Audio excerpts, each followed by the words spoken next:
Ravens scream in the blood-red sky, shadows crawling where the dead men lie. Viking axes sing, oh the steel don't lie. Thunder cracks, his name's the cry. The king is here, The king is here, wild eyes blazing. nothing to fear.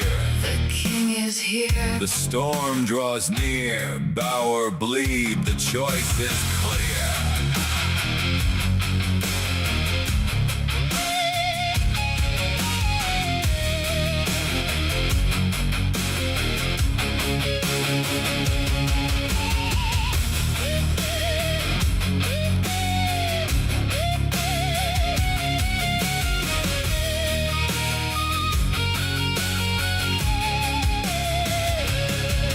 Mad laughter rides the howling gale.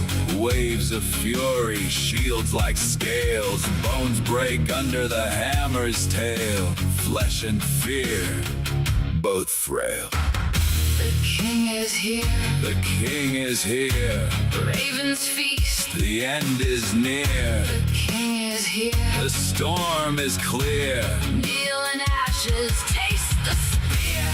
Crown of iron, dripping flame, Carved by war, etched with pain. ravens rise. They call his name. The king is here, forever reigns. The king is here, forever reigns. Forever reigns. Forever reigns.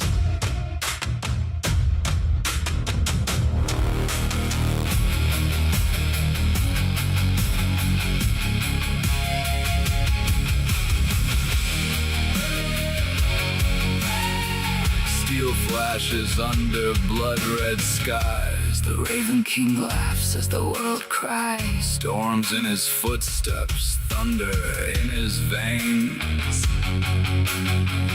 Enemies tremble at his name. The king is here, The shadows bend, axes sing until the bitter end. madness in his crown. Fury in his eyes, No one escapes when the Raven King rides. When the Raven King rides.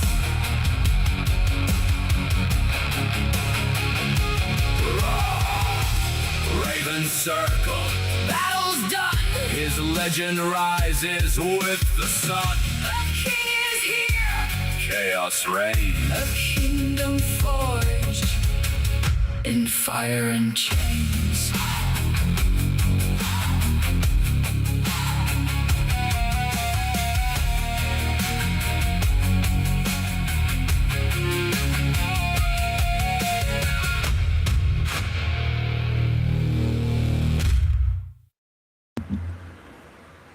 Hello.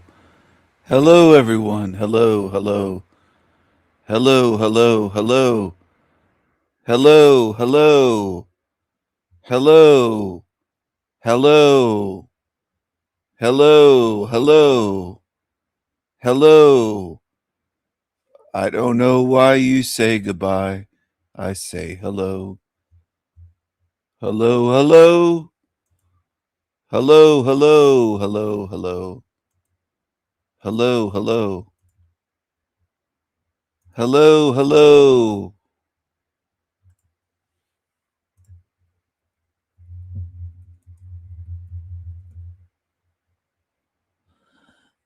Hello, hello, hello, hello, hello. Hello, hello. Hello.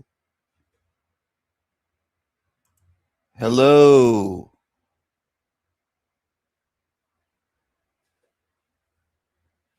Hello, what's going on here? Aunt Jemima, yeah, hand me that. Hand me that. Hand me that. All right, that was my old drawing of Muhammad having bacon. That was Muhammad having bacon. I just tore it up. Fuck it. Fuck it.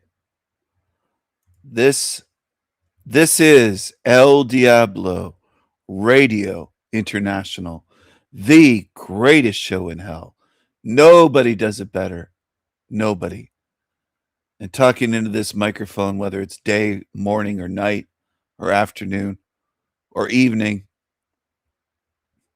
whether it's breakfast or brunch or lunch, or in the middle of the night, it feels like pirate radio. It feels like I'm putting something out there over airwaves. Sometimes I'm whispering into your ear, and I'm lulling you to sleep like a lullaby late at night. But this isn't a late at night. This is a middle of the day, so I got to have some energy here. Pump you up, get you going. I'm trying to fire myself up and get myself going. I'm pumping myself up on some coffee, have some caffeine. I just had a double bacon cheeseburger with extra bacon, lettuce, tomato. I don't care too much for the salad toppings. I mean, it's nice for a little bit of flavor, a little bit of crunch, but for me, it's all about the burger. It's all about the meat, the spice, the flavor, the seasoning of it, the bacon, and also the sauce kind of enhances it as well. Anyway, I do love a good bacon double cheeseburger. I love a good steak. Love a good steak. Love steak and eggs, bacon and eggs. I love prime rib as well. It's one of my favorites, especially if it's done well. Or not well done, but rare. And some of these places, they don't make it rare enough. They don't give you a rare enough slice. There's a place where I used to live where they would cut off a nice slice of prime rib at their famous brunch. You had to have reservations, which in a little bit was a hassle, but in another way, it keeps out the riffraff in some senses. And I remember going there, taking our grandmother there for her birthday.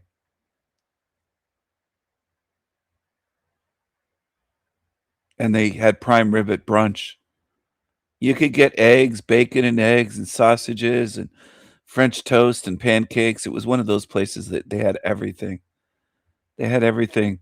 As my mom would say, they had everything you'd want. They had everything there that you'd want. And I went there with my mom and one of my sisters and my grandmother and my nieces.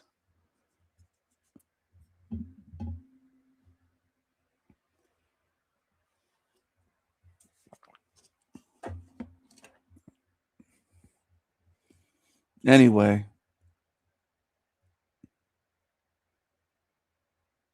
I think that was my grandmother's 93rd birthday, if I recall. She could still walk just fine. She lived in her own house by herself. She had some help, but for the most part, she did very well on her own. And I love that independent spirit. It doesn't mean that you don't accept help. See, this is where dummies go wrong, the low IQers. They'll say, well, if you're independent, you can't ever have help or help anyone. You're just completely 100% all the time. No, it doesn't mean that. It doesn't mean that. She accepted help, but she was independent. She liked to be able to do things on her own, handle her place on her own. Didn't want to be put somewhere to have caretakers. No, we had people come in and clean, and I'd go over and mow her lawn and help with her garden and her flowers and things like that. And I would go over if she needed something heavy moved or taken out of the house that she wanted to get rid of. fridge in her basement broke, and I took it out for her. Things like that.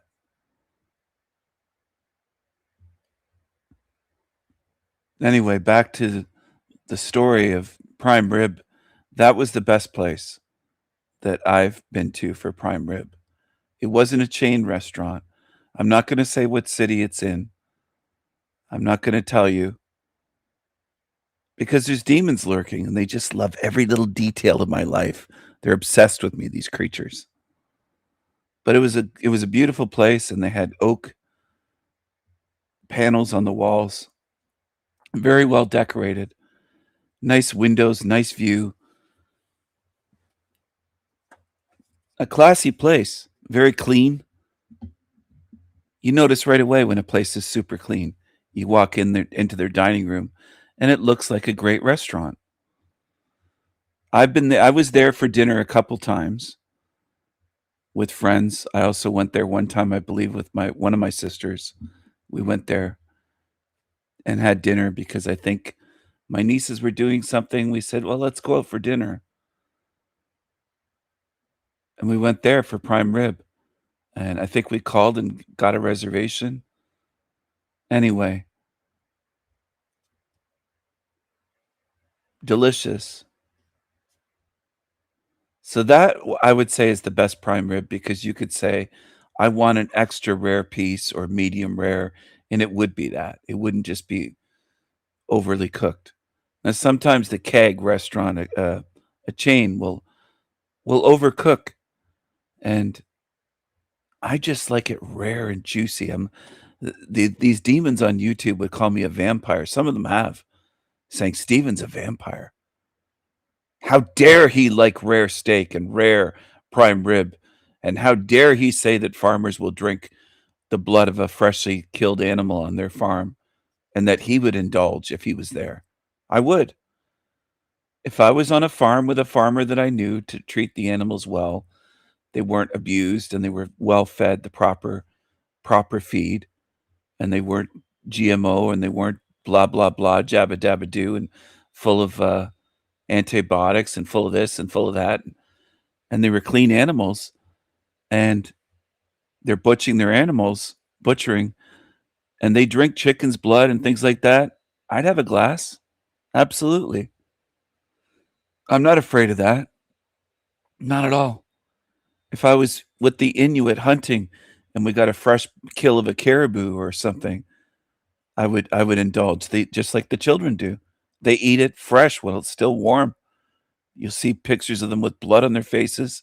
They'll drink the blood and they'll eat the organs before they go cold. Fresh kill. It's the most healthy that you can get. It's the opposite of what they teach you, dumb fuck zombies on Team Evil. You dummies on Team Evil that think it's bad or wrong or gross. You're retarded. Most of you, though, most humans are retarded. Most humans don't even know that the meat of prey tastes better. It's what you're supposed to eat. Prey animal.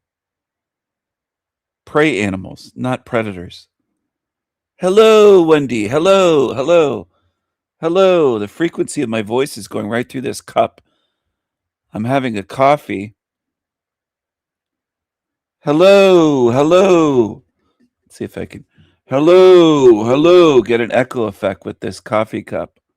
Hello, hello, hello, hello,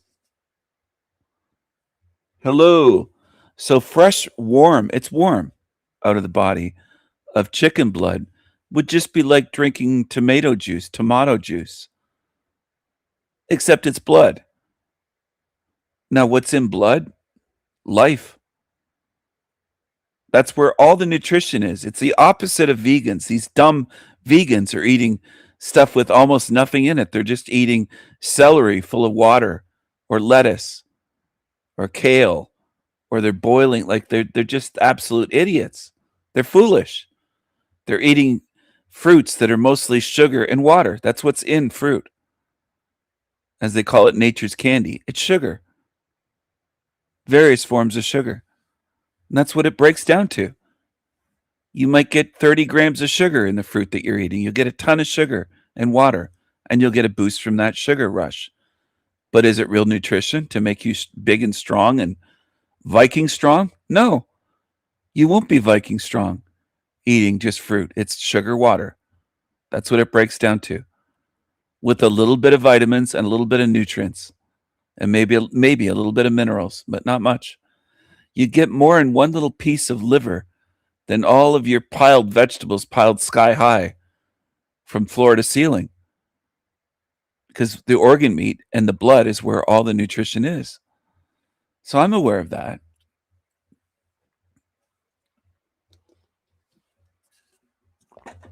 For the ones that come here and say you have to follow a fucking murderous killer to learn that, you don't. You don't have to follow a creature to learn the truth about meat, organ meat.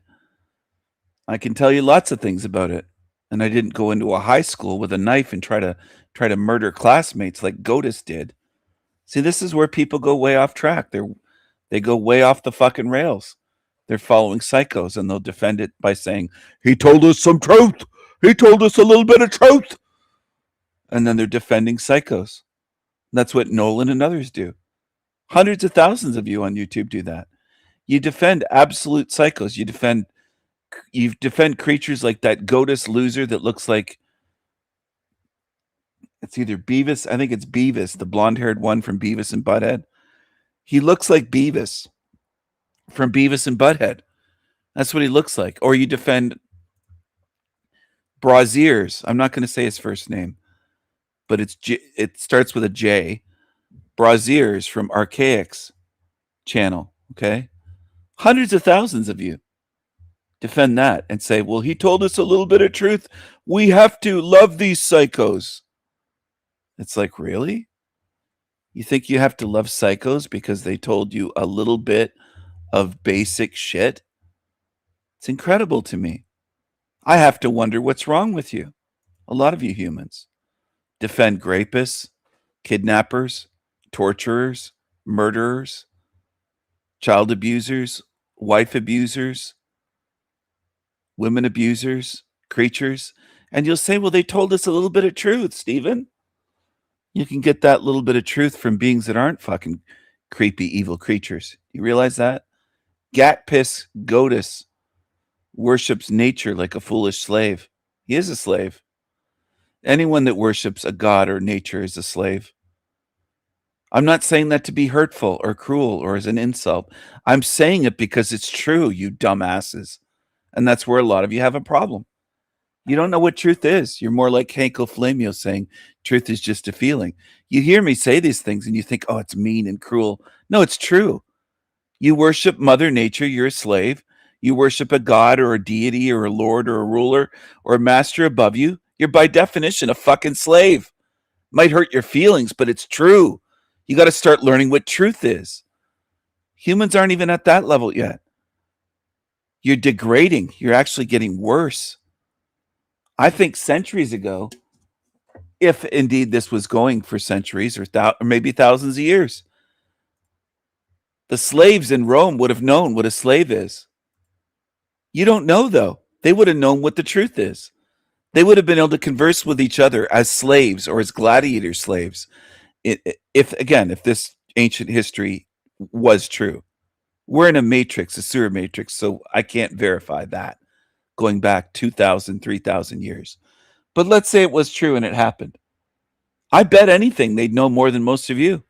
They'd be able to say what's true or not. They wouldn't argue truth the way that most of you do. Most of you don't know what fucking truth is. You call yourselves truthers and we're in the truth community. And then you're going around like what's his name? Finkelstein saying there is no truth here. You can't make this shit up. You're so messed up psychologically. Most humans are completely messed up. You don't need to go to psychos for truth. You don't need to praise them going, they gave us a little bit of truth, a little bit of truth. Oh, you're rubbing your hands together like that creature in the, what was that thing's name? My Precious. Oh, they gave us a little bit of truth. It's incredible what people do. You'll worship and idolize absolute psychos because they handed you a little crouton of truth or a little bacon bit, a little tidbit. Just a little morsel of truth is enough for you to praise and worship and idolize. It's incredible to me as an outsider watching this, going, what are they doing? Look what they're praising and worshiping. Absolute demons, psychos. And your excuse is, well, they told us a little bit of truth. As I've said many times, you could walk up to Hillary Clinton and say, what's your name? And she'd say, look at you. She'd probably give you a dirty look and go, Hillary, I'm Hillary Clinton. Don't you know me? Would that be true? Yes. So a liar just told you some truth. Are you going to get down on your fucking knees and worship her and kiss her old feet, her stinky old feet, and say, Hillary, you're amazing. You told us some truth. You people are so fucked up when it comes to that. By you people, I mean most of humanity, with few exceptions. You'll worship absolute demons and then say, well, they gave us some truth. And I'll give you tons, mountains of truth, and you'll hate me for it. That's how warped most of you are, most on earth. You don't want real truth. You want little tidbits from demons so that you can idolize them. Because that's what you do. You idolize these creatures on YouTube, and they are creatures, and they've committed violent crimes, like getting someone to throw acid in a woman's face. That's what Gotis did, and beat her with either a steel bar or some kind of police baton, something like that. Beat her and threw acid right on her face and her back and all over, and attacked her and her child, tried to firebomb their house with her little baby. That's what that goat piss Gaddis did. And some of you worship that thing. And it, just like the Brazier's case, kidnapping and aggravated sexual assault. 2 felonies. He pled guilty to every felony they charged him with. And you people worship. It's mind-boggling to me. You worship absolute demons. And you call them truthers. Oh, they gave us some truth, Stephen. They gave us a little morsel of truth. I don't even think it's out of desperation for truth, because you can find truth all sorts of other places without going to demons. I think you beings are in love with demons. You love these creatures, and you deserve what's coming, what they're going to do to you. They will turn on you in the end when this is sealed. They're going to be eating your faces off. You'll be in agony. Have you ever had a dog bite or any type of animal bite you? Any type. A wild animal, maybe. The pain you're going to experience from these demons biting you, because you're in love with them. You idolize them. You brag about them. You talk about them endlessly. You hype up their channels. Hundreds of thousands of you watch this channel via demon and that channel. And it ends up being millions of people on YouTube watching and loving and idolizing and defending demons. It's what you do best. So when you call yourselves truthers, I call you followers of demons. It's what you are.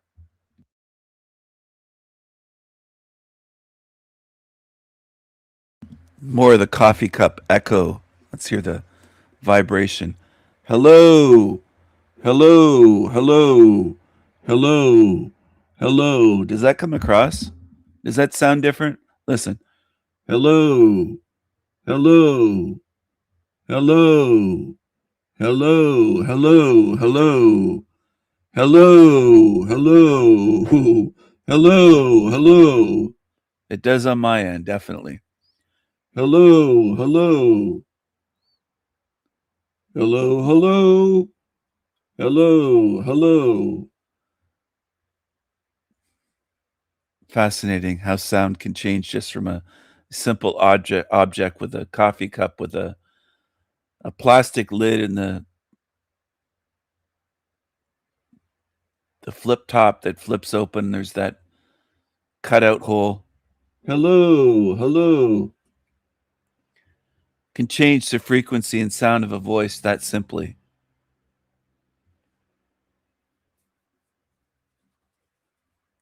Now, if you use technology, you can change someone's voice tremendously. And that's what they do, by the way. The people that think or assume, oh, they're such a great singer, they have all kinds of sound production and technology being used on their voices. Most of these celebrities can't sing the way you believe if you take away all the technology and you put a raw microphone in front of them. If you put a raw microphone in front of most of these celebrities, these Illuminati puppets that are famous on the world stage, they can't sing and sound like you believe. It's all studio work. It's all working on their vocals using technology, not just auto-tune. It's more than auto-tune. They do a lot to their voice. They layer vocals, they do all kinds of stuff, all kinds of editing, sound engineering work. And people don't realize it. Get them to sing just with a microphone and a speaker a cappella with no backing and see. Now some of them can sing. A rare few, like Lane Staley, could sing. You could strip away everything and that guy could go to a microphone and sing and it would sound wonderful. It would sound amazing because he had a voice. It wasn't all just sound engineering.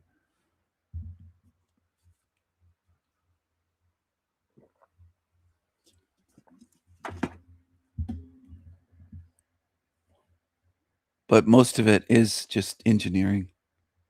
That's what it is. They would feel naked without it.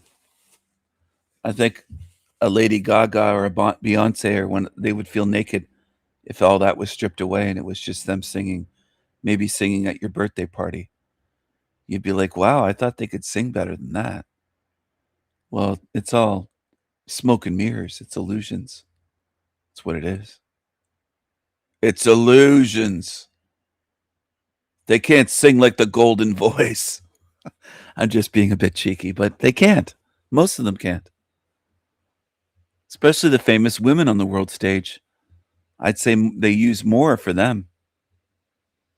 And you can tell if you look into technology and you start doing music work yourself and looking into what they can do with soundboards and computers. It's not just the soundboards. The soundboards, they were using that in the 50s, 60s, 70s. They had huge soundboards in studios where it's not just recorded live. They're altering their voices and instruments a lot with those huge soundboards in studios. But these days, it's mostly computers. They have a whole bunch of computers lined up with computer software. It's what they do to deceive the masses. And it works. Of course it works. Everything works on almost everyone here in this realm. In terms of deception and lies and trickery. It fools the majority, the vast majority of people are fooled. Now, I'm sorry. I'm sorry, people. I'm going all over the place with this live stream. Sorry. Back to the meat. It's all in the meat. It's all in the meat. Let's go back to the meat. There's a reason why you don't eat predators, or why we, as a species, or as Western people will say, don't eat predators. Now, you don't want to eat bear meat, ever. Ever. Because you're going to get worms. And you're going to be in trouble. Big trouble. Bear meat is one of the worst things you could ever eat. You'd never want to eat a bear. Black bear, grizzly, you don't want to eat even a bit of it because you're risking a lot. You're risking all kinds of worms and parasites that can cause tremendous harm to you and your family. There's a reason why we don't eat bear meat, why we'll eat moose, or we'll eat elk, or we'll eat caribou. We'll eat deer meat. See, these are prey animals for the most part.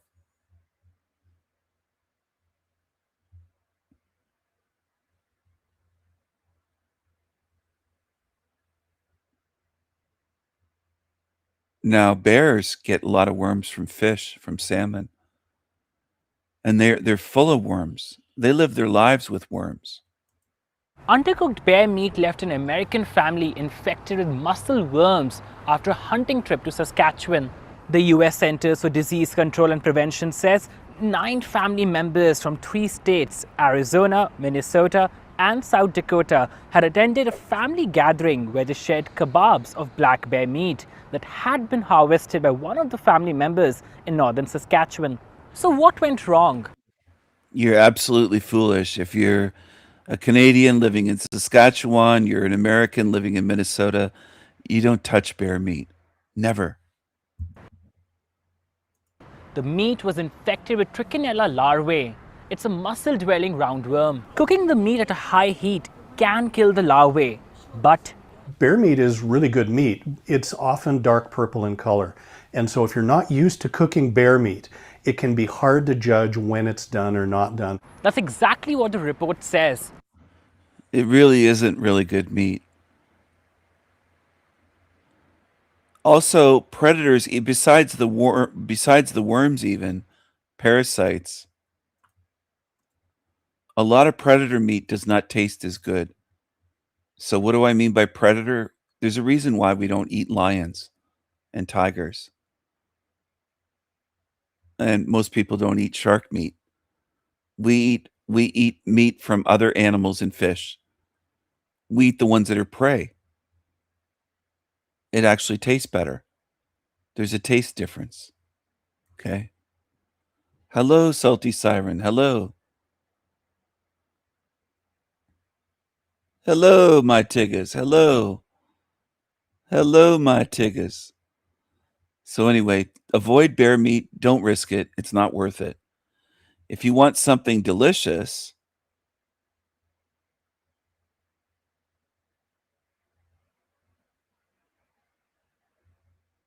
have some moose or elk meat or caribou or even bison. I've had that.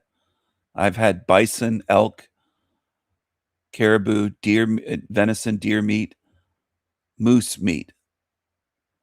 Now, moose is different because you wouldn't think, well, they're a prey animal. They're huge, but it tastes delicious. And they're not full of worms like bears due to their diet. So diet has a lot to do with it. If you can get a moose steak, it looks like a T-bone. It looks like a beef steak, T-bone looking shaped steak. But the flavor is so good. I love the flavor of moose steak. It's so good. But that's what Vikings eat.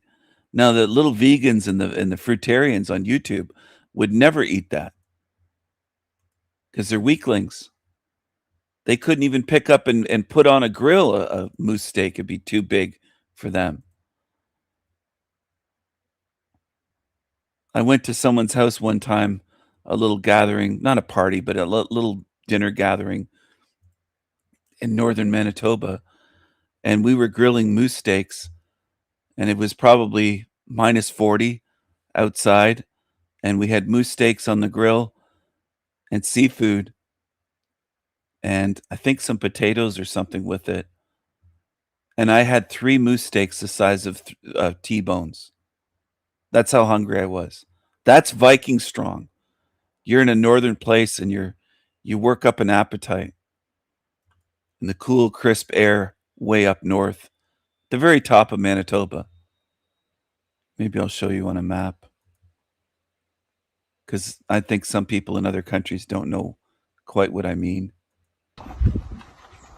Look at this. The bear wants the picnic. The bear wants the picnic basket like Yogi Bear. He wants this little black bear wants the picnic. And some people would say, what do you mean little? That is a little bear. That's not a big bear. That's a little black bear. It's a young one. So that's in a park in Mexico, in Mexico. They have black bears down there in Mexico. He's just eating away, eating the food. And by the way, this woman's not dumb. She's smart. She knows what she's doing. She's not a dummy. She's not panicking.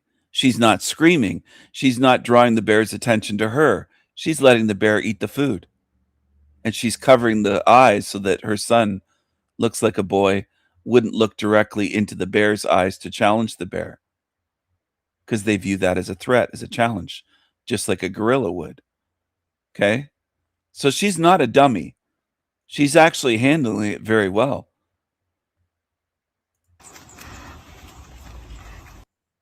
Oh, here. The woman shielded the eyes of the young boy so he wouldn't react and startle the bear. She did the right thing. She handled it perfectly. And notice they're just at a park. There's swing sets. There looks like a gazebo behind them, and they're just having a picnic at a park, and the bear showed up.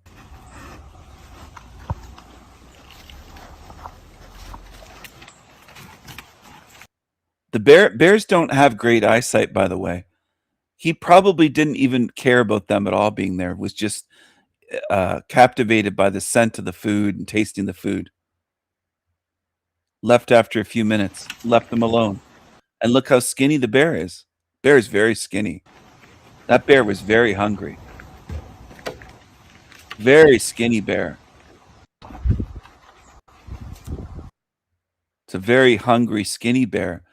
But you notice the bear left them alone because the woman did the right thing. So sometimes it's good to know what to do. You got to know what to do.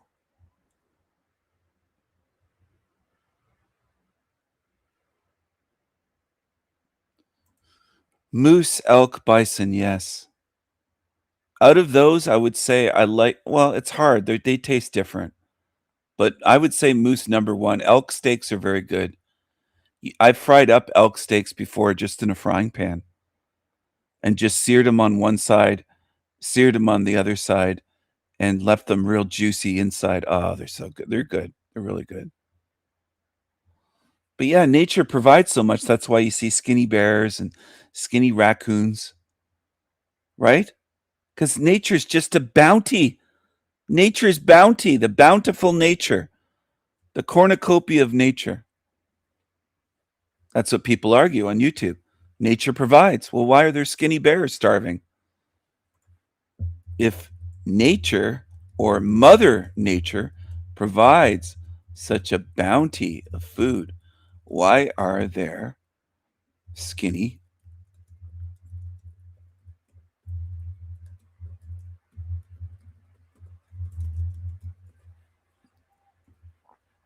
Why is that?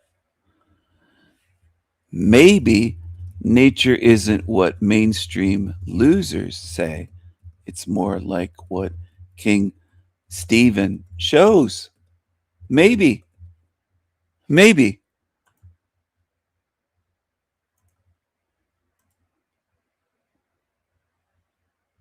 Maybe. So back to what I was saying. Humans generally don't eat predator meat. We don't eat lions, tigers, wolves, bears. Now, some people could say bears aren't predators unless they kill a human, or they'll kill animals. They don't just they're predators when it comes to fish, but they don't just eat berries in the woods. They eat meat. They prey. We eat prey animals. I show what things are. I don't just praise things and go, oh, Mother Nature is so beautiful. And oh, she's so caring and she loves us. She provides for us. No, it doesn't add up. I'm showing you the truth. And that's what most people don't want. They show me they don't want it. They show me all the time. People show me almost every day that they don't want the truth. Almost daily. Almost daily. People are amazing at rejecting the truth. That's what people are good at. They're not great at accepting the truth. They're great at rejecting the truth.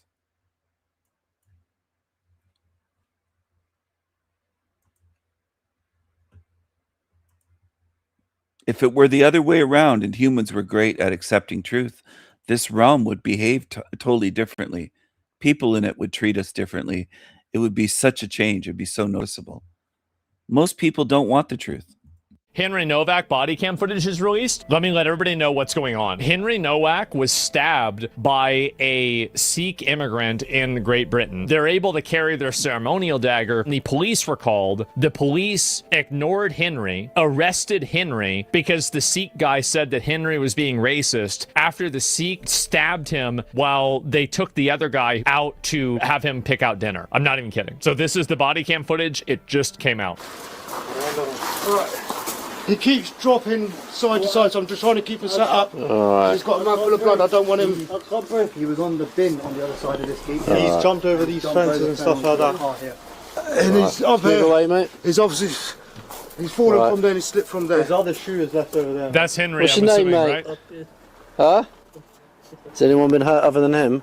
Yeah, me. He's grabbed my brother, he's took my turban off, started grabbing my head. Are you injured? Yeah, I've got swollen eye, little bruise. Alright, just step back a little bit for me. Someone flag these down. Nobody took your turban off. They lie and lie and lie. They murder and lie, and they lie and cover for each other. The whole family lied. But automatically they assumed the white guy, the white British guy, young man, young lad, they assumed he's lying. They assumed he's guilty. They assumed he's racist. This is what went on. Imagine the people that murdered you are right there with the cops, not in handcuffs as you're bleeding to death on the ground, listening to them lie about you, listening to them lie. There's a reason why I have a problem with liars. Okay? And they lied about this guy. And he was stabbed multiple times. Stabbed to death. Grabbed my brother, he's took my turban off, started grabbing my head. Are you injured? Yeah, I've got swollen eye, little bruise. Alright, just step back a little bit for me. Someone flag these down. I'll get stabbed. Right, let's get you out of there, shall we? So he says I've been stabbed. I was in bed asleep. Whenever just find me up there. This is twice? I can't breathe. Grab his other arm. What's happened to you, alright? Get stabbed. So this happened to the audience. This happened in Southampton, England, months ago. It took all these months for the body cam police footage to come out. All these months for this to come out to show this guy that he's bleeding to death, and they handcuffed him on the ground, dragged him across the gravel. He was the victim, and they treated him. They didn't listen to him. You don't see an ambulance there treating him. These cops did not believe him. Put him in cuffs as he's saying he can't breathe. Blood was flooding into his lungs, and he was dying.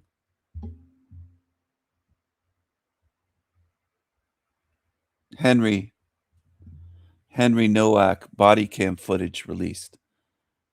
It took all this time to release this body cam, the police body cam footage. You've been stabbed? Whereabouts? Don't think you have, mate. It's real. Hand? I can't breathe. Put the hand in the cuff, mate. This is like Saying he's been stabbed. So I do have to give commentary, and I do hope people understand. He's saying multiple times he can't breathe. And they're forcing his arms behind his back and telling him that he hasn't been stabbed. So he's not only dying, he's being blamed, and he's the victim. And this is what they're doing to him. This is how they're treating him. Now I know the paranoid baby truthers would say none of this is real, that these aren't police, that there's no records of this, that he didn't die. That's what baby truthers do. They say everything's a hoax automatically. Nobody ever dies. That's what baby truthers do, like Finkelstein. That's what he would do. He'd say, well, this has to be fake because he's a low IQ idiot, and he's now making videos saying there is no truth. And I showed that recently. I can't help those that are like that. I can't help people that help people see what's going on if their IQ's negative 100. I can't help you. Oh, I can't breathe. Put the hand in the cuff, mate. Yeah. This is like can't breathe. Sandy's been stabbed, so Where let's is just it you check think him. it Why would the Stop. knife do this? In the face? Oh no, but we have to check, don't we? Right. In the face? Please, brother, I can't breathe. Should we Right, keep you on your side, mate. Why wouldn't they call So this young man would not be allowed to carry around an 8-inch knife in Great Britain, but a Sikh with a turban can. And the Sikh with the turban and the knife used the knife to stab this guy. And he'd done nothing except be walking home. And they've tried to blame him the whole time for this. This is sickening. And people need to watch this so they understand what's going on. And I don't assume most people will. I think so many in this realm are so far gone that they don't know even right from wrong. They're so far gone. We were sat up when we had him here, but he didn't like it. At the moment, you are under arrest. That's for assault, so you do not have to say anything. May harm in defence if you do not mention when questioned. So they said he's under arrest for assault as he's lying there bleeding to death. He's the one stabbed and dying, and they're saying he's under arrest. Well, he's white. He must be guilty, right? We'll talk to you later in court. Anything you do say may be given in evidence, all right? It's going to be sick, I think. She's not responding. You didn't think to call the police? Or not the police, the That's what you need to call EMS? it. His pupils aren't even reacting. Henry Novak's father directly calls out disgusting behavior of the police. With his final words, he told officers that he could not breathe. He told them he had been stabbed. In fact, Henry told officers that he could not breathe 9 times. Nine He times. told them he had been stabbed 4 times. The response from one officer was, "I don't think you have, mate." The police have said they were misled by the murderer and that the scene when they arrived was complex. Unfortunately, it seems to us the truth is much simpler. The police were told by our son himself and by a member of the public who called 999 that they heard someone shout that they had been stabbed, but the police did not believe them. Henry was pulled across the gravel, his hands forced behind his back, and he was placed in handcuffs. Instead of being treated, police formally arrested Henry for assault and read him his rights. That was the last thing he heard. The way he was treated was inhumane. His murderer, however, was afforded decency. He was believed. He was not handcuffed when arrested. He was not handcuffed when transported to the police station. As far as we understand, he was never handcuffed at all. Police even took him to the kitchen so he could choose his food. Man. The contrast is unbearable. And keep in mind, like, this is after the family was screaming and The contrast is unbearable. And I show you contrast all the time. My channel versus Team Evil channels. And some of you get it. I know that. I'm aware of that. I've never said that none of you do. Some of you do.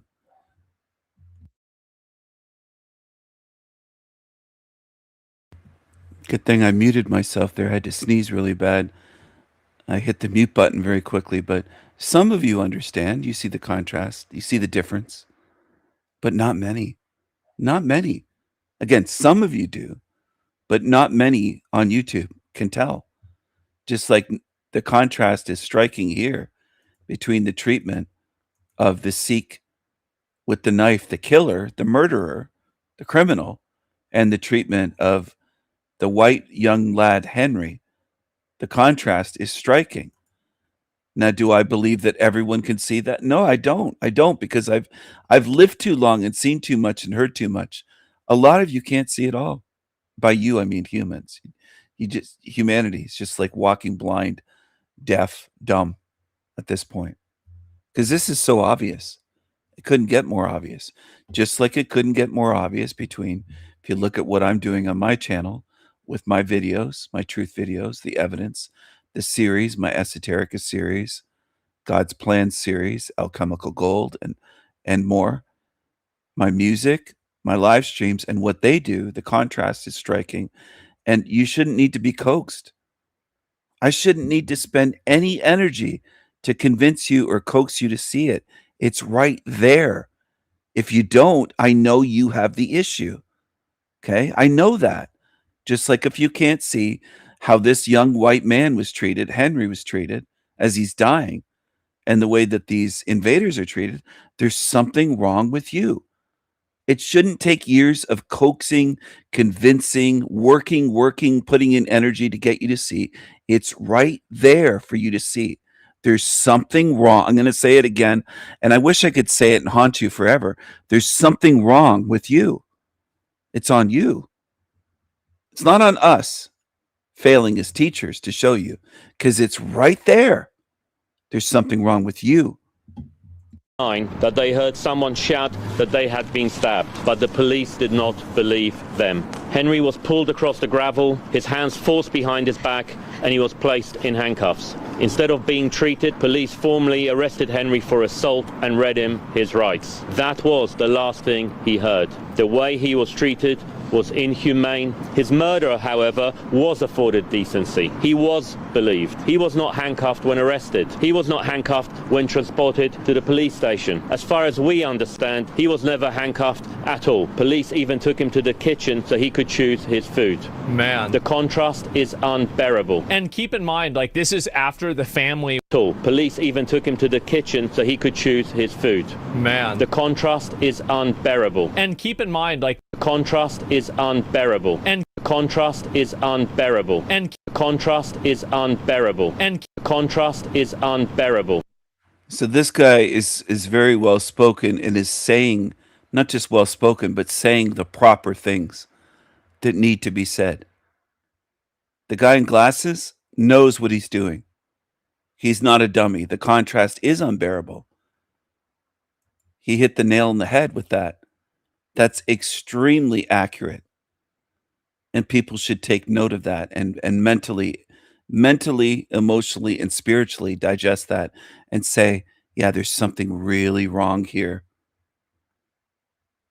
The contrast of the treatment, unbearable.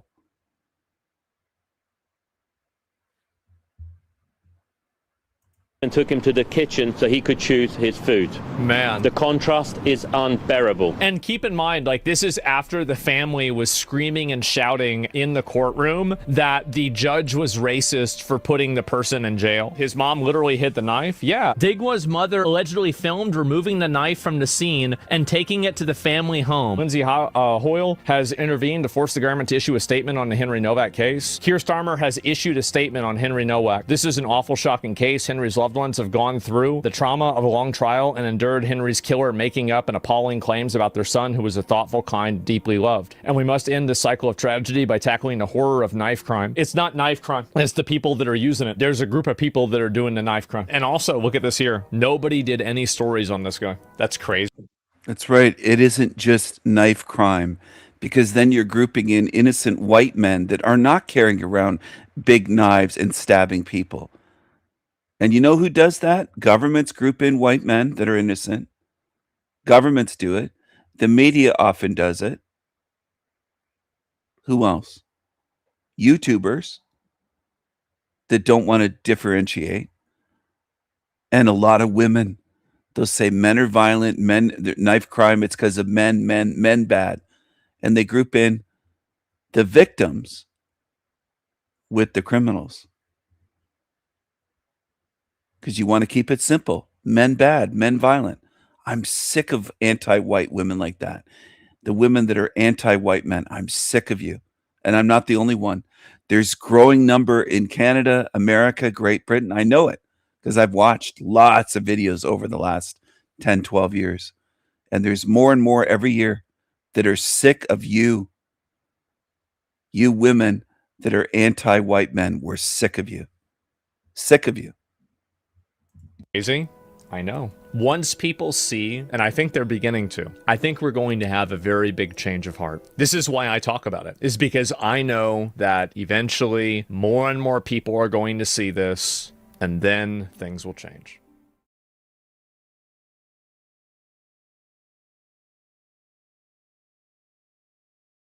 All right. So some people would say, why do you cover this Asmongold?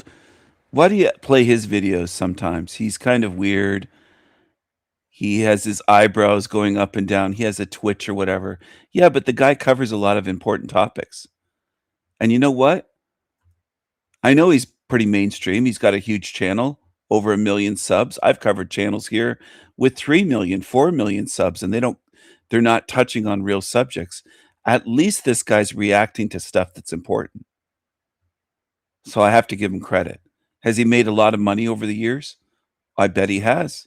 I bet he's made millions. But at least he's reaching people. He has 1 million views on this in 17 hours. Now, I can barely reach anyone. It's reality. I'm being honest. People don't like it, or they'll say, what are you talking about? Well, there's 12 people tuned in here on my channel. There's 12 people. 12. Okay, at the moment. He reached 1,035,114 views in 17 hours.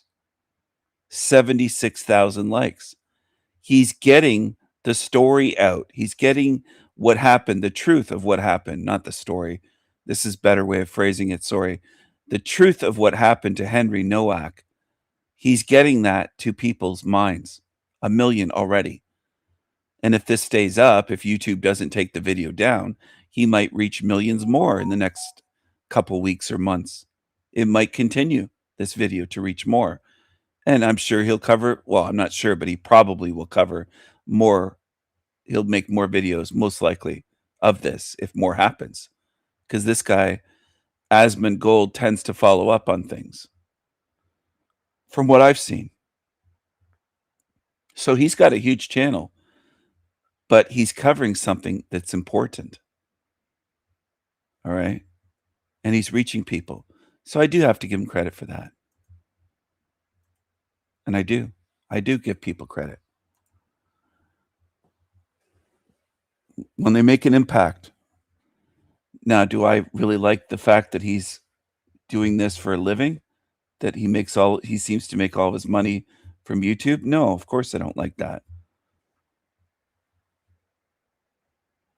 But do I think that he's reaching people that need to be reached? Yes, I do. I'd love to be able to reach 1 million people. I can't, though, with the things I cover and with the amount of times my channel's been reported to YouTube and the strikes. It takes a toll. And eventually I'm out of the algorithm where YouTube doesn't even share my videos and live streams with people that are subscribed and moderators on my channel. They can have a wrench. And they still don't get notified. And that's what happens. Anyway, I think sometimes things are a little, even if they're not completely simple, they're just a little bit too complex for people to pay attention to. So then they just doze off. I don't think humans have a great attention span at this point. You just don't. So if I talk about that channel and say I'm glad he's reaching people, people miss the point. That's what it seems like to me. It seems like people miss the point.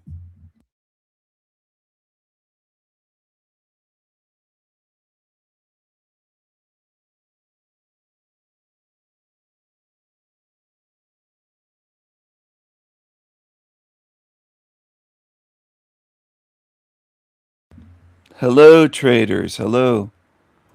I'm going to play this again, and I'm not going to give commentary this time. I'm just going to play it.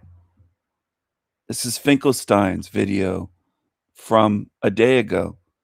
I think it's important to play this right after I just played that to show you what happened to Henry. And this guy's video, Finkelstein, the Real People channel, the title of his video is There Is No Truth Here. He's often called, the media said, everything I share is fake. He said that I share mainstream stuff and none of it's real. It's all fake. He said that. He's a paranoid baby truther. He's now saying there is no truth here. He's such a truther that he's saying there's no truth here. And I think part of that is him being an agent, and part of it is him being envious because he can't make videos like mine. He can't have insights. So he'll just say there's no truth in the whole world. He'll take his ball and go home and say, I quit. There's no truth in the whole world, according to him. There is no truth here. I'll play it. Watch it. 3 minutes and tell me what you think at the end. There is no truth in this place that will get you out. We study the lies and horror which help us detach from some of the programming, but digging deep into various topics will not give you the magic key to freedom. Truth seeking is a form of entertainment. Some like to watch movies and sports, others like to go out shopping or go out to dinner. Truth seeking is the same thing. Instead of entertaining ourselves the way, quote, normies do, we watch videos online labeled truth. Some get a thrill from it and a feeling of accomplishment, while others become paranoid, dreading their own existence. This reality is all about control, and truth seeking online is another way we are being controlled. This place understands that not all beings will choose to be distracted in the same way, so they have another option for us. They call it the truth community. The truth community gives false hope and a false sense of accomplishment. It also creates a cult-like mindset and divides us against each other. Some believe they know more truth than others because they have simply read more and watched more videos. That is really no different than a historian studying history by reading every book they can find concerning the scope of history they choose to study. But are they finding the real truth, or are they just sinking deeper into another deception? Lastly, there's nothing inherently wrong with learning more about this reality via online, videos, books, etc. The problem arises when you think of it as more than just entertainment. And for those who might be a bit confused, I think truth-seeking is a good thing for many reasons. However, gaining knowledge by researching various different topics will not free you from this hell. It will not free you from the, quote, matrix. It is what you do with the information that matters. Does it empower you, or does it disempower you?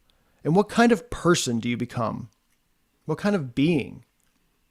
There is no truth test at the gates that lead you out of here. There is no grade. There is only you, your intention, and how bright your fire is burning. That's the truth. That's what's real. That's what makes sense. And that is why I'm offering this to you today. Take care, everyone.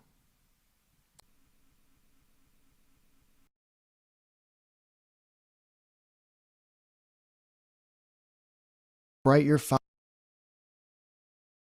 So there you go. That's the whole video. His video is titled, "There is no truth here." I'll drop a link in the chat if you want to watch this again. If you want to comment on his video, you're free to do it. The title is "There is no truth here." And towards the end of his video, he says, "That's the truth." You just said there is no truth here. So which is it? He can't, like, does anyone believe him? I want to know what you think. I want to know what you think, because this is the latest angle of truthers. Okay? He's a truther, right? And saying there is no truth. Okay? So if there is no truth here, then is there right, wrong, morals, anything? Evil, good? What would no truth be? Think about it. I want people to really understand what's going on and why I tell you they're demons. I tell you that they are lying, team evil demons for reasons. I warn you of these shit channels for reasons. They manipulate, okay? If there is no truth, why even watch YouTube? Why listen? Why do anything? He's leading you into powerlessness and disempowerment. He's trying to make you a weak victim, to make you as miserable, weak, hopeless as he is. I want you to understand what's going on, why they're doing this. Misery loves company, as humans say. He is miserable, weak, powerless. He was banned over 3 years ago here.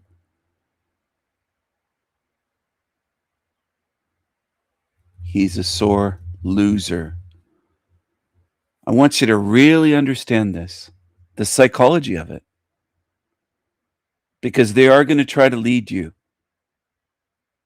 into believing that there's no such thing as good or evil, no such thing as truth. That's what they're going to do. Not just him, not just Finkelstein, okay? That's what I'm trying to get across. It isn't just him. So you better be on your toes. More will try to mislead you, not just Finkelstein. So you better prepare, be on your toes, and not just fall for shit.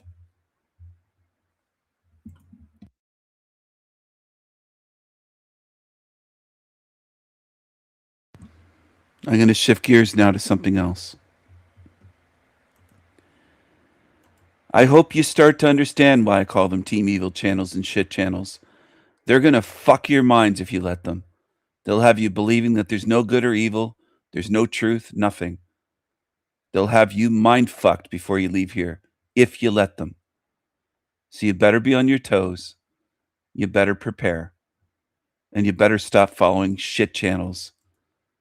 It's not me saying that because, I'm worried about you watching. I'm not worried about you watching shit channels. I'll drop the link in the chat every fucking day. You're free to go and watch shit if you want to. But it's going to cost you. There's a cost to it. Hey everybody, and welcome back to the channel. I don't know what I'm thinking doing this, but I feel fairly calm at the moment, so I think it's important for us to share. That's her dead cat. Man Marie Uber is a cat lady, and of course she grieves by making videos. She goes and makes a video after her cat dies. That's normal.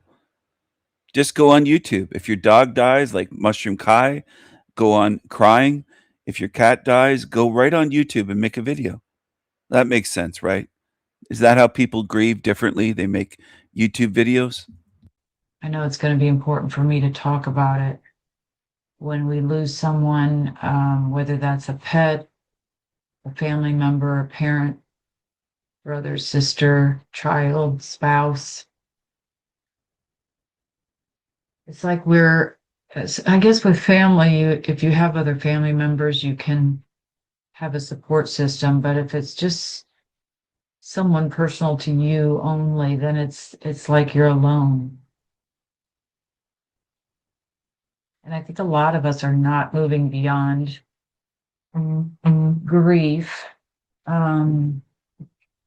But what I did was I put some notes together because I wanted to show you some of the amazing synchronicities that have happened, and they've happened through spirits, not synchronicities of the matrix. And also just some things I learned about pets passing, and I got some messages for us. So I'm going to try to go through these notes. They're a little discombobulated because I just lost my cat 2 days ago. So if you've lost someone and you're not moving beyond it, please comment. Let's make this a support comment section. So this is Zika. I named her Zika, Z-E-K-A, and this was prior to the Zika virus. So I stopped using her name a lot because of that, but she liked her name. She's laying in a pile of catnip here, having the time of her life. But you can see her little bunny tail. She was a Manx.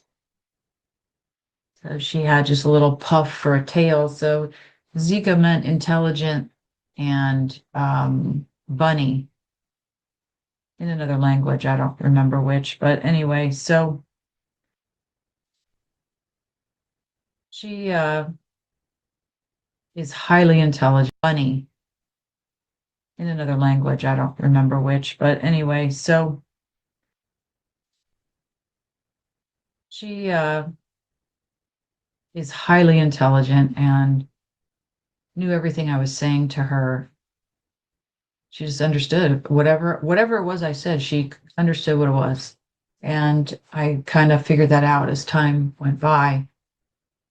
And she could also read my thoughts too. It was wild. So I felt like I was living with a human. Not that all animals can't communicate with us. It's just, this was unusual. So she assisted me in a lot of the removals I was doing for clients and things, and soul rescues. And I didn't know she was doing that. And I had 5 different readers and animal communicators tell me the same thing.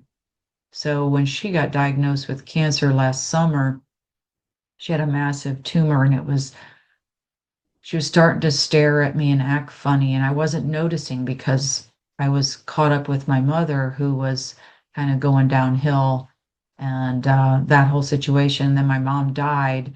But shortly before that, I remember looking at her and saying to both cats and saying, "Don't die," just because I could tell something was wrong. And I was like, "Please don't die right now." And I remember her face expression just changed, and so sad. And it was like, because I think that was one of her death doorways, but I'll get to that in a minute. But anyway, I gave her, I don't even want to say it if this goes on YouTube, that drug that starts with an I, and it got rid of the C word. And she lived for another year, but there was other things wrong. And anyway, we'll get into this because I think it's kind of interesting. It'll probably relate to your pets, but it's also got some messages for us and what's happening here. So I talked to her in late 2025, and she told me she wants to go on her own terms. Now, I do get the impression that animals know ahead of time if they're going to be euthanized, and that's okay. They go ahead and pick that doorway. It's okay. So it's not something to feel guilty about, but she specifically wanted to go on her own terms, if at all possible. And she was going to try. She told me she was going to try to die at home. And so just for the euthanizing, if any of you have done that, it's fine. If you feel led to do it, it means you're supposed to go do it. And my brother's dog, I was over there on Tuesday, and he was really sick, and I said, "I'll see you on Thursday." And he said to me, "I won't be here on Thursday. I'm not going to make it till Thursday." And the next day he went downhill so bad, my brother took him in to get euthanized. And then he was so upset and felt so guilty about that and just couldn't come to terms with it. So I just decided, because they don't like when I talk about this kind of stuff, but I just decided I'm just going to tell him, "Look, I the dog told me that he wasn't going to be here Thursday, so that was the way to go.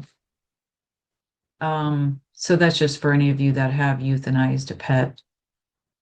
I mean, we'll get into that too. Some of them get hit by cars. I mean, there's all kinds of things all kinds of ways to leave here. So none of them is the wrong way. All right. So she wanted to go on her own terms. I asked her if she would like to be cremated or buried. She said both, but I ended up burying her because she kept laying in the dirt out there, and the cremation was going to take 1 to 2 weeks. And I thought, I can't do it because I'll have to go through this all over again. So I just buried her with the help of my brother-in-law. But when she did, I had everything set in my mind, exactly what I was going to do. Although I was going back and forth on some things, but then when she died, I was like, I don't know what to do. So sometimes we need others to come in and help.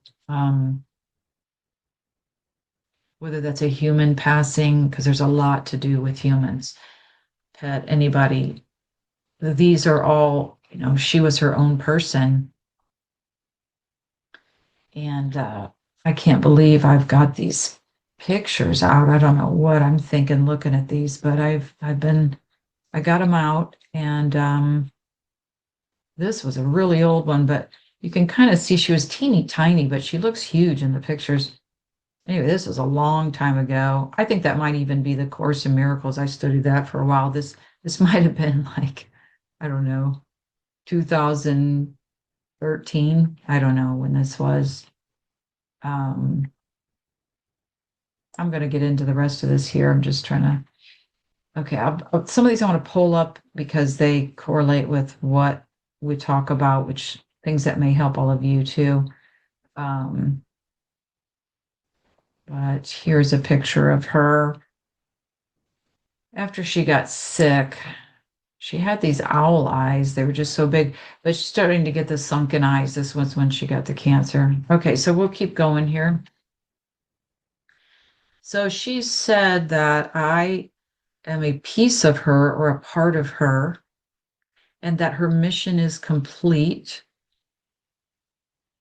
Now, a lot of these psychics and pet communicators, because I just couldn't do it, I was too upset, told me that when I did all those sessions, she was taking on all these people that were trying to latch onto me or whatever. I don't know. She was taking on all this stuff to keep it away from me, and that was the tumor.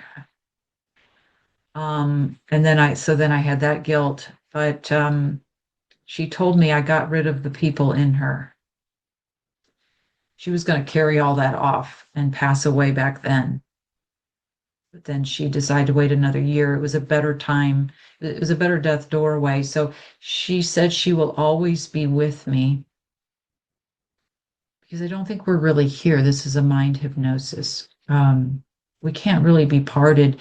If you just bring yourself to the heart area, you'll feel the connection. Because I tried talking with her, and they were trying to interfere a couple times because I'm so weak and with grief and other stuff.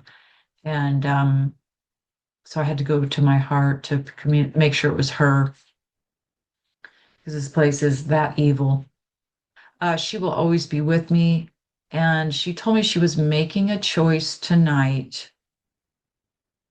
And I think that meant whether to stay or to go at this death doorway. Because I think our spirit sets up opportunities that are good places for us to leave so that we can make sure we leave.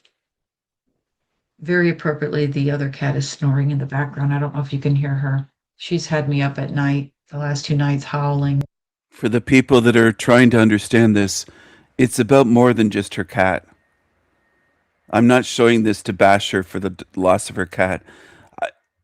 I hate that.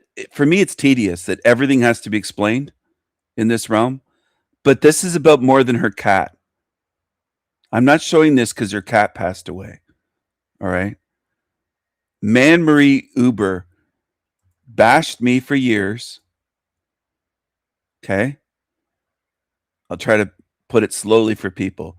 She or it bashed me for years. She linked up with Aaron Gaywood in videos bashing me, claiming she's not Man Marie, the same Aaron Gaywood that has accused me of being multiple people that I'm not, a list of people, like a handful of different people, including YouTubers, famous rock stars in Europe, etc., that I'm not. She's crazy enough to link up with Aaron Gaywood. He's not a cat. It's beyond the cat. Okay? You got to see a bit bigger, everyone. It's beyond the cat. Beyond the cat. Why I'm showing this. She has over 3.5 years ago, when I first covered her channel, she was talking about Nazis, vilifying them in the most mainstream way that you could ever imagine.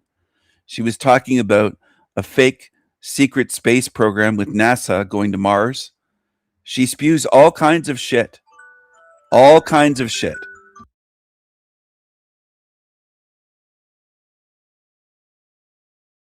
I've covered her over the years. I think most people have the memory of a dead goldfish, so I have to refresh people's memory about people that I've covered time and time again for 3.5, almost 4 years. Most people can't recognize her voice, I would assume, because most people don't say, oh, I knew who that is. And the nickname, like, it's just, this is the way it is. So I'm talking to a brick wall most of the time because most people don't get what the fuck I'm doing after years. And that's what's annoying to me, because you should be learning something about this realm, not just her cat. It's about more than her cat. Okay. I'm not going to say one bad word about her dead cat. I'm covering this for other reasons, and I am trying to show you something.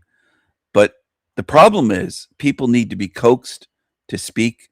People need to be coached and told, and everything has to be explained when people should be able to catch on to things. I'm tired of having to explain basic things that people should have learned by now to pick up on.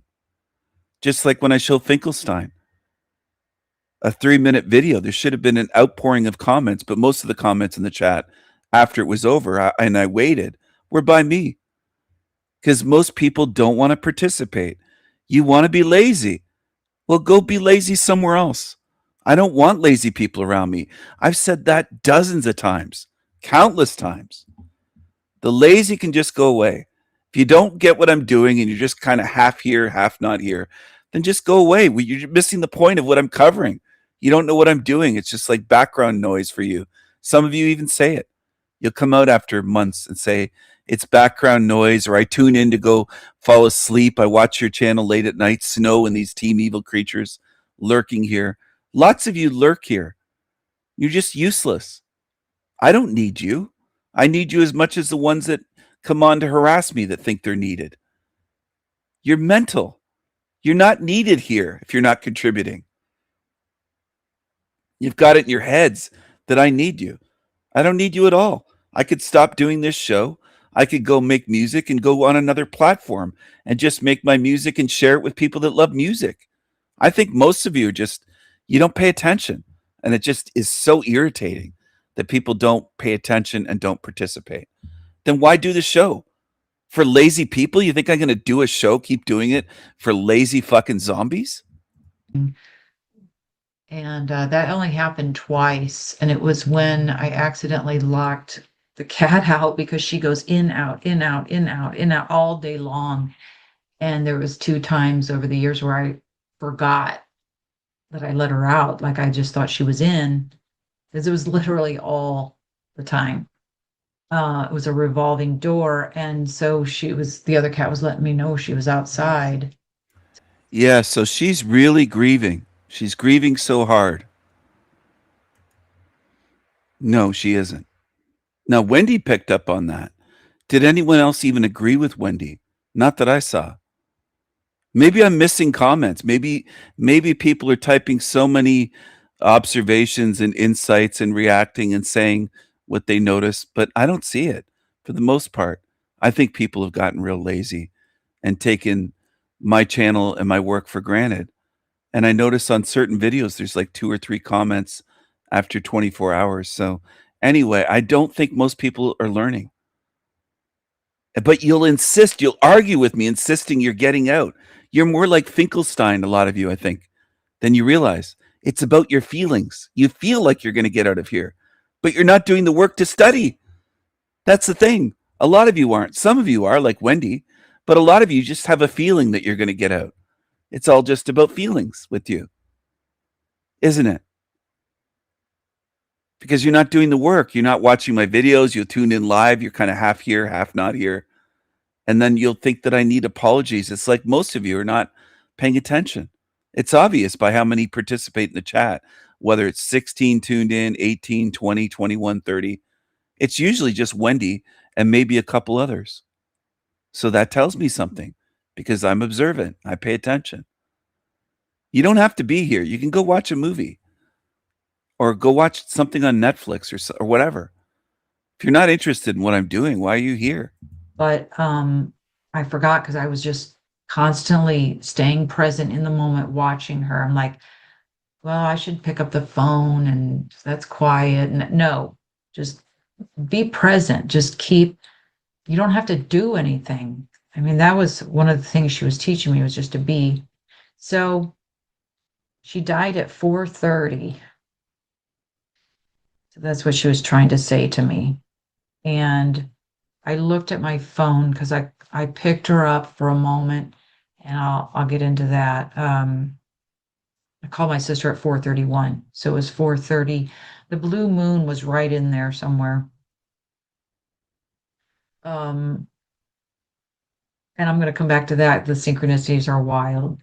Anyway, she died. I didn't even know this, but my brother told me she died on the Holy Feast of the Trinity. It's a Catholic feast.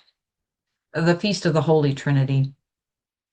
And my mom died on the same feast day, on the Feast of the Holy Trinity.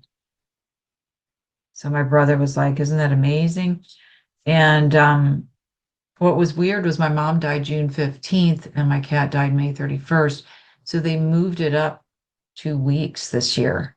I don't know if it was to line it up with that blue moon or what, but my mother, within a year apart, my mother and my cat died on the Holy Feast of the Trinity, or the Feast of the Holy, I don't know what it's called.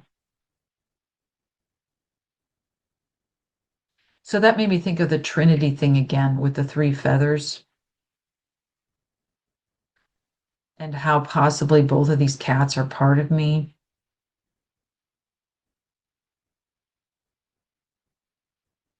And also, I'm just looking to see if I have this in here, but I'll just go ahead and say it. I was guided to do a release of both cats. I felt like they were both from the same soul family, to not break contracts, but to make the contracts null and void. And I don't remember what we all did, but I needed both cats with me. So I had to do it while she was still alive.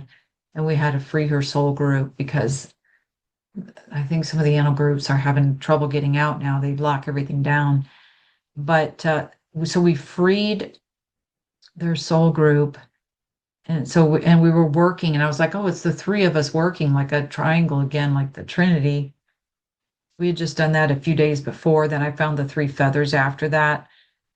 And then she died on the Feast of the Holy Trinity. So it's just wild. So, but on that last day when she was talking to my friend, she was laying on the porch. It was like she came out to greet her, even though she could barely walk. And there was a mourning dove. So mourning, M-O-U-R-N, like crying, a mourning dove playing in the background. Not playing, but cooing in the background, whatever. I'm not even thinking straight. And I was like, oh my God, a mourning dove. And I haven't really heard one since, but it was like, she is going, because you're still grappling with, this isn't real, this can't be happening. And so let's see, I'm looking at my notes here. Yeah, so I used both cats to do a breaking free of their soul group contract. And then I was talking to her after she passed. I feel like she returned to herself in the real. I was trying to assist, and she said, we are one, meaning me and her, is what she said, and that she will see me there. So I'll come back to that. And then Sequoia also told me, when I talked to Sequoia, Sequoia also told me that we are one. So listen to that. We are one. I already dropped the link for this in the chat. You can go watch this garbage. 76 views in 2 hours. So she gets more views than I do on this stuff. 19 likes. People hit the like button over there. People like this video more than people like what I'm doing. That's not just frustrating. It's an insult. It's a slap in the face.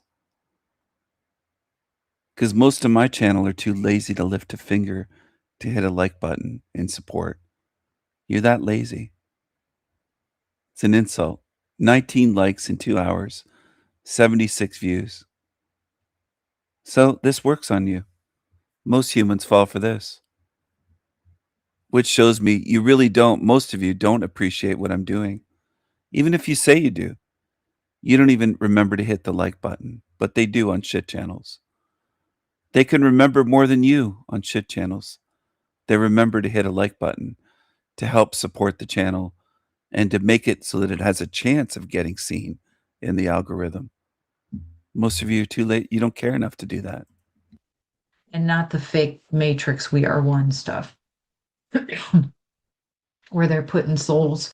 By the way, this is what most people deserve. They don't deserve my level of work because there should be hundreds of likes on what I'm doing. And there isn't. There's hardly any. So you're showing me something as well. You're showing me something about you and about humanity and how lazy and careless you can be. In groups together and forcing them to create the same reality. You're all one with the hypnosis. See, they use those. I feel like she returned to herself in the real. I was trying to assist. And she said, we are one, meaning me and her, is what she said, and that she will see me there. So I'll come back to that. And then Sequoia also told me, when I talked to Sequoia, Sequoia also told me that we are one. And not the fake Matrix we are one stuff. Where they're putting souls in groups together and forcing them to create the same reality. You're all one with the hypnosis. See, they use those tricks because we fall for it, because it mirrors what the real is. They're just copying. So my friend told me that Zika was still doing work, even though she was on her way out, still doing work and protecting me, and will carry something off for me. All right, so what's amazing about these synchronicities, and there's more, but somebody, I don't know if I should say their name either, went out in their country. So this is somebody not even in the US. This is somebody in their country, had planned to go out with their friend for a couple days and go to certain sites. I'm not sure if they were going to ley lines or what, because I was a mess when I was listening to her messages, but they were going to reverse things that were in those spots. And anyway, this person, I had sent them a piece of larvicite. They've done so much work in this place. Man-Marie Uber, all of her friends, all of these creatures on YouTube claim they've reversed this, fixed this. Yet this realm keeps getting worse. Now, if I don't mention it, I don't think most of you notice anything. You have to have it pointed out for you. If they fixed anything, why does this realm get worse? Because obviously, they're not being truthful. They haven't fixed shit, healed shit, done shit here. None of you have. It's not just Man-Marie. Any of you that do that are a liar. You haven't done anything. You haven't healed, fixed this matrix, reversed anything at all. You're a species of liars, and I'm calling you out as a species. Most of you are lying pieces of shit that aren't any better than her with the way you behave. You defend liars. You participate. You follow liars. If I call out liars, many of you defend them.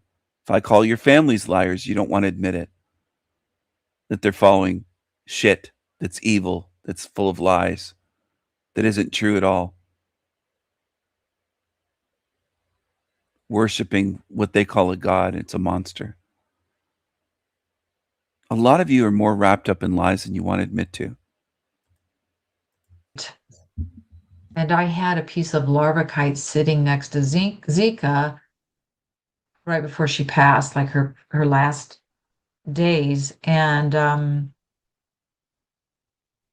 so this person went to a major So her video's been up for a whole 2 hours and 20 people have hit the like button. And I'm gonna keep harping on this because every day now it annoys me what I see on here. The laziness. Some of you are going to be so lazy that you're just going to stay here. You're not doing the work to get out. So be it. I don't know why you even tuned into my channel. You don't belong. Not everyone belongs here. Choose wisely. I posted this 14 hours ago and only 18 likes. Man Marie Uber has 20 likes in 2 hours. So yes, I am going to compare and contrast.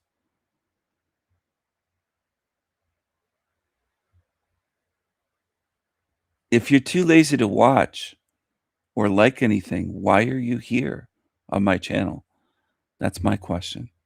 Why are you here? Choose wisely. A whole 4 comments. And one of those is by me right there.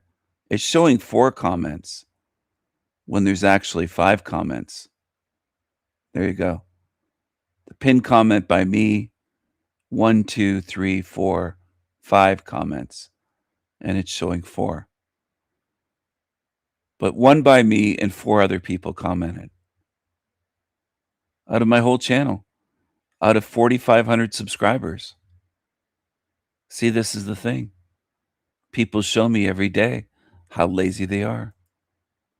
Stay lazy. If you think I'm going to help the lazy, you're fucking delusional. I'll help you as much as I help Peanut. I helped Peanut leave my channel after he showed how lazy he is.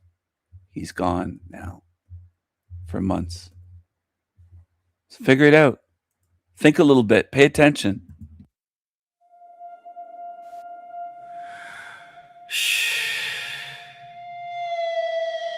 Choose.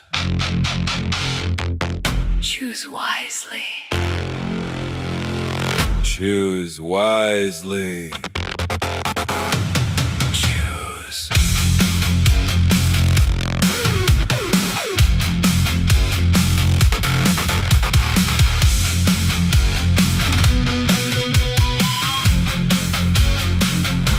Did you choose wisely? Where do you stand? Did you oppose demons? Did you choose freedom? Did you live by principles and morals? Do you belong in hell?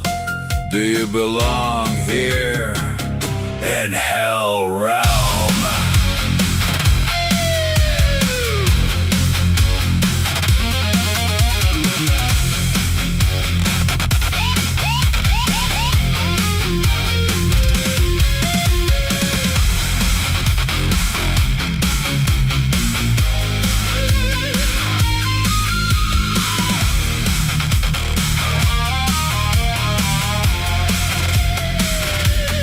Are you in the Black Eyes Club? Did you live by hate, by truth, or by love? Do you have snake eyes? Are you afraid to die? Did your spirit rot and decay in life? Do you deserve to be Free in eternity? Do you deserve Freedom! Or are you an evil lying? demon? Are you a demon? Did you choose? Wisely. Did you choose? Wisely. Where do you stand? Where do you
choose wisely? Did you choose wisely? Choose. Did you choose wisely? Did you choose wisely? Did you choose wisely? Where do you stand? Did you oppose demons? Did you choose freedom? Did you live by principles and morals? Do you belong in hell? Do you belong here? In hell realm?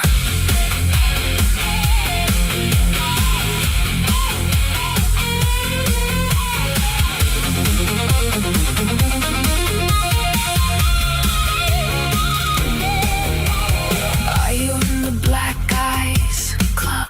Did you live by hate, by truth, or by love? Do you have snake eyes? Are you afraid to die? Did your spirit rot and decay in life? Do you deserve to be free? In eternity? Do you deserve Freedom? Or are you an evil, lying Demon? Are you a demon? Did you choose Wisely, Did you choose? wisely. Where do you stand? Where do you belong?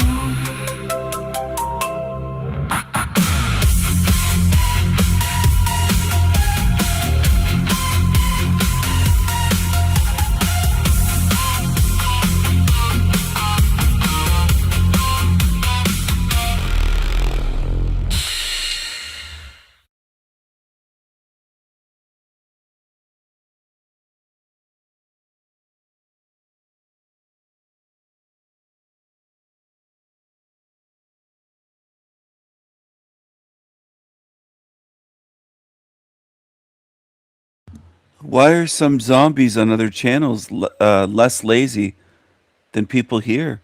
I have to wonder. I wonder that every day now. Because it's getting more common where there's few comments, few likes. If you don't like it here, go away. If you're too lazy to lift a finger and support for a channel, I'm not begging you to like my stuff. I'll just send you away. Some of you have it backwards in your head thinking, oh, he's got to beg us for that like button. No, I'll just send you where Peanut is. Away. Or Louise. Carmen. Kirsten. You don't have to be here. Just fuck off. Go away. Just go fuck yourself. Where are they now? What are they going to watch? They can still tune in and lurk here, but they can't participate.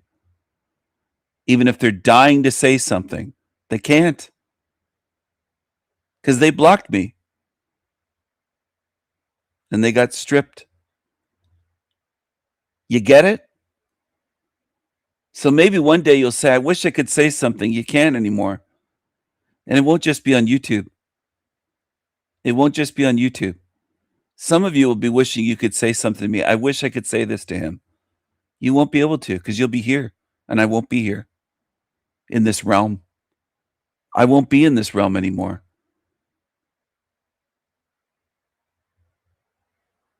I can't believe how lazy people are. That really irritates me.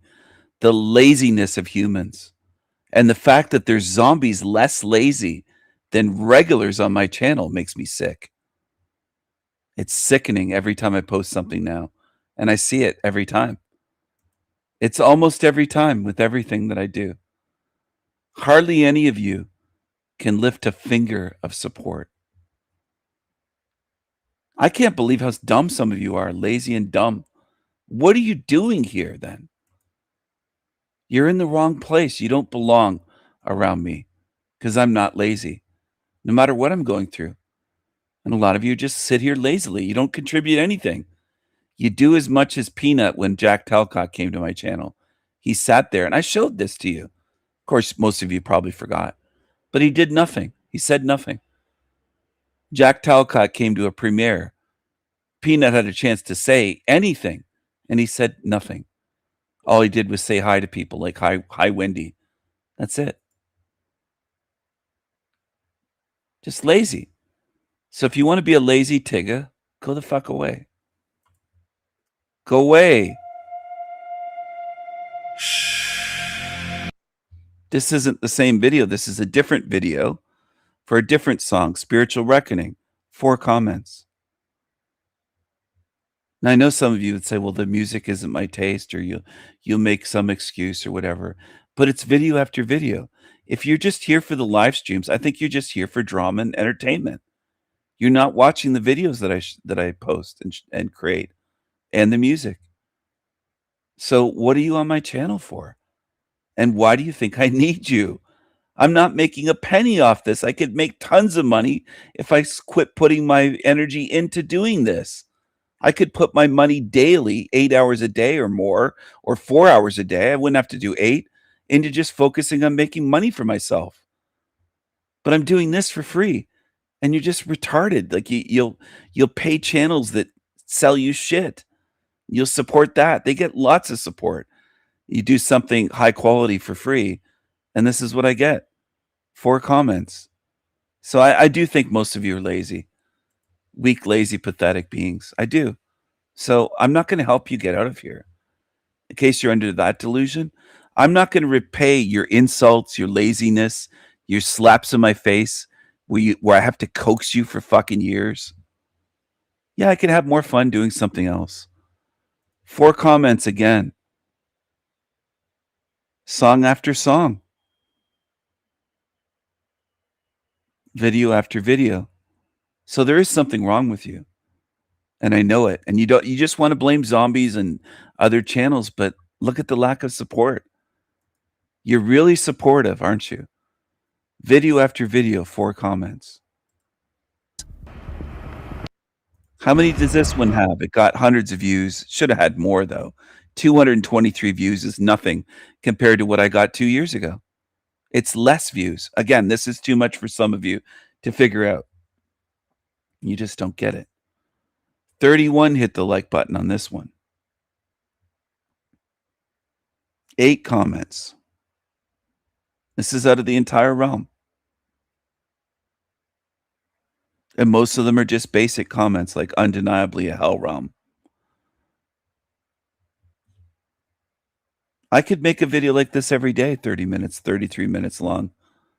This is 33. Just hopping around, sharing channels, showing what a hell realm it is, showing degenerate zombies, showing abuse of children, showing hoarder houses, showing people talking depression, showing destruction in Gaza, showing massive drug addiction in Kensington, real life zombies, and in Vancouver. That's the tip of the iceberg. I don't know why people are here. You should go watch a movie or something. I've even made memes and posted them during live streams, thinking it might reach you, but people just don't pay attention. I don't think most people are here during the live streams. I don't. I think a lot of you dip in and you're really not here.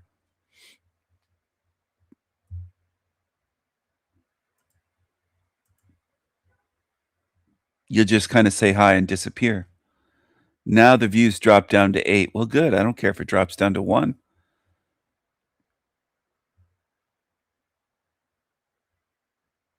I'm starting to care less if you get recycled here because of the lack of support and the insults. It is an insult for me to pour in this much effort and energy and to get such little in response shows me that you really don't care. I don't make money, you fucking zombies, if you leave a comment or hit a like button. Some of you are that dumb. You're at the level of Callie. I don't know why some of you hype yourselves up so much. Wouldn't you rather be watching a movie? Go watch a movie then.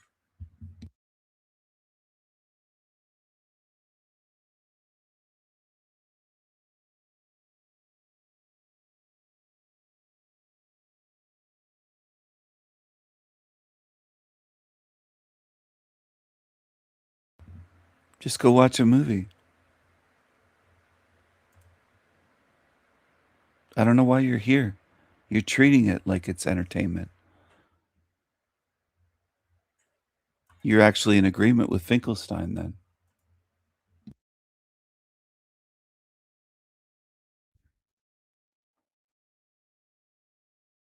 Hello. You've lied about me and smear campaigned me against me for years. And you love Green Wizard Derek DiCarlo, who has made years of violent threats against me, and he's abused women, and he's attracted to minors. He's a psycho. You love violent creeps. I know what you are, Coyote.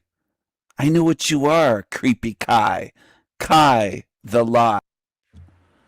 Well, let's see. 3 hours ago, I posted this. 34 views. 12 hit the like button.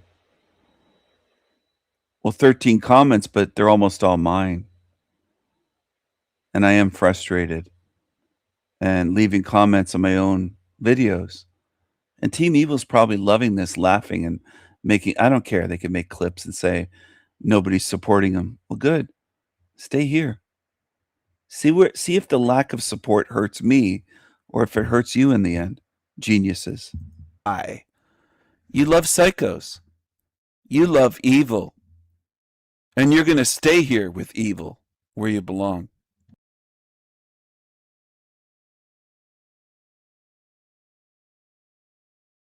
With you has consequences. Well, it's all right, you know, like, I just don't see how this place has given, you know, what, I don't even know, like, what karma is. It doesn't even make sense. Some of the most horrible things happen to the sweetest, most innocent people and animals, and while the most wicked people prosper. It doesn't make any sense. Nothing in this fucking realm makes sense, and I'm seeing it more and more for what it is every day that goes by. All of the mockery, everything about this place is completely and utterly inverted. Windsor said, I had to put down 2 of mine on the same day while also losing my kids and wife, job and home all at the same time. Ex-wife thinks I'm crazy for showing her truth. Wow.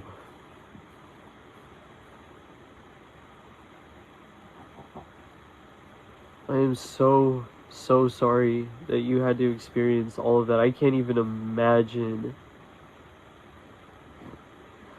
what absolute hell that would feel like. I'm so sorry. To Windsor, much love to you. And thank you for sharing that with me. I hope you don't mind that I read that. Jake. If you never lift a finger to support me, do you think I'm going to fight for you and help you? Are you that zombified and that delusional?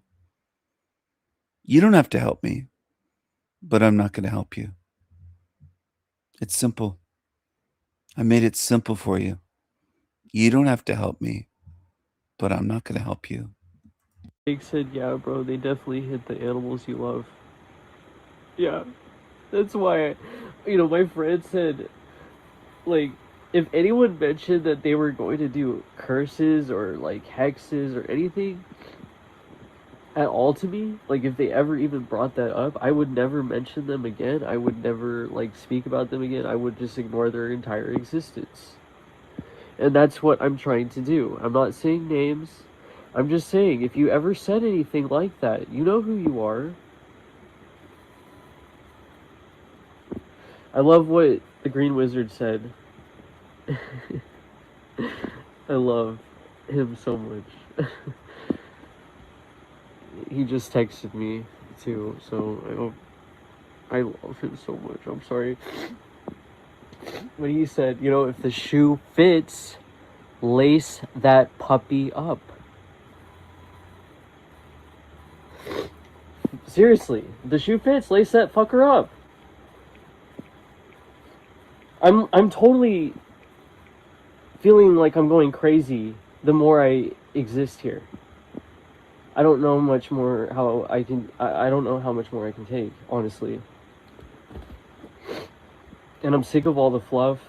I'm sick of all the feel good, you can manifest your reality type of bullshit that I've I really tried to give a chance. I really tried to give it all a chance, and I just, yeah, maybe some of it works, but there is no manifesting your way out of actual pure fucking suffering. That is inevitable.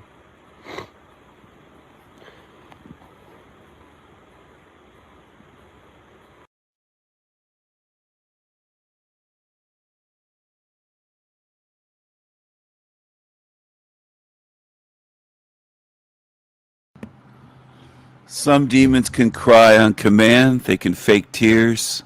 I don't buy the crocodile tears. That's why you don't see any sympathy given for that thing. It has spent years smear campaigning me, years lying about me, labeling me, writing hundreds of comments. I don't feel sympathy for demons. I don't feel sympathy for demons. Okay? I don't. I see through them.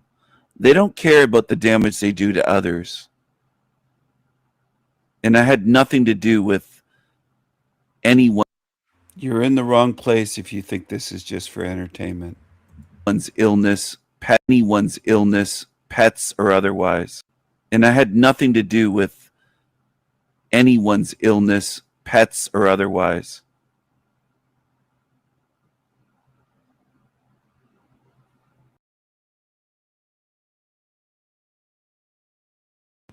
Please don't touch the angels. 3 days ago I posted this. 3 days, 128 views, 22 likes, only 4 comments again. So if no one really cares about my music except for around 4 people, I'm going to stop sharing it with you here on YouTube.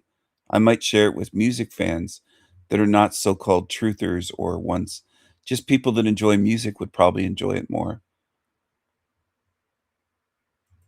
Because video after video on my songs, it's like 4 comments. So most of you have nothing to say. And the ones that do, it's mostly just emojis. Comment after comment. So anyway, that's where I'm at. Yeah, shit channels get more support. You should just go support demons. Go leave them comments. Compliment them, praise them, give them money. Do whatever. It's disappointing. I'm disappointed in humanity. I don't care how that sounds because it's true. I am. You're just a disappointment.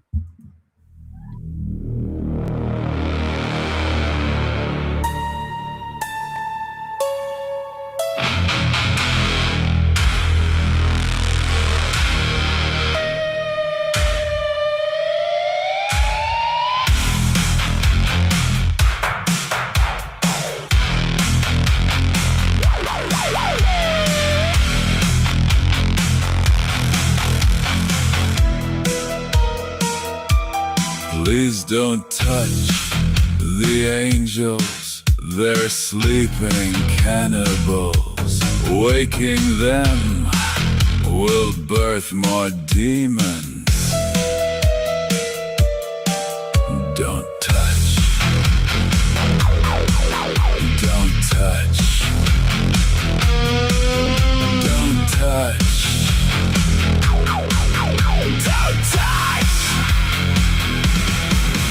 Don't touch.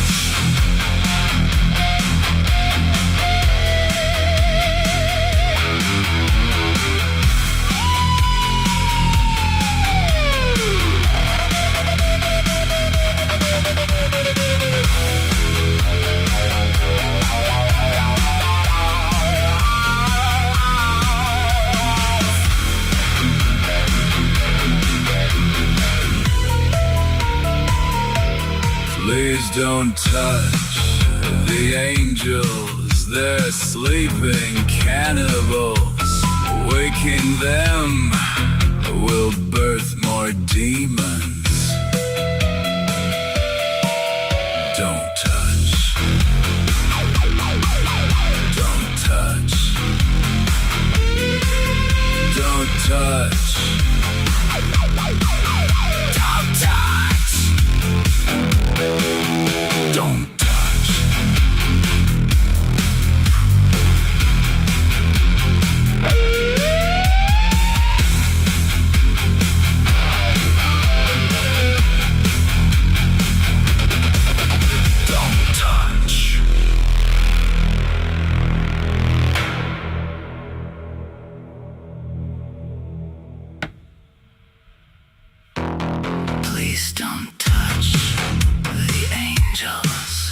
They're sleeping cannibals.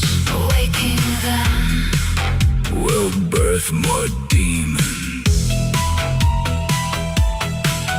don't touch. Don't touch. Don't touch. Don't touch.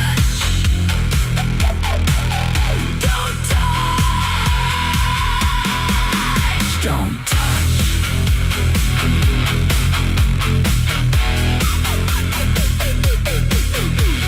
touch.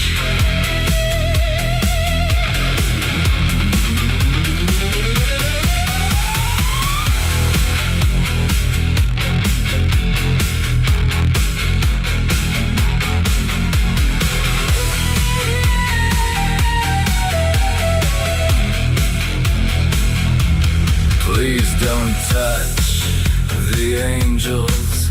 They're sleeping cannibals. Waking them Will birth more demons. don't touch. Don't touch. Don't touch.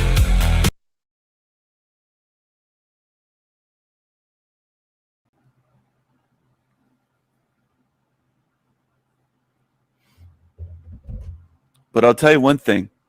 They will pay eternal consequences for smear campaigning and character assassinating and slandering me. They will pay spiritual consequences.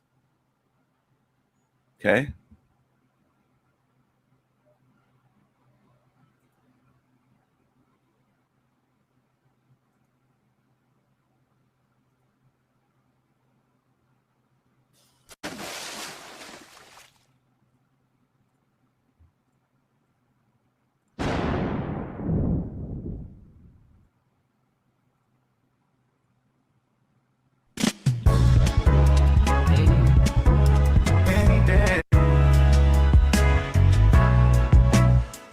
Why you niggas gotta hate on me? Just doing what I'm supposed to do, being who I'm supposed to be, a motherfucking G.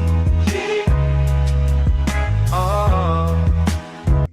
So they said I was mocking, this thing said I was mocking them or it. After their dog died, they put my full name, Stephen Killeen. Would you like me to put your full name and address out there? Stephen Killeen curses others, which can affect animals. He is sadistic. Did I really mock you? You try to blame me for your dog's death. Creepy creature. And almost nobody said anything on my channel about this in all this time. This was months ago. That's the thing. Most people, when evil's done to me, people just zip their lips. They don't do anything. Now, there's a couple people over the years that have supported me in ways. But for the most part, I don't think most people care so long as evil isn't being done to you. But it will be in the end. I don't think most people are going anywhere. I think a lot of you are delusional. You have it in your heads that it's so easy to get out of here. It's not even easy for you to hit a like button. So you think I'm going to have faith that you're going to be these great, strong, tireless warriors? You're too lazy to lift a finger on my channel. Why you niggas gotta hate on me? Just doing what I'm supposed to do, being who I'm supposed to be, a motherfucking G. Oh. So they're so obsessed that they were watching and recording my live stream all those months ago. But they call me a stalker when they're watching, lurking, recording my videos, just like Don't Judge Me and others. They all do this. I've been trying to show you that it's a demonic realm and for years, and most of you don't get it. You seem to just think there's a couple demons around. I call them Team Evil. I call them demons. I do everything to try to get you to see how big it is and widespread. And most of you just have a tiny view.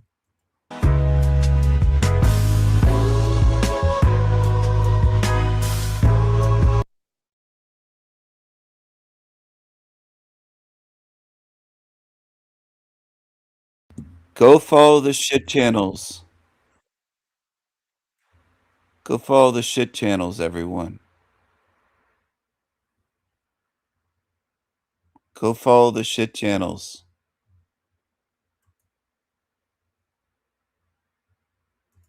Why not? You could be lazy there. They won't even ask you to hit the like button. You'll probably just do it with automatically over there. So how is that mocking? How is that mocking? They blame me. Look at, they put my name in there. This is all going to come back on you, bitch. All of it. All the things you've done to me. Doxing my name, supporting psychos that make death threats against me. It's all going to haunt you for eternity, you dumb fuck. You liar. You smear campaigner. Everything that you've done over the months. I can almost hear some of you when all of this goes down saying, you didn't tell us, Stephen. I didn't think you were serious. And I spent years telling you and showing you and warning you. I think some of you are just dumb, lazy. You can't pay attention. You don't take truth seriously. You laugh at the truth, and then when someone's joking, you don't know it's a joke.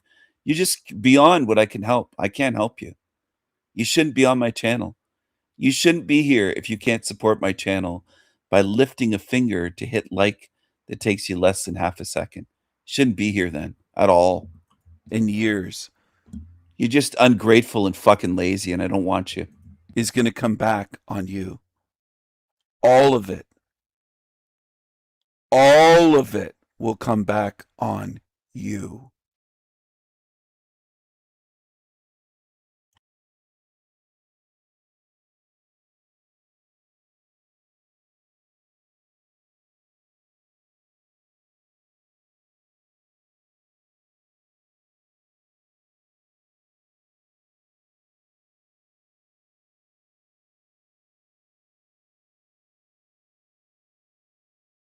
Boredom isn't something that I experience because I'm not lazy, but I bet a lot of you get bored with truth.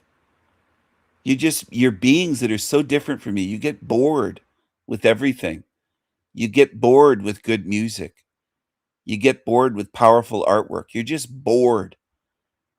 Whatever type of spirit you are, you're more like this thing. Tragic reality. You belong on this guy's shit channel. It's where a lot of you belong. On shitty channels like this. Hello, hello. I'm going to do a quick review of this channel.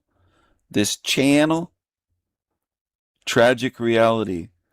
I'm going to cover this video and maybe a couple other videos, not the whole thing, but some of it, and give my thoughts. Now here's a channel for you. Quantum of Con Man in 6 hours, 2,100 views, 255 likes. People hit the like button over there. I don't think he ever has to mention it. They just do it. They do it out of courtesy and respect to Movies Matty.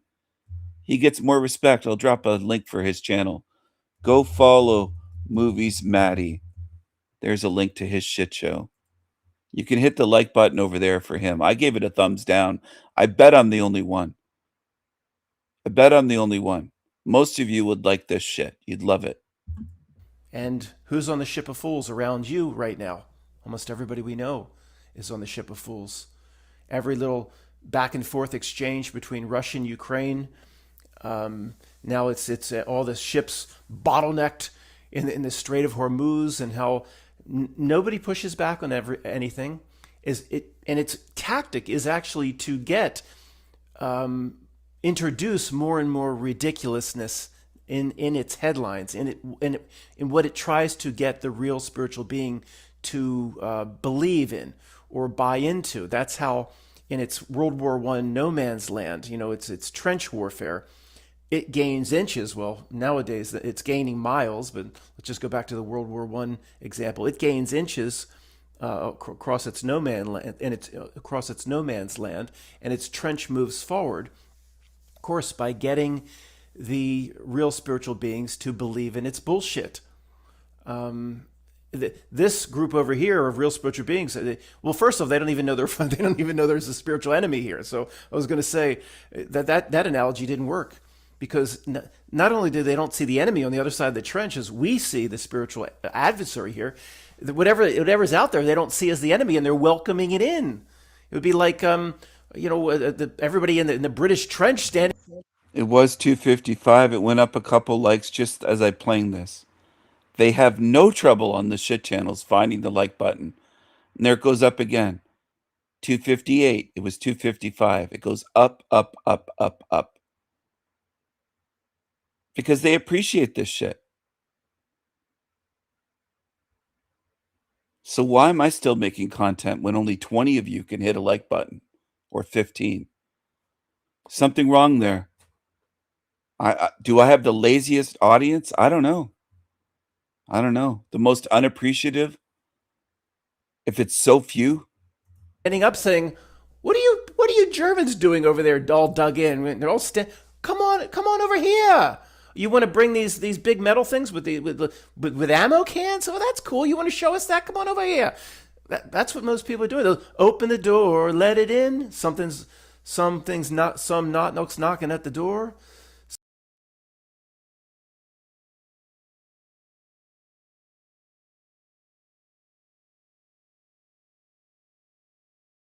Go follow this creepy creature. Black eyes, not milk, hundreds of likes. Go follow this. Something's ringing the spiritual being's bell. Do me a favor, Paul says. Billy Shears, open the door and let it in. What's Matt? That you don't really think that song's about that? Considering what sort of mega creep that Billy Paul is, probably is about that. Letting the not milk in. What do you think it's about? Just some salesman or something? Or some guy knocks it. Who's knocking at the door? What do you think? It's just some rudimentary, stupid example of somebody knocking on the door in, what is that stupid movie with Hugh Grant? Notting Hill or something? Something's knocking at the door. Hugh Grant, let him in? No, I think that's what it is about. But anyway, let's do the life tip. All right, if anybody's not interested in what I'll call this life tip segment, and boy, I need to do this once every 2 weeks, or share some of yours in my video segments, some of your ideas. It'll be no more than 4 to 5 minutes. I'll try to keep it under 5 minutes. And it's about music. It's about something I do on the first of every month. Now, if you want to do this, you need to be able to write down at least 40 of your favorite albums of all time, where you can put the CD in or the record and you can listen from start to finish. Not that you have to love every song, but somebody over age 40 understands the album experience, the CD experience, where does a 20-some-year-old even understand that? Is it all about singles today? I don't even know. Do groups come out with, or bands come out with albums that you listen through? Not very often. I mean, other Taylor Swift, but I don't know. It's not like it used to be. It couldn't possibly be. I mean, just think of old albums like, Hotel California, the Eagles. And just even Michael Jackson, Thriller, okay, whatever it may be. So it's very easy for me at 55 to come up with my top 40 to 45.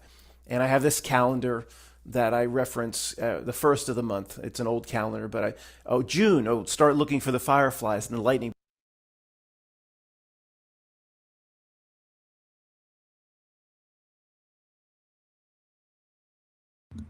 The Save Europe Act, 10,000 hit the like button on this. I don't know if it will achieve anything, but it just seems like everywhere else people are able to find the like button, except on my channels. Everywhere else. So I have to wonder. How many of you are playing demon games, pretending. I have to wonder. Yeah, he doesn't have to ask because he's a shit channel, Humpty Dumpty, with his black eyes. They leave hundreds of comments, hundreds, if not thousands of likes. My audience doesn't. So I have to wonder, what's wrong with my audience? Are you playing demon games? Are you here to play demon games against me? Are you here pretending? I wonder. because you're not supportive, most of you. So I have to wonder. I do wonder, and I will figure it out. I'll put in more energy than any of you can until I figure it out, because most beings are lazy. You've shown me that. The lack of comments, lack of likes, lack of everything showed me how lazy people can be. And your laziness might as well be an anchor around your ankle. Without my help, I don't think you'll go anywhere. I don't care how that sounds, because you'll say, oh, it's supposed to be sovereign, and well, you're lazy, and I'm not going to help you. You can cry out in the end if you've been lazy for years on my channel. Help me. Well, you didn't help me. You didn't help me reach anyone. You didn't help me with even hitting a like button. All the effort and energy I put in. So fuck you. Stay here. Stay in hell and be lazy forever. You don't deserve freedom and eternity. I don't want lazy beings around me that just take me for granted, take advantage, don't appreciate anything I do for them. I don't want you around me for eternity. Why would I? Why would I want leeches around? You want to be a leech? Stay here and go to other channels. Get the fuck away from me. Go to other channels.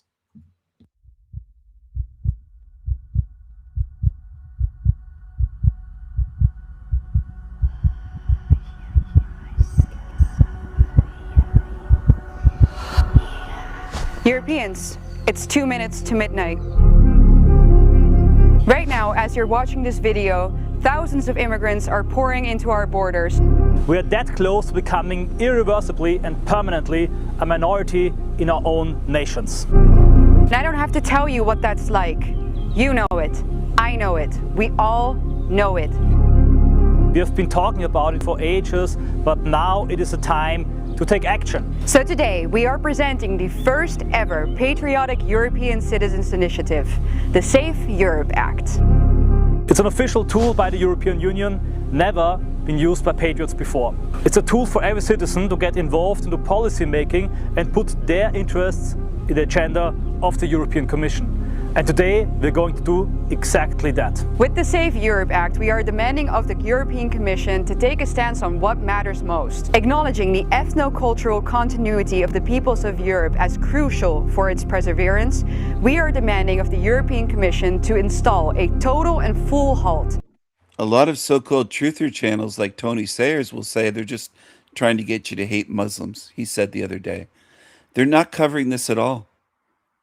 A lot of you watched for years, or still watch, I suspect, channels that don't do anything to help you see the truth of this realm, where you are, what this place is, who you are, what's happening to white people, anything.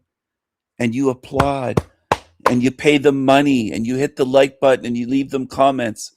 I'm not going to do this forever, coaxing people. I hate to have to do that. I pour tremendous amounts of thought and energy and effort into creating things for free. I shouldn't have to coax anybody for support. You don't want to support what I'm doing? Message received. Then fuck you. Go to the shit channels and stay away from me. Stay away. I don't want leeches around me. And that's what you are. And if that sounds harsh, too bad. I hope it makes some of you feel a little bit ashamed if you're capable, which I suspect many of you in this realm at this point are not capable of being embarrassed, ashamed, feeling bad about doing wrong, feeling bad about being lazy, feeling bad about taking people for granted, copying from people, stealing. I don't think a lot of you feel bad. I think a lot of you are psychos. That's what I think, walking this earth. You don't feel shame. You don't feel guilt. You don't feel embarrassment for being leeches. You'll just leech. A lot of you leech all the way through life. You just leech, copy, steal, take advantage, take for granted. It's what you do. It's what you do best. On non-Western immigration, both legal and illegal. From now on, no one comes in and millions go out. We are demanding from the European Union to end all pull factors, benefits, and create a harmonized system for voluntary return to remigrate every single migrant who is a threat or a burden to our society. But to do that, we need your help. If we reach the 1 million signatures, we are forcing the European Commission not only to meet with us, but to talk about remigration in the European Parliament. Now we're not naive. We know that the European Union doesn't care about the future. We know that the European Union doesn't. Now we're not naive. We know that the Parliament. Now we're not naive. Parliament. Now we're not naive. But you were as a movement for years. Could you acknowledge that? You were naive, thinking you could talk to politicians. You're still naive, though. You don't understand that they're demons. You think they're just people. They're just liberal anti-whites. You don't understand the demonic nature of this realm. And I'm speaking to the ones making this video. This guy and the woman, the blonde Dutchie. You are naive because you think this is just a realm with people in parliaments. You don't understand the depths of the evil of this place. And you would probably never spend time on a channel like mine to look and to try to understand. Most of you don't do that.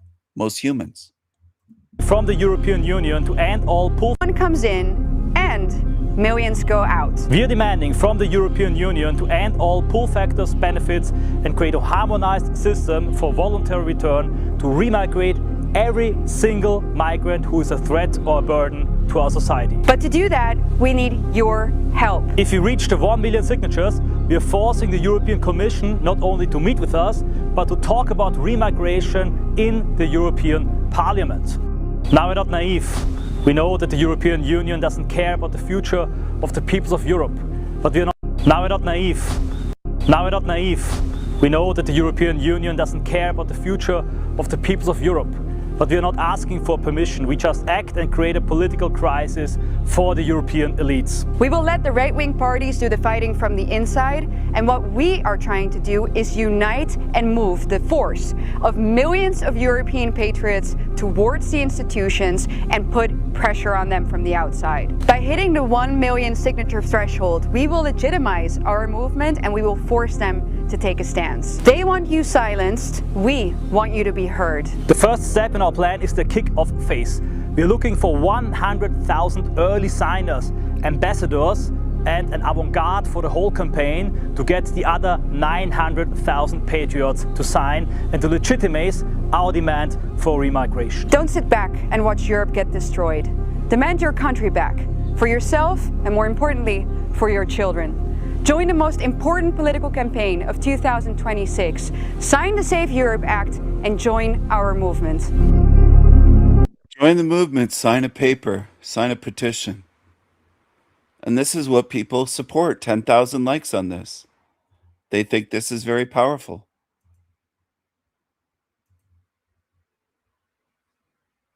Do you believe you can force demons to do something with signatures on paper?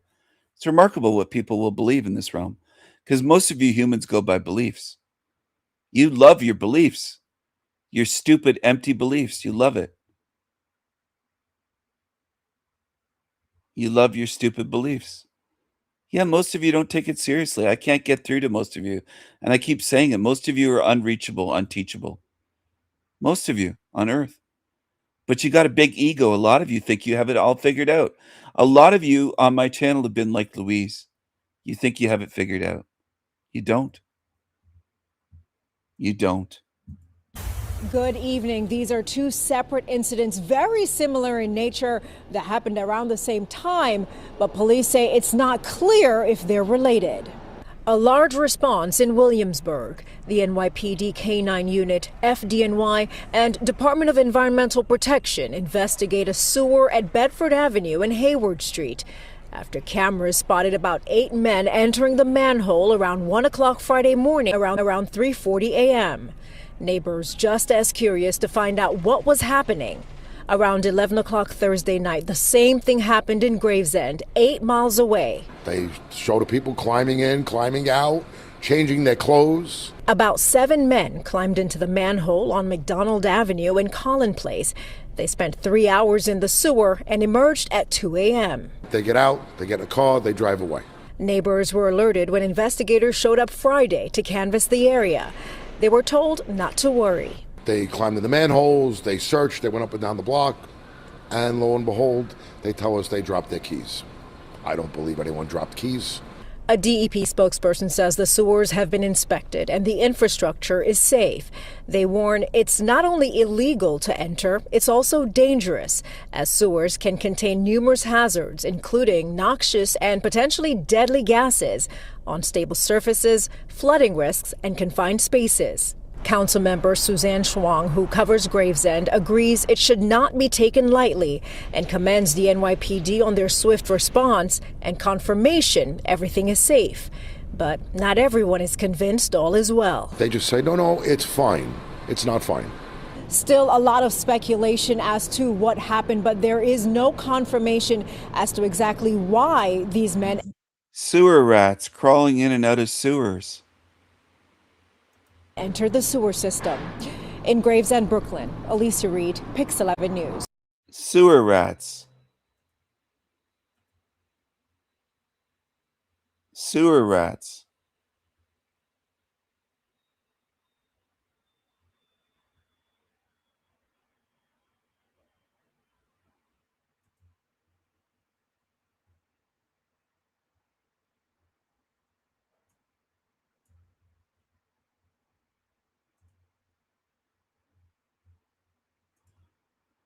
Yeah, she'll be on the quote other side. She quoted Darius J. Wright. Is the last thing that she said to me. She was quoting a demon.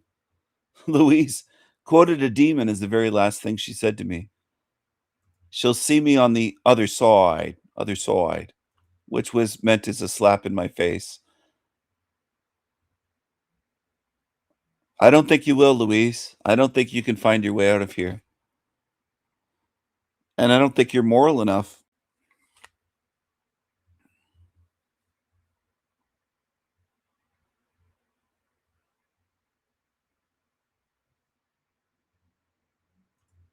Sending me video links and saying, it sounds a little bit like you, Stephen. And it was nothing like me. Just insulting. Hello, Ren. Good to see you. It's been quite a show so far. I'm going to try harder to get people to leave that don't belong here. So this video, Daily Express, 12,000 likes. People support this, mainstream media. Good morning. It's a moment to take a long, hard look at ourselves as a country and what we've become. The murder of 18-year-old student Henry Novak was bad enough of itself, but compounded in the most extraordinary way by the behaviour of the police officers. Many of us have asked for the footage to be released, and finally, last night it was. Let me show you just 30 seconds of what happened on that fateful evening in Southampton. Right, let's get you out of there, shall we? Oh. I was in bed asleep. Whenever just find out there that someone's attacked me. I can't breathe. Grab his other arm.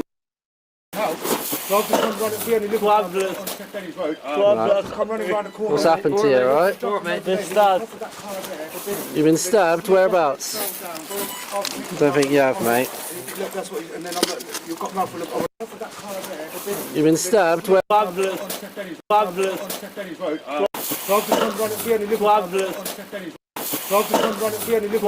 His other arm.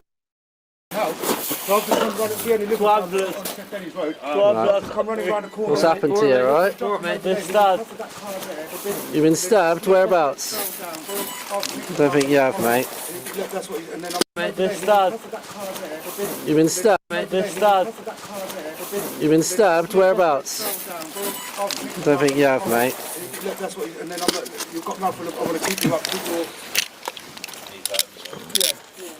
Hand? I can't breathe. Put the hand in the cuff, mate. Yeah. This is like numerous times this has happened to us. We've been walking, we parked Just think of it.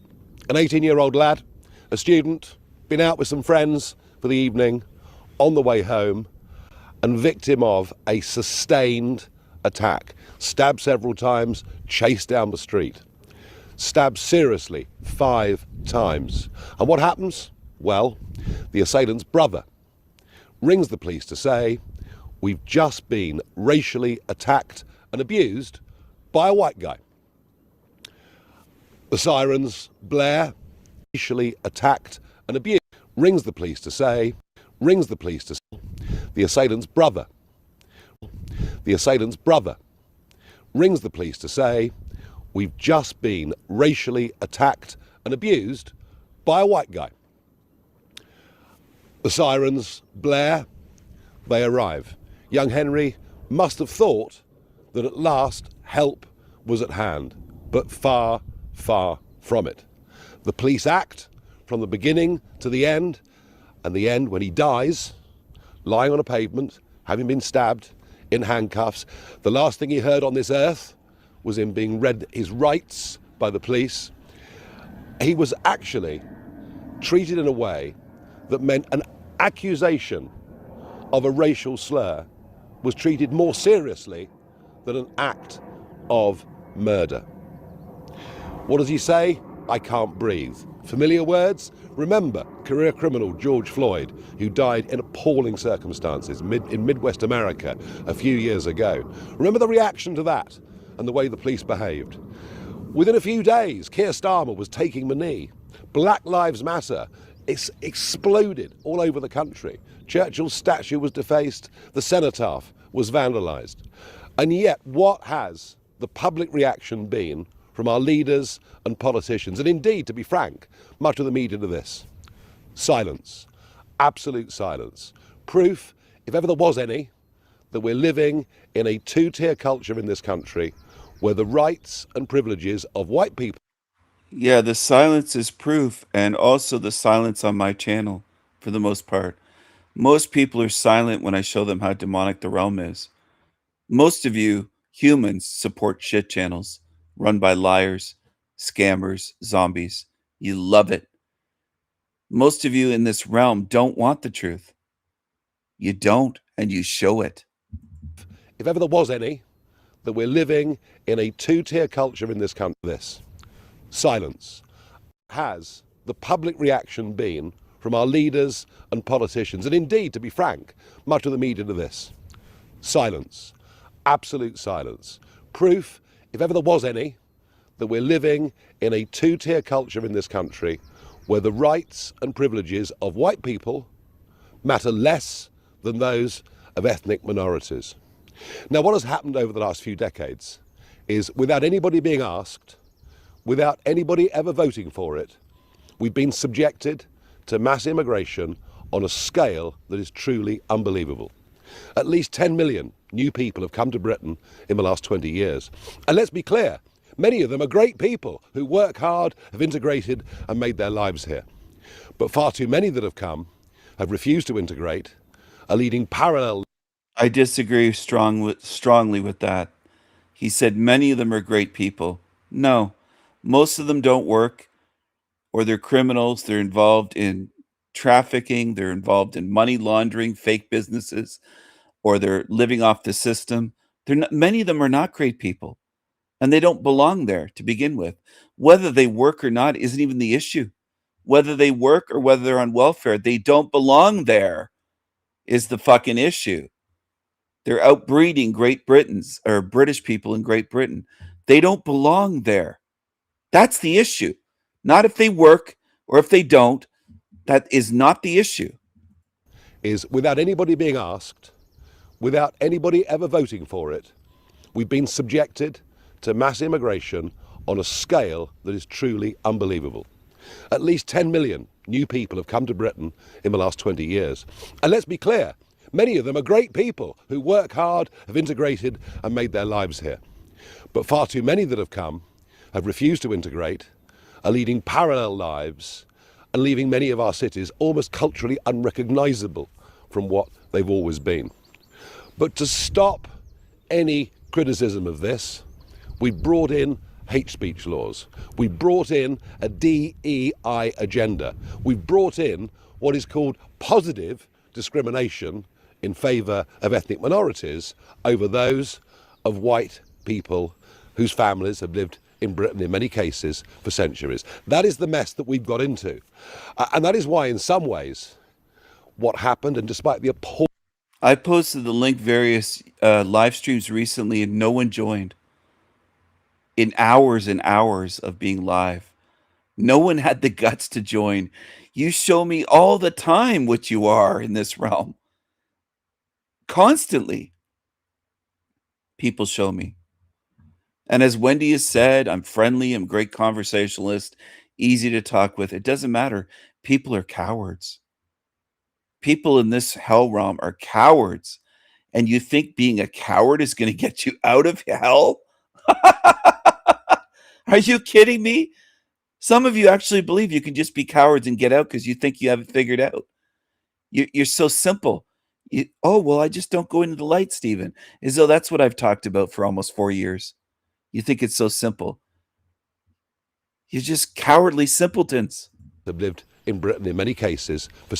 We brought in a DEI agenda. We've brought in what is called positive discrimination in favour of ethnic minorities over those of white people whose families have lived in Britain in many cases for centuries. That is the mess that we've got into. And that is why, in some ways, what happened, and despite the appalling behaviour of those police officers, but in some ways, what happened on that night in Southampton perhaps shouldn't be a... All the lies about me, smear campaigns saying I'm so cruel and evil. Do I really behave that way as a host when I have guests? It's unbelievable the amount of lies that people tell. They say, "Oh, you're so mean to your guests and you hate your own followers." That DGM character was saying, and I laugh at it because it's not true.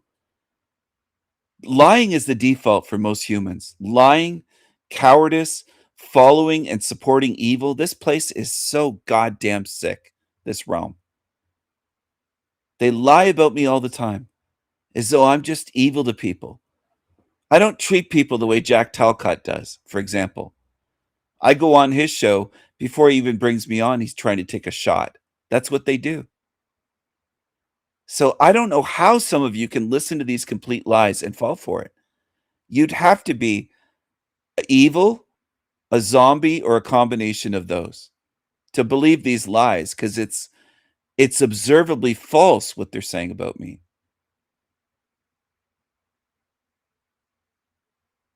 They just, it's unbelievable to me, the way they spin things.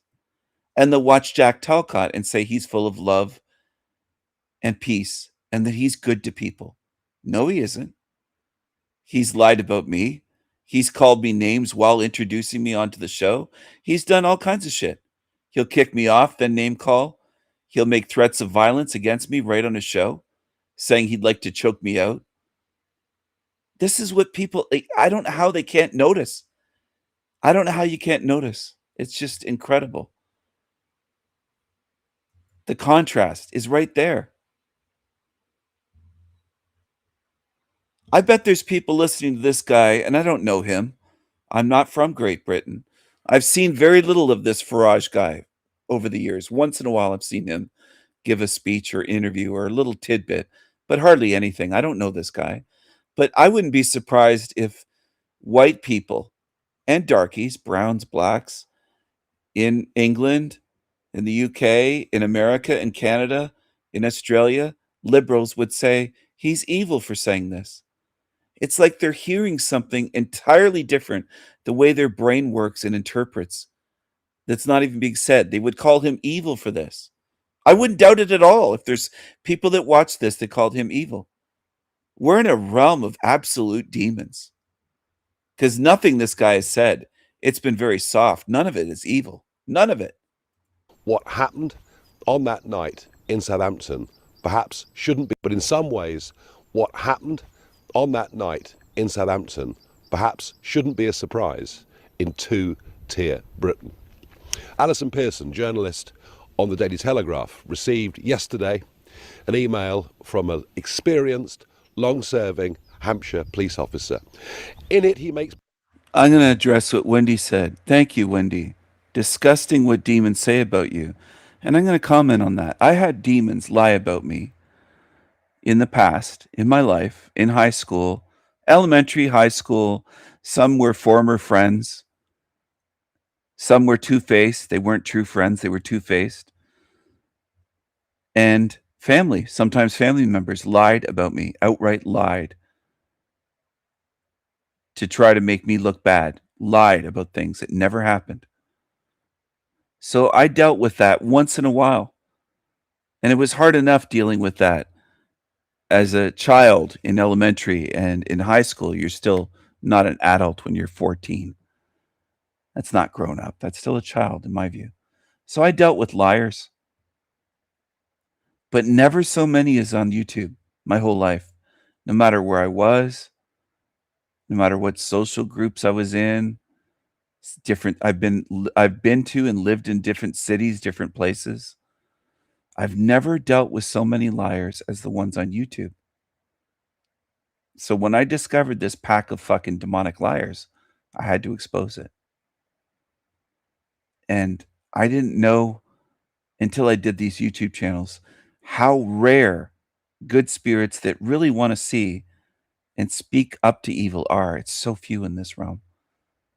It's way fewer than I thought there would be. Way fewer. I thought I might reach thousands. I was idealistic when I started the Sanity Machine channel and then other channels, others, some of which are gone, long gone, years ago. They were taken down years ago. Some of you weren't here. They were gone before you ever found me. You missed out on channels that were removed, that I ran. Okay? But I thought I could reach thousands.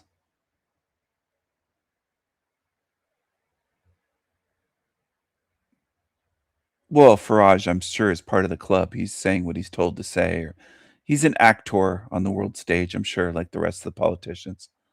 But I really did think I had a chance years ago, 4 or 5 years ago, to reach thousands through YouTube. And some would say, but you have, Stephen, look at the subs. But really reach them. I don't mean the sub count. I mean reach them spiritually so they understand what this realm is and what I'm saying is true. And I think it's a handful. I don't think it's thousands. I think it might be a handful. If I had a choice, do you think it's 5,000 that you've reached, 10,000? Let's say 10,000. Do you think you reached 10,000, Stephen, or 5? I'd bet on 5. It's closer to 5. All this work to reach so few. Years of work that I devoted my life to, trying my heart out to reach, and it's been so few. It is so frustrating because a lot of you pretend. You think you'll pretend, oh, I get it. You don't, though. You always demonstrate it eventually, given time, that you really don't get it. You don't get it. And the lies about me are just so many. So many. They're going to see a side of me you haven't seen, these demons. None of you have seen it. My own family would probably say, we've seen you angry, or you haven't seen me the way I'm going to show when I'm out of this realm, out of the matrix. I'm not going to use my anger to anchor myself here. I'm saving it all. My righteous rage and fury. Fury.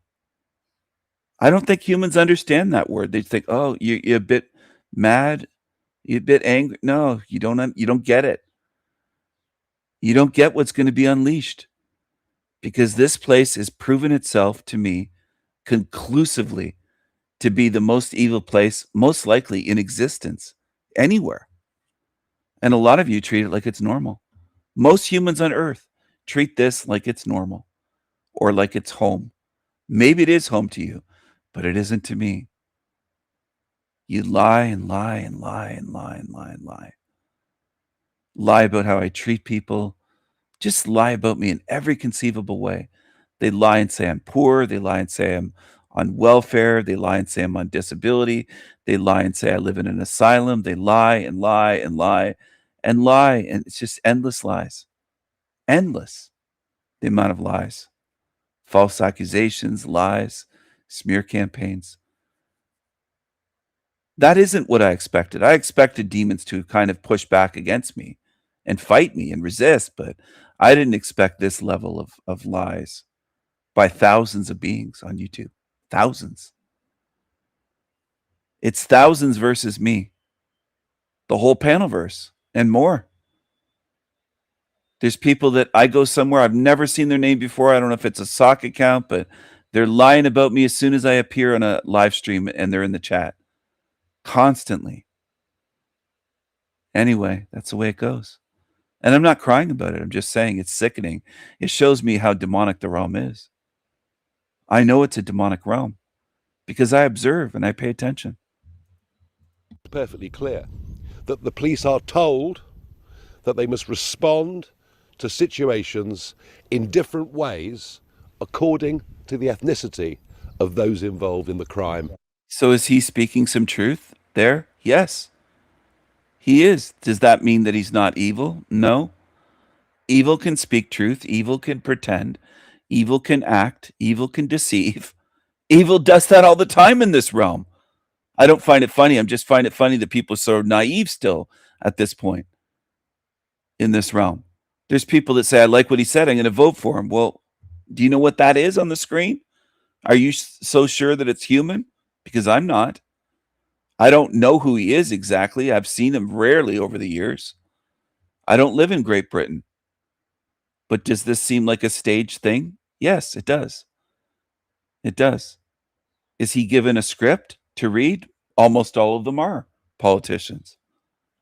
It's not just Obama. People kept saying, oh, teleprompter Obama. They all are.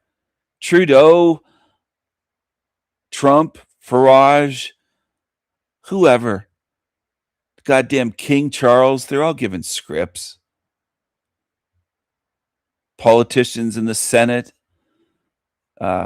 ones in the U.S. Congress, wherever you want to look.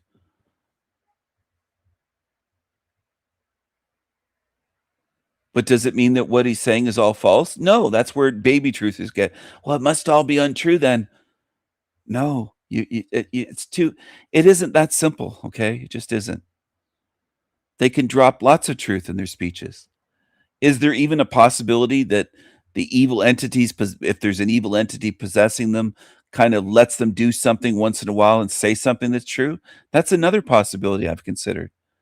That once in a while they're kind of allowed, in a sense, to speak something that's sincere or true. Once in a while. And then it might come out. But do I think this whole thing is scripted? Yeah, I think the whole thing is scripted.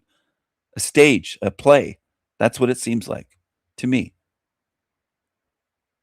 But does it mean that everything he's saying about the atrocity is false? No. The police were racist. They are anti-white. It happened to him. They allowed that. It happened to him. He was stabbed 5 times because he's white. That's why. By an anti-white piece of shit. And the police allowed him to die because he's white. So this part of what he's saying is true. Truth can come out of the mouth of a politician. It doesn't mean it's a good being, though, or that it should be trusted. That's where the complexity comes in. Whereas baby truthers would just say it's all fake. It's on the news. It's all fake. It's all fake. It's on the news. It's all fake. It's all fake. It's all fake. That's what they'd say. That's what they'd say. That's what losers would say. Finkelstein would say, well, it was on TV. It's fake. It's on the news. It's fake. He didn't die. It's fake. It's a hoax. It's fake. Everything on TV is fake. Because that's what simpletons do, like Finkelstein. He doesn't have a brain. He's got a big nose, but he's got a tiny brain. Big nose, tiny brain. Long-serving Hampshire police officer. In it, he makes perfectly clear that the police are told that they must respond to situations in different ways according to the ethnicity of those involved in the crime or in different ways. And just like I've said for years, in this realm, it's different rules for different people. On YouTube it is. My channel is treated differently. White people, white men, white women, white children get different treatment. They get worse. We get worse. We get worse treatment. I'll include myself. We get worse treatment than others in Canada, in Great Britain, in United States, in France, in Germany. It goes on.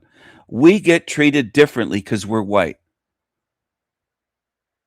We get handled differently. We get accused differently. We don't have white privilege. We get discriminated against. Racism is allowed. Yeah, he won't say race. They never do. They'll say culture, they'll say ethnicity, or they'll never just say race. Never, never. The R word race is something most people avoid saying. They'll say, well, different cultures. Do you mean different races? People don't like that. We'll talk about Africans that say different cultures. Well, they're a different race. They're not just different cultures or ethnicity. There's different ethnicities for Europeans, but we're Europeans. We're the same race. Okay? It does matter. Race matters. Race realism matters. Truth matters. Who's more dangerous matters. Who's more violent matters. Who commits more rapes matters. Who commits more murders matters. Who commits more stabbings matters. Knife attacks, stabbings, whatever you want to call it. Different countries, it's called different things. Acid attacks. When have you seen a white person go around in London and throw acid in someone's face? It's almost, I think it's probably exclusively the darkies, the browns and blacks, and Muslims that do that, and Pakis. I don't see white Polish guys in London throwing acid in people's faces, or white British men doing that. I don't see Frenchmen visiting London, UK, and throwing acid in someone's face. I don't see that. Differences matter. Now, we get treated differently because they discriminate against white people. And this is going on across the Western world. Are other truth channels willing to say this, that call themselves truth channels? No, they don't. I haven't found any. So where are they?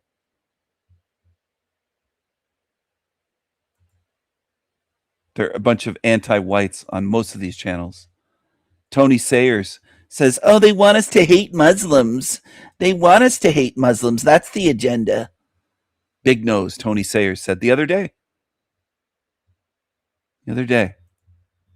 Potential crime. He also describes how a DEI agenda. I'll say this. I can't imagine a white man of any ethnicity, any white man.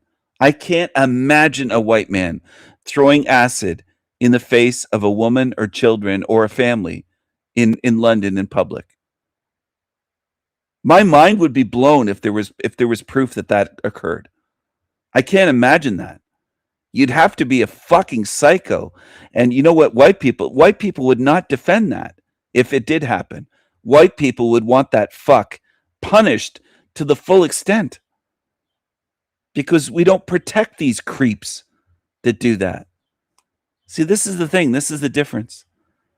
And white men aren't crawling around in London ripping off purses and cell phones, mobile phones, and robbing people and hitting women and doing all this shit that's going on there. And look at what London looked like when you look at the old footage from the 50s and 60s. It looked like a fairy tale. It almost doesn't look real. It looks so good. That's how good it looked. England looked like a fairy tale land before most of us were born. It did. You go through the old footage, some of which I've shown on my channel over the years on live streams in the past. All you have to do is do a YouTube search, 1960s London, 1950s London footage. And the old footage, it just looks so vibrant, bright. It's all English people. Like everywhere you look, it's not darkies. There's no rubbish. There's no gangs. There's no graffiti all over everything. Everything isn't destroyed. It isn't dirty. It's like, what am I looking at? It looks so beautiful compared to now that it could bring a man to tears. It could make you emotional looking at it, saying, I wish I would have been around to see then in that time compared to what we have today. It's night and day at the stark contrast. 1950s London, England compared to today. It's not even close. You'd think it's another world. Yeah, I would go there in a heartbeat. It looked glorious. It looked beautiful. The people were friendly and smiling, and the ladies were dressed in real pretty dresses. And it was just everything was just remarkable. The streets, the architecture was all clean, and it was just like, oh my goodness, what look at what we've lost in this place. Look at how it's degraded. And now it just seems like a war zone, like a place that you wouldn't want to go out at 9 or 10 at night without fear of somebody stabbing you in the back, slitting your throat, trying to grab your phone or grab your wife's purse or your girlfriend's purse. That's what it looks like today. It looks terrible. There was more care, but it's beyond care. It's a destruction of the migrants. They've destroyed and been replacing the English, where it's not England anymore. It's not England anymore. It's very dangerous. It's one of the most dangerous cities in the West. And it's a crime. Because it was beautiful. And you could see footage of it. The parks. They had plays and little events that you could attend in their parks in London. I showed all of this stuff. And it's just terrible now. It's been degraded to the point that it just looks like a sewer. For the most part. And you hardly find a white person. The same with Paris. Paris in the 1950s or 60s was glorious, it looked like. I've seen footage. Oh, it's absolutely evil and disgusting. It's not, Paris isn't Paris anymore. Paris isn't France. London isn't England anymore. It's somewhere else. It's just terrible. And I'm not saying it to get people down. I'm saying it because it's true. And it's just a wicked agenda in this realm to make everything as miserable and degraded and sickening and stinky and dangerous and hellacious as they can.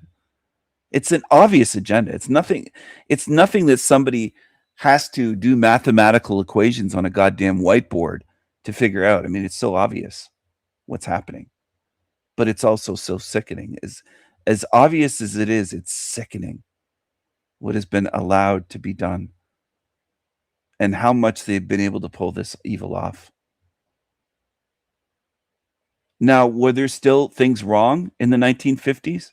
Yes, there were things wrong in Canada, America, England, France, Germany. But you look at what it was. And Sweden, look at Sweden compared to back then. What it looks like in I think it's Malmo or something, just overrun. Just completely overrun with Muslims. And fire bombings, grenade attacks. Cars, whole parking lot set on fire. You'll tune in and you'll be like, there's 50 cars on fire. Yeah, it's proof of where we are, absolutely.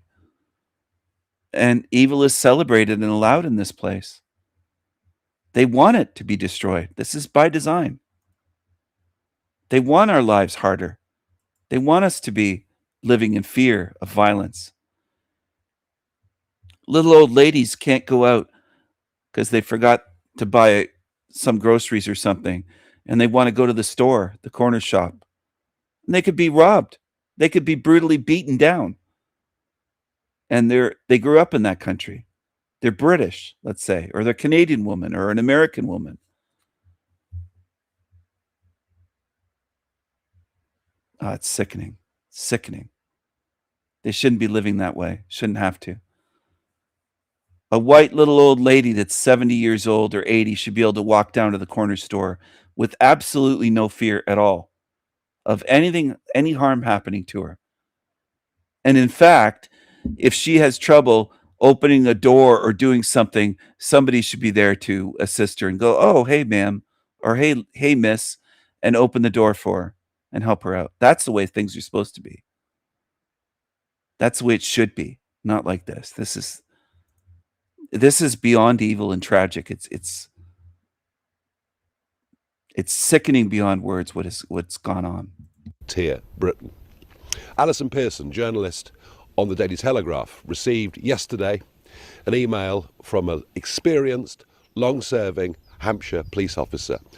In it, he makes perfectly clear that the police are told that they must respond to situations in different ways according to the ethnicity of those involved in the crime or potential crime. He also describes how a DEI agenda has gone so far through the police that people now get promoted not on the basis of merit, not on the basis of ability, but on the basis of what their racial or religious. He's saying this like it's a surprise to him. Where have you been, asleep for years? I've known that for years and years and years. We were talking about that in Canada in the 90s when I was young, saying that people will get promoted based on their race or if they're a woman over a man. We knew it was a rigged system. Some of us, me and my friends, in the 90s, you're decades late to realize this, or you're just pretending. Of those involved in the crime or potential crime. He also describes how a DEI agenda has gone so far through the police that people now get promoted not on the basis of merit, not on the basis of ability, but on the basis of what their racial or religious origin is. That has led to a decline in policing standards. But think of this. Much as we may condemn the two police officers involved here, think of this. The biggest fear a police officer now has going about his or her duty on the street is the fear of being reported for having acted in a way that was racially biased. That fear, now greater than dealing with a dying man living on the ground. Henry's family have responded to this in just the most extraordinarily dignified way. But I suggest the rest of us respond to this with pure, cold rage. They responded in a really I don't know how they responded, but I heard they responded in a soft way. As most people do. They seem to respond in a soft way when their white child is brutally butchered by darkies, just like in the guy in Texas. His son was killed by that darkie at a track meet with a knife stabbed in the chest, stabbed right in the heart, stabbed right into his heart. People are too soft on these fucking demons. But I suggest the rest of us respond to this with pure, cold rage. This is wrong. All the values and standards of living in a free country where everybody is judged equally before the law have been trashed and thrown away. And there are one or two things that need to happen very quickly. The first is that the police complaints operation, the IOPC, needs to get to the bottom of this and produce a report very, very quickly. Secondly, even through to sentencing, the sentence given was actually lower than the recommended minimum for a sustained, aggressive, murderous assault. And I'll be writing today to the Attorney General asking him to review the sentence. But the most important thing that needs to change, that has to change, if our society is not to be ripped apart, where communities start to distrust each other and deeply distrust the police and all the other institutions of this country, is we need a change in culture. Enough of anti-white prejudice. A promotion of the idea that white lives matter just as much as black lives. An end to DEI and positive discrimination, but a country that treats everybody equally and fairly before the law. This is serious. This is urgent. I fear for where our society will be in a few short years if we don't grip this and do it very, very quickly.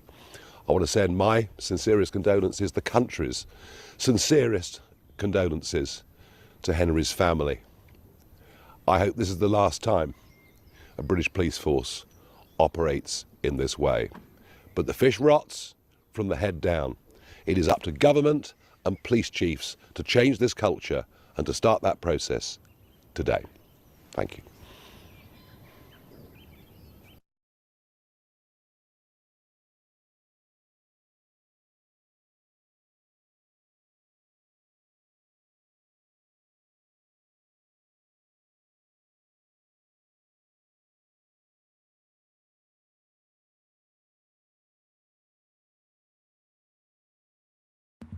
Have you ever seen a black person speak out and care about the violence against whites?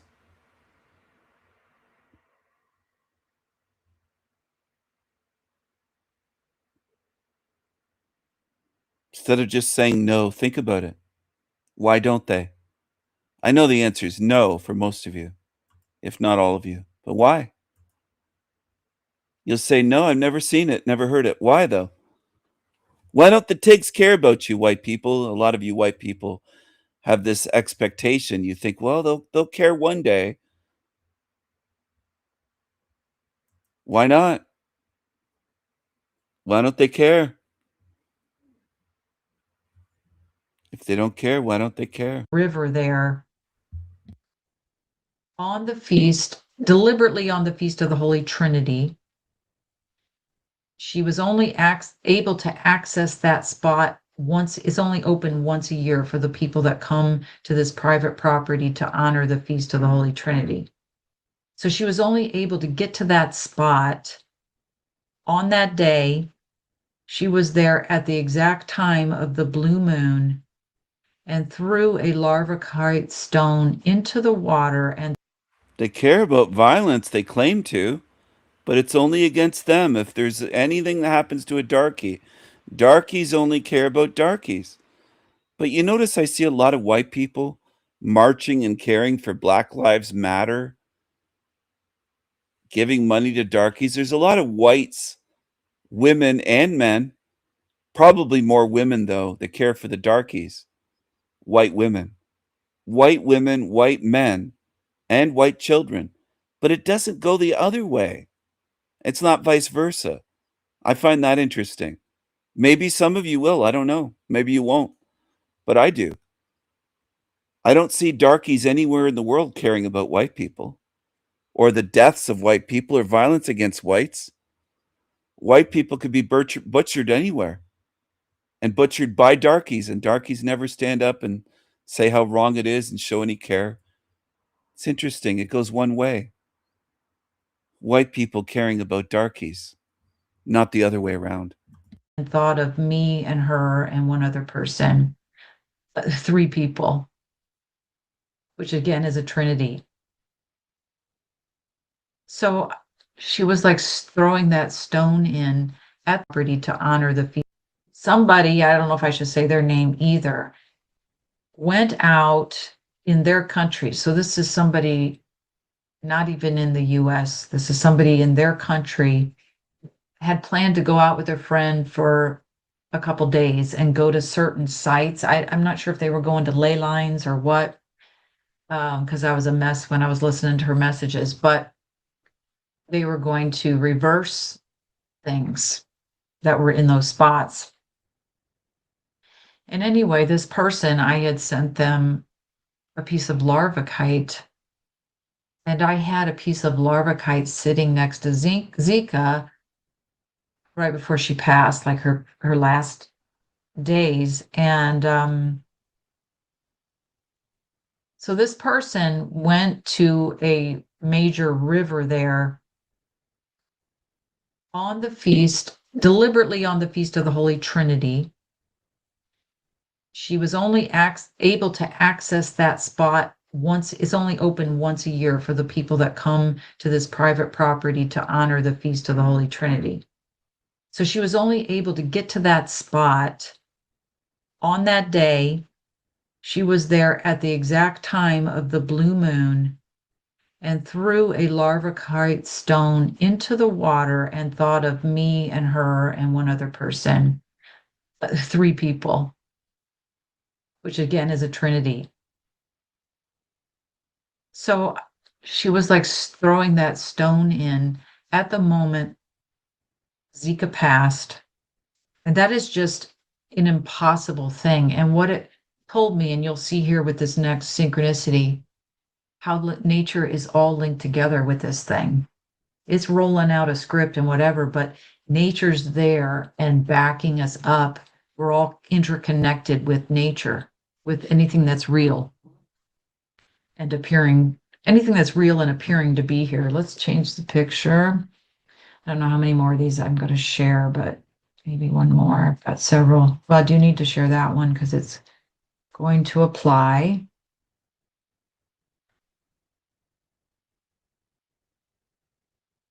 I will share a couple because they're kind of funny. Maybe you'll get a smile. This is how she would sleep, but this is out on the patio. When she was, I don't know, maybe 2 weeks ago. She looks a lot bigger in there. She was skin and bone. Maybe this is longer ago because she's, I don't know when this is actually. She was literally skin and bone at the end. Hang on a second. All right, so there's a woman that has spent a lot of time with animals when they are passing naturally. And she's noticed certain things, and she does animal communication, this type of thing. And she said that when they leave the body, there's like they have to rest right near the end and gather up all their last ounces of energy to jettison themselves out of the body. And when they do, it's like a jerk happens, and sometimes there's a sound, and it's almost like they're jumping out of the body. What I noticed with Zika is her breathing was very shallow for a couple days, where you could barely tell she was breathing. And then when she was ready to go, she was breathing really fast. And then all of a sudden, she just made this sound out of her mouth, and she kicked her back legs. She's got these really long back legs because Manxes have extra long back legs.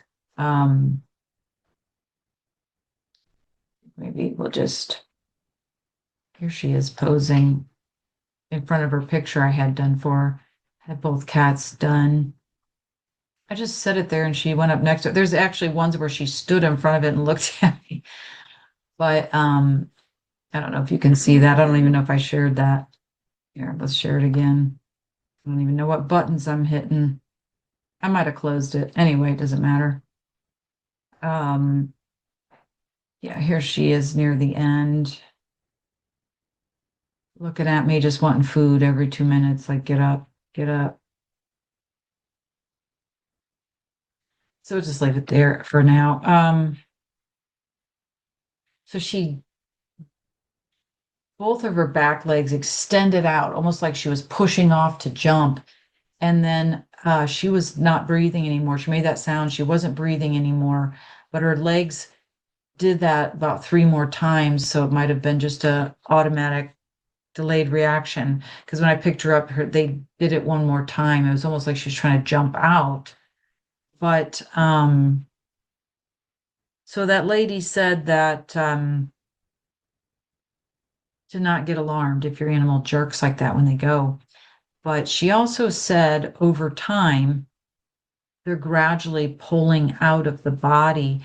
And didn't I have that written down that, I think I skipped this one. She was in the process, this is late 2025. She told me she was in the process of transitioning already. So she's been transitioning for more than 6 months, maybe 8 months. And this lady said they gradually pull out of the body. And then when they're near the end, there's about 10% of them left when they're starting to really get bad. So she said that's why a lot of them aren't in pain, because there's only about 10% of them left in there. And she was telling me she wasn't in pain also. But when that 10% is left, they start getting spacey. I don't know why my phone keeps buzzing. I'm going to ignore it. They start getting spacey. Here she is with the picture, if you wanted to see that. She actually did a better pose than that, but that was what I had on my computer. I don't even know if it's... All right, so why would she do this? A whole long video just after her cat died. Good night to you, Wendy. Mad love to you. Hope you have a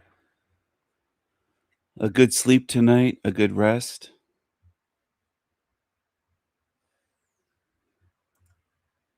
It's a possibility. The degradation of spirits, the hierarchy, different species of spirits. I've spoken about this over the years, but I'm open to even the idea that some spirits become just like insects, mosquitoes, where maybe at one time they were something more than a pest, and they've degraded down to that level of just being a cockroach or a mosquito.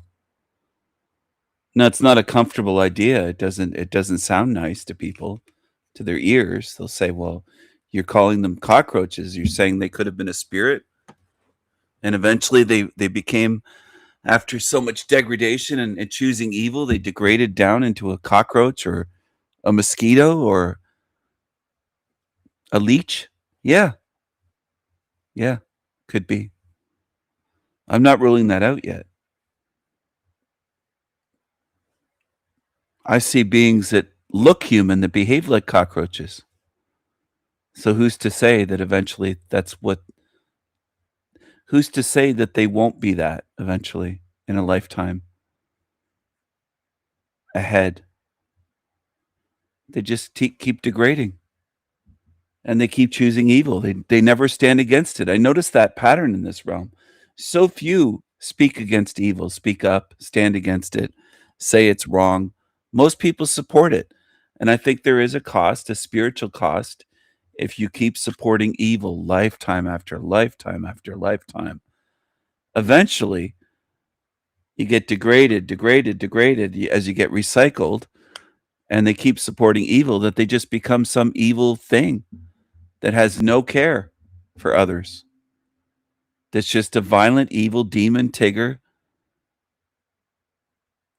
that's brutal, that murders. And maybe in 100 or 1,000 lifetimes, that will be a cockroach. They'll just be degraded down into a cockroach on the floor somewhere. You can just step on them and squash them. Squash the roaches. Burn the cockroaches.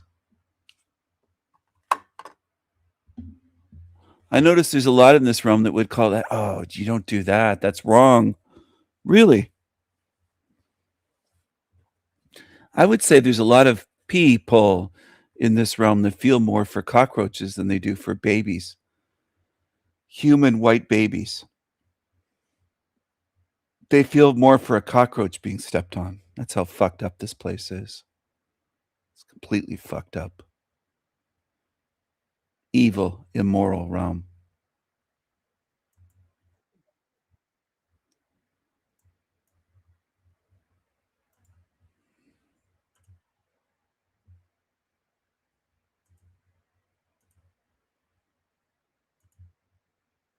So, the absolutely disgusting Digwa family, who, let me remind you, took part in covering up the disgusting and appalling murder of Henry Nowak using a lethal Sikh knife, which he was allowed to carry because our anti-white government literally lets hostile foreigners carry knives around if their culture wants it, has just asked for privacy so that they can come to terms with what lies ahead, begging for our sympathy, while they can piss off. They can have their privacy in a prison cell for participating in this murder because they didn't call an ambulance. They lied to police and they play the race card. And also, let me just remind you that they raised the monster who killed Henry. They too should be held responsible by the law. But of course, all this state cares about is protecting minorities. So of course, this will never happen. In their ridiculous statement, they said,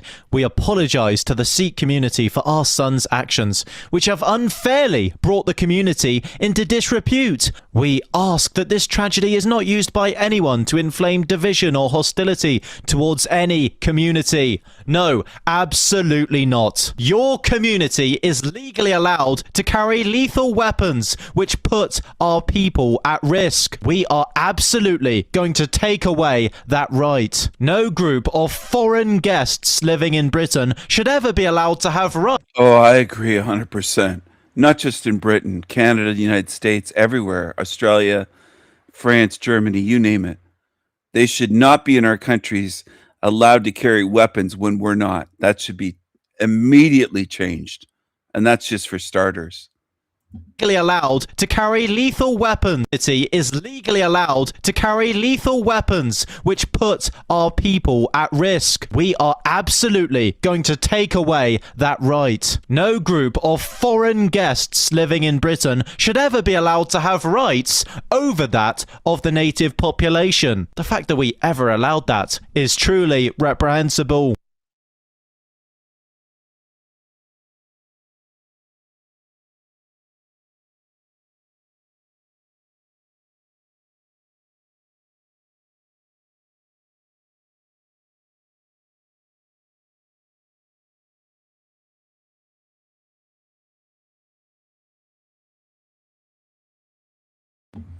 Now let's go right back to the real truther. Movies Maddie. Hey guys, it's Matt. Hey guys, it's Matt. Hey guys, it's Matt. Let's go back to the real. This guy tells the real truth.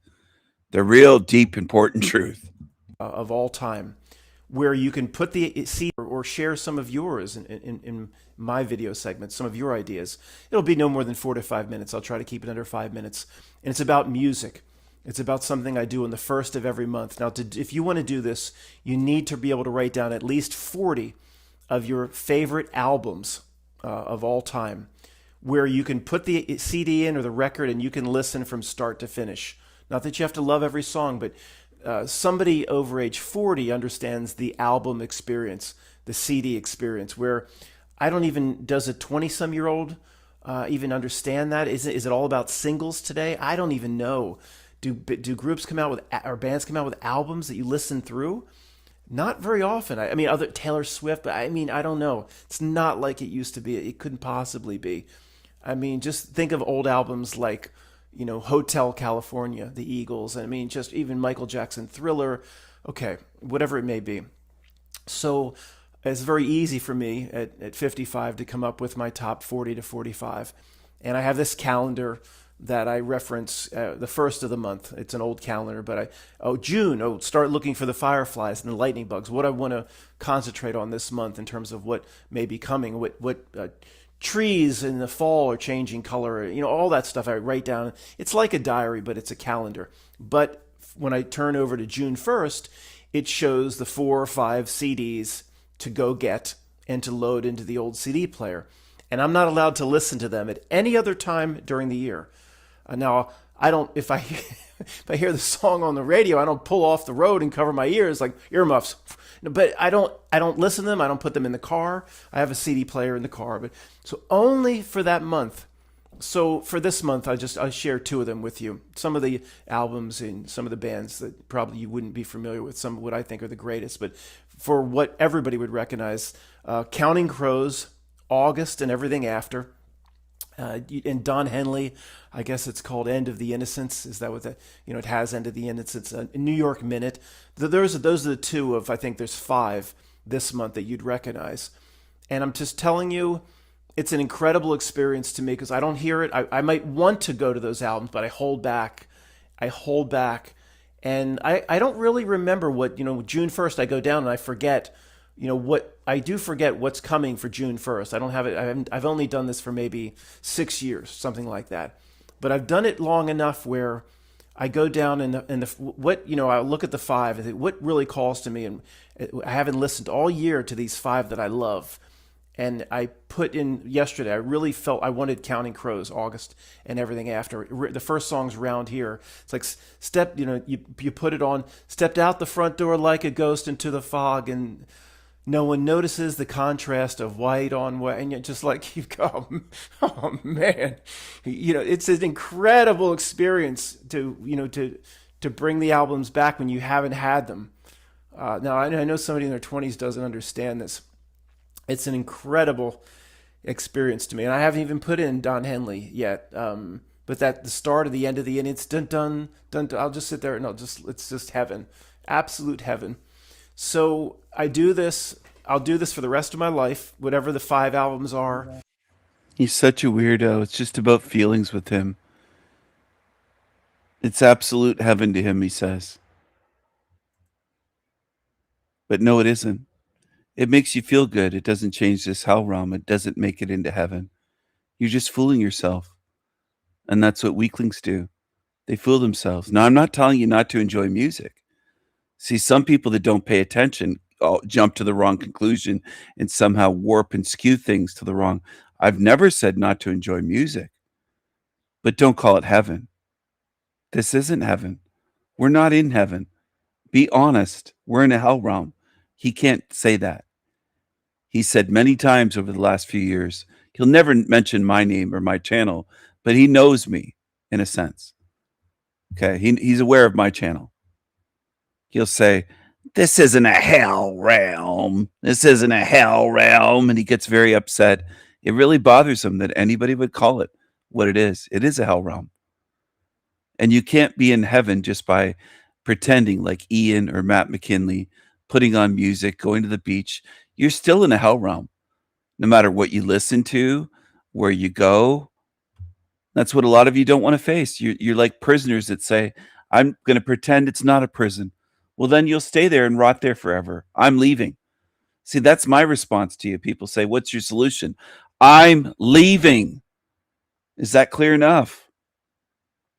What does that mean? It means I'm leaving. I'm leaving this place. I'm not staying in this hell realm. Now, some of you that pretend it's heaven, what are your chances of leaving? You can't even face what the fuck the place is where you are. You know what the way you look to me? You look like fools swimming in a sewer full of sewage, just a cesspool of waste. And you're saying it's a clean swimming pool, Stephen. And I'm shaking my head saying, no, it isn't. You'll never convince me of what it, because I know what it is. I can see it. I can smell it. You'd rather pretend for eternity. And I'm not like you. Whatever spiritual beings you are, I'm not like you. I'm not pretending. I'm not pretending that I'm free. I'm not pretending in this realm. I'm not pretending that I'm in heaven. I'm not pretending that this place is good. I'm not pretending that a good being created this. I'm not pretending. I'm facing what this is with strength and courage. And I'm trying to get others to do that. I'm trying to motivate people. But I think humans might be the most difficult beings ever to motivate, because most of them are like Matt McKinley and Ian and the whole list, Tony Sayers. The creatures that I show all the time are great examples for what humanity looks like and behaves like. Oh, it's heaven. I put on this album and it's just heaven. This old album that I bought in 1988 or 1992. And I look forward to it all year. And I put on this album and it's just heaven, he said. It's just heaven. Well, you're still in a hell realm. Oh, no. This isn't a hell realm. And they just get all upset. And that's the way humans are. Most humans are much more like Matt McKinley than they are like me. That's what I notice. I notice the differences. And a lot of you want to pretend. You can pretend until this is sealed. And I've told you what's coming. And I'm not kidding. It's not a joke. Once this is sealed, it's sealed. And it's going to be sealed forever. I'll make damn sure of it. So that nothing can open it. Including me. I'll never be able to open this. Once this is sealed. I'm going to do everything in my power to make sure there's absolutely no way to open this again. And you've been warned so much and shown and shown and shown and shown. And more people will run back to Matt McKinley. You just want to pretend. It's like you put it on, stepped out the front door like a ghost into the fog, and no one notices the contrast of white on white, and you're just like, you go, oh man, it's an incredible experience to bring the albums back when you haven't had them. Now I know somebody in their 20s doesn't understand this. It's an incredible experience to me, and I haven't even put in Don Henley yet. But that the start of the end of the end, it's dun. I'll just sit there and it's just heaven, absolute heaven. So I'll do this for the rest of but that the start of the end of the end, it's dun. I'll just sit there and it's just heaven, absolute heaven. So I do this. He has some of the shittiest taste in music, in my view. I don't like Humpty Dumpty, but his taste in music sucks. His taste in movies sucks. Everything about him. He's a weakling spiritually. He is the antithesis of the Raven King. That's what this Humpty Dumpty weirdo is. I'll do this for the rest of my life. Whatever the 5 albums are for this month, they will go on July 1st. They get Bye for now, Bobby. Take care. packed up and they get put back down into the basement. And I will not touch them as much as I want to listen to them. I will not do it. I will not pull one out. And it just, okay, I guess you get the point. Matt, this ain't shit. Okay. He goes rambling and then he just says, okay. I've been rambling saying nothing for 18 minutes of my video. Okay. I'll go back to saying something important. He never says anything meaningful. Shit. I sat through 4 minutes. I will not do it. I will not pull one out. And it just, okay, I guess you get the point. Matt, this ain't shit. I sat through 4 minutes. But an older person understands the album experience. A younger person might not. I mean, I don't know. Do they even have that anymore? Like Taylor Swift, I don't know. But back in the day, especially if you're over 45, I mean, the CD experience wasn't the same as the LP experience. But these bands created full albums, like the Cars. You might not be a big fan of the Cars, but the Cars. She's smile. She's got her hand on the wheel, and like every song is pretty good, even if you're not a big Cars fan. And remember, I never was a big Led Zeppelin fan as a kid. That's still 10 years prior to my generation. But like a lot of the stoners and stuff, and certain cliques in my elementary school and junior high were into Led Zeppelin and the older bands, of course. And if you're over 50, you understand what I'm talking about. My friend Jody. He had the Led Zeppelin albums, and I didn't like it much. I liked Stairway to Heaven in some songs. He played Black Dog like all the. I never understood the appeal to that song. Hey mom, it's doesn't appeal to me. Matt, we don't give a shit. Okay, but you go over and he had the full album. Like he opened the Stairway to Heaven full album, and there's that. What is it? Is it the Hermit from the tarot card hanging on the cliff with the light? And I don't know. It's like a big deal.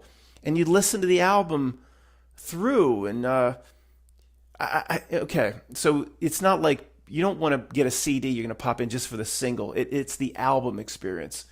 And on Don. Okay. I just wanted something simple. I wanted songs that were simple. Matt's very simple. He likes simple things.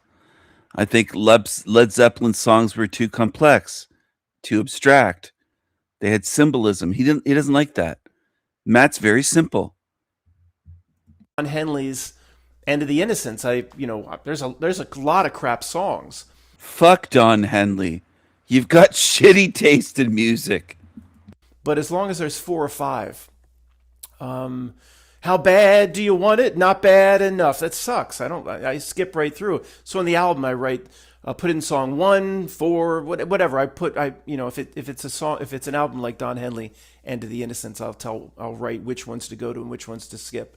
But as long as there's 4 to 5 good songs, and with to me, like a Counting Crows, August and everything after, I mean, like the worst song on that album is Mr. Jones, and the corniest overplayed song I just skipped through, Mr. Jones and Me. The rest I love. So there's very few songs on these albums I need to skip. Anyway, that is my my life tip.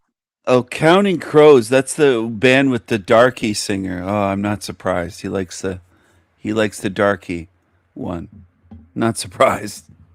And I don't know, I'll look to your comments. I hope I don't get too many comments in bold and all caps. Matt, quote, that ain't shit. The one thing in the world I don't understand, there's a lot of things I don't understand, but you'll see where I'm going with this, is Funko Pop.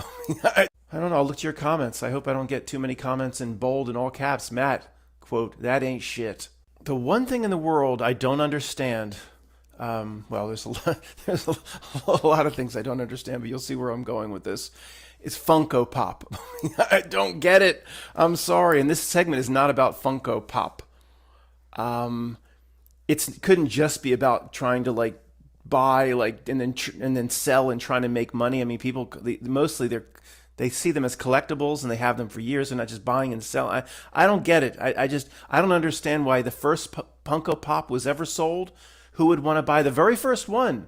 And hundreds of millions, billions have been sold.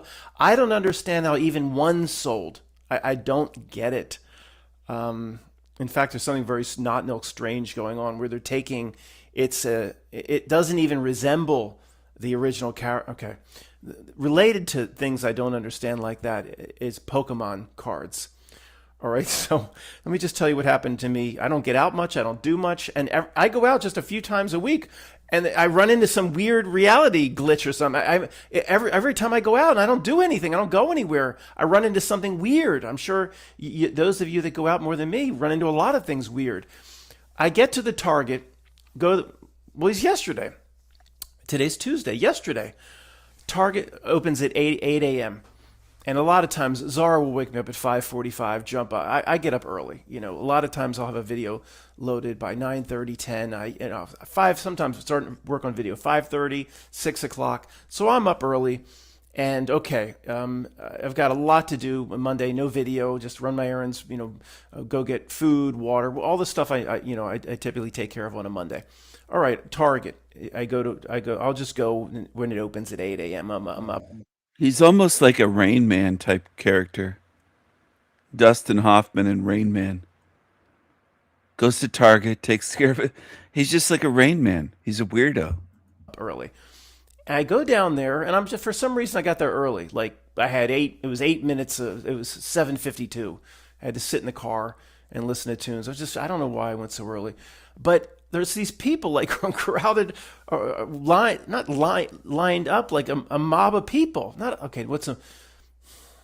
25 people, something like that.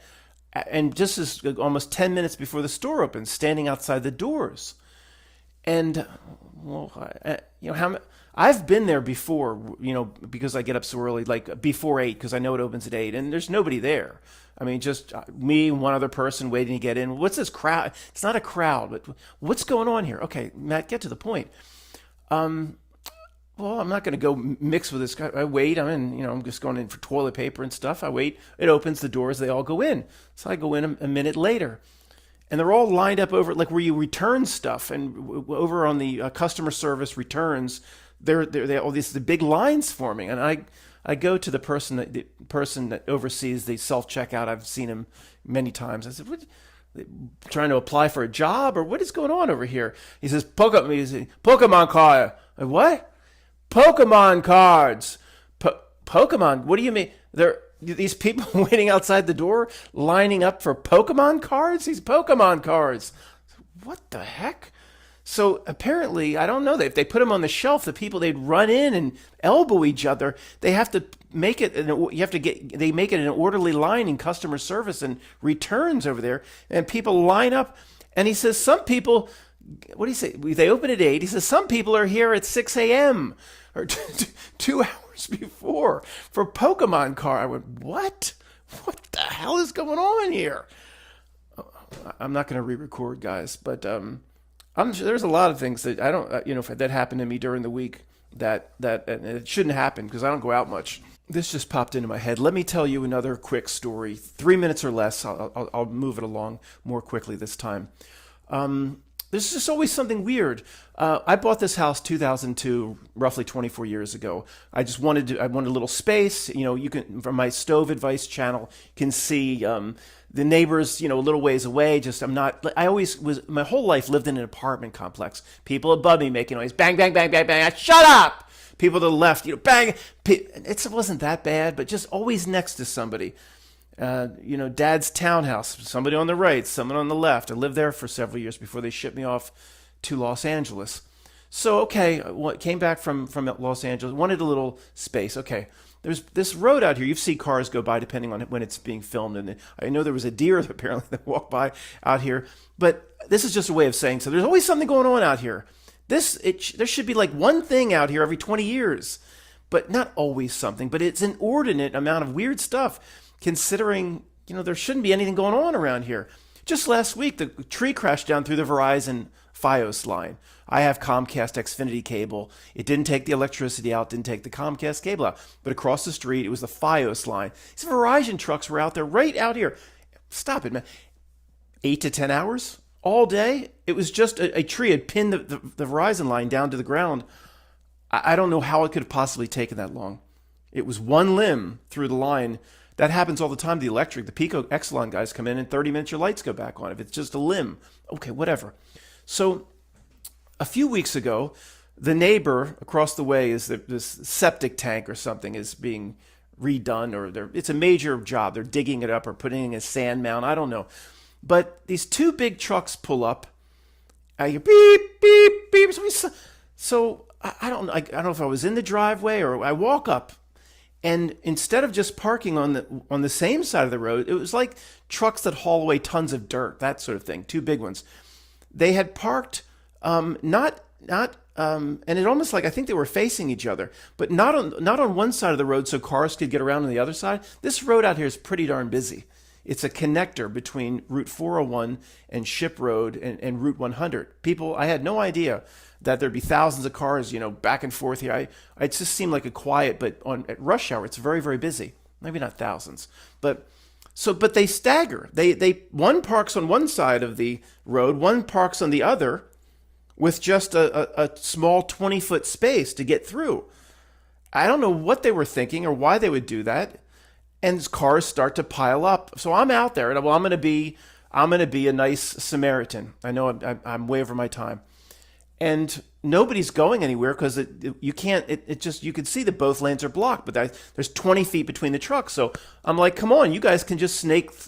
You go to this side, then you go over, and you can get through. 8, 9, 10 cars piled up. So come on, you can get through here. And they start driving, and why are you trying to be good Samaritan? I don't know.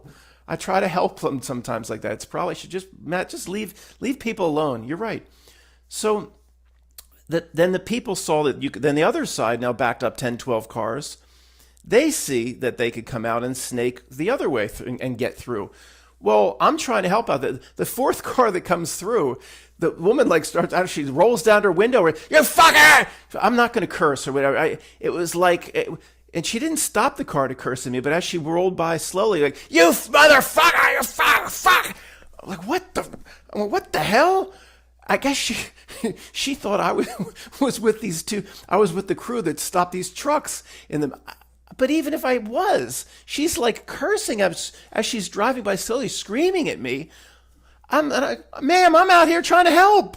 I live right here. I'm just trying to make sure you guys can get through. You'd be backed up majorly. Well, eventually, one truck has to maneuver in front of the other, and just after 4 or 5 minutes, then maybe the driveway where they had to get into was blocked or whatever. He backs up into the driveway, and the road clears. This woman, anyway, that wasn't a great story. It was very strange, guys. If you were out there with me. The moment I stopped recording, it reminds me of that story. Remember that I told you guys maybe close to a year ago, the guy that had the trash bin and he's trying to deliver it to my house. He's out on the road, kind of blocking the road, and he walks down my driveway and he keeps saying, what do I'm here for you. I'm here to deliver you 20. Did he say 2-ton can? 2-ton can. Remember, I couldn't understand what did you say? Hey, I got a 2-ton can for you. 2-ton can or something like that. Now, I didn't know he couldn't communicate that it was a trash bin or a waste receptacle. 2-ton can. I said, I don't know what that is. I didn't order anything. You are a 2-ton can. What? And we went back. I told you, it was 2 minutes. What? 2-ton can. I said, I don't understand what you're saying. You need to describe it in a different way. 2-ton can. And he spoke English. This was like a weird frequency. We were on different radio stations or something. This guy, he might have been from so and so and so and so, but he did speak English. He said, because he tried to describe it in me, and why didn't he just say I have a trash bin I have to deliver here or waste receptacle? Couldn't use words that anybody would understand. Matt, you told us the story. Let's wrap it up. So we walk up to the driveway. He had to show it to me. He couldn't tell me what he had. Trust me, he couldn't. I said, this is a trash can. Well, and he didn't like that. No, it's for refuse or what? Okay. What will the world be like 10 years from now? That's what's scary. Oh no, here it is. Are you there? When is the SpaceX IPO? SpaceX is scheduled to officially debut on the NASDAQ on June 12th, trading under the ticker symbol SPCX. It will be the largest initial public offering or IPO in human history, with the company targeting a valuation between 1.75 trillion and 2 trillion. I think that's on the opening day, folks. Just to give a point of comparison, I think, what did I say Walt Disney's market cap was when I looked? Although they haven't done shit, of course, for 15 years, but it is a major corporation. I think it was under, was it like 175 billion to 200 billion, something like that?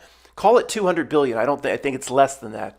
For a major corporation that's been around, 80 years, on the first day, 5 times higher on its first day than the market cap that Walt Disney was able to achieve, fooling its investors and customers for the last 80 years. Guys, it was Rob that told me about this IPO. I didn't know, I don't watch much news or anything. He told me when we talked not long ago, and I don't think we knew it could raise up to $2 trillion on the first day, but I forget how Rob put it, but Rob put it best. He said something like, let's just say we knew the number, is a company that potentially could raise $2 trillion. He said something like, when it doesn't do anything, there's no spaceships that can ever travel out there. It's going to raise more money than anything else, and there's no product. It doesn't do anything. Guys, even if you believe this is real, even if you believe every single Starlink satellite is up there, all 11,000, and there is eventually, even if you believe there's eventually going to be a mission to Mars, and even if you believe it all, these valuations don't make any sense. Because who's the customer? Okay, governments and future Pentagon satellites, or there's no consumer group, or not one consumer can spend $1 on this. So you go 10 times the valuation of the Coca-Cola company that sells hundreds of millions of cans of Coke a day, when the consumer can never give SpaceX, the individual consumer or small business can never spend a penny. The valuation doesn't make sense even if it's real. I mean, how many more thousands of Pentagon satellites? And this, again, one last time, anybody new, don't get your back up. I don't think no spaceship goes up and goes nowhere. No spaceship ain't going nowhere anywhere. Guys, I have done 2 segments. One was very long, and it just drops down. There's no video there. There's nothing recorded. I'll go clean 20 gig off the hard drive again. I have to just wrap this up. There's a lot more I wanted to talk about regarding, in this case, the Not-Nilk. The first through fifth grade truthers thinks the Not-Nilk is mocking in too many different areas, where I'd call them mistakes on purpose, because the mistakes on purpose have to be inside certain events. This just does seem like pure mockery. To raise $2 trillion off the backs of people that are participating in this IPO for a company that does nothing. This is pure mockery. I'm not going to get on the first through fifth grade truther for just crying mockery for this one. They're just laughing all the way to the spiritual bank. There's some things I wanted to talk about regarding why it's doing things in a certain way regarding this IPO. I don't even know, is 1 minute. I don't even know if this is recorded. I've got to wrap it up, guys. I'm sorry. I'll spend the rest of the day cleaning out as much of this computer as I can to free up space, if that's my problem. Thanks, guys.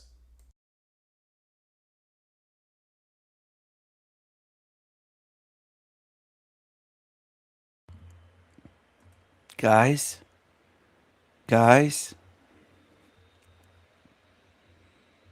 guys,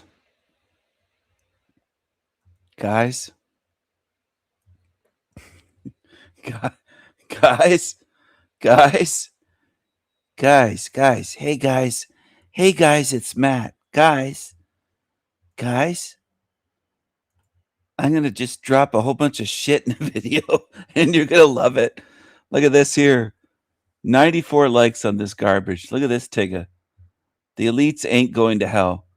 We, the poor, are probably going to another hell realm after this. This is the shit people want. People Yeah, love this. bad thing. People love this shit. You know, the people who run the world, the people who are making decisions that affect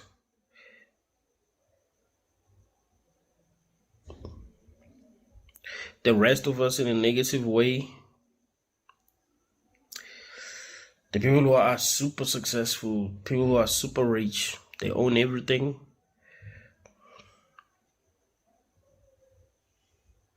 It seems like the world is theirs. They have too much. It doesn't even make sense. It's ridiculous, you know. You think about the problems that you have now and realize that money can solve every problem that you have, and you don't need that much money. These people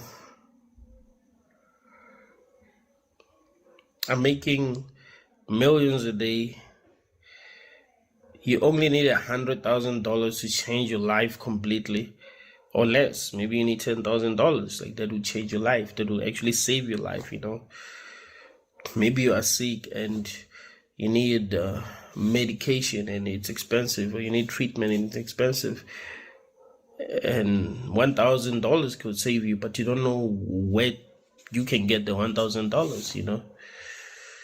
You think about me, I no longer have prescription glasses. I use these ones because I somehow lost my prescription glasses. It doesn't make any sense. So I had to buy these ones so that when I'm driving,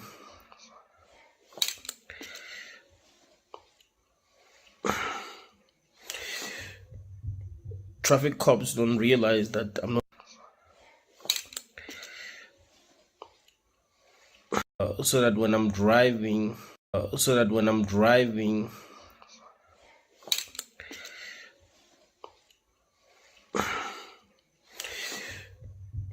traffic cops don't realize that I'm not wearing prescription glasses, you know. Think about it. All I need is, okay, how much do I even need? I don't even know how much I need.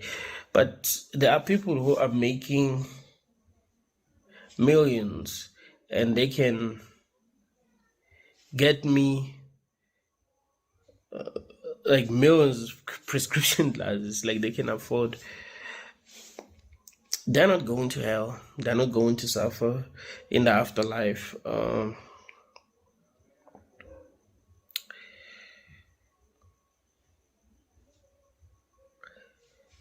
It's just that as humans, we like to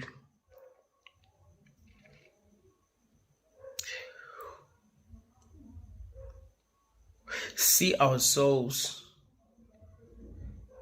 as the good guys compared to those who are super successful, you know.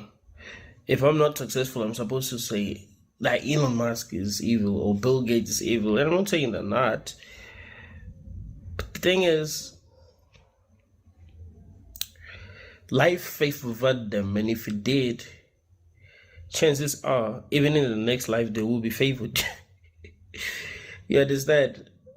It's not like in the next life, there is someone who's going to be judging everything and who's going to be like, okay, in your previous life you were poor, so now you're going to be rich.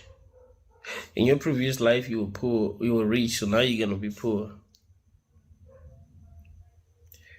Maybe the truth is,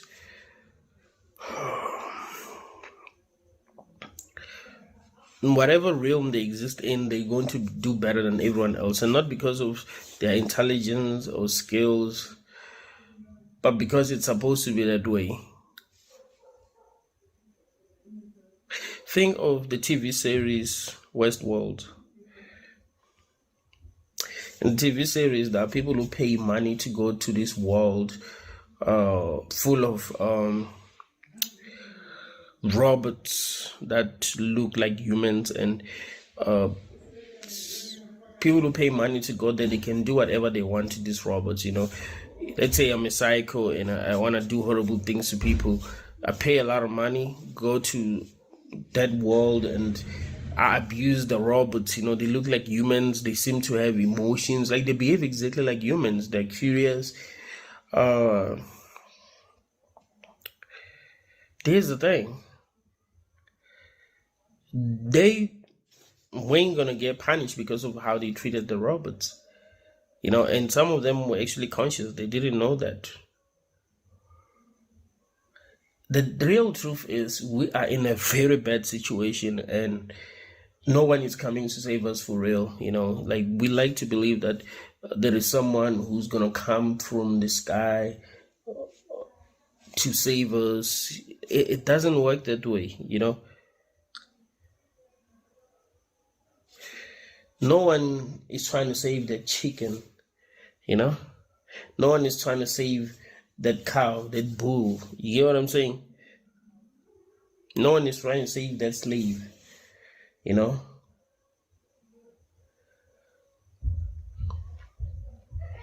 The truth is, we just fucked.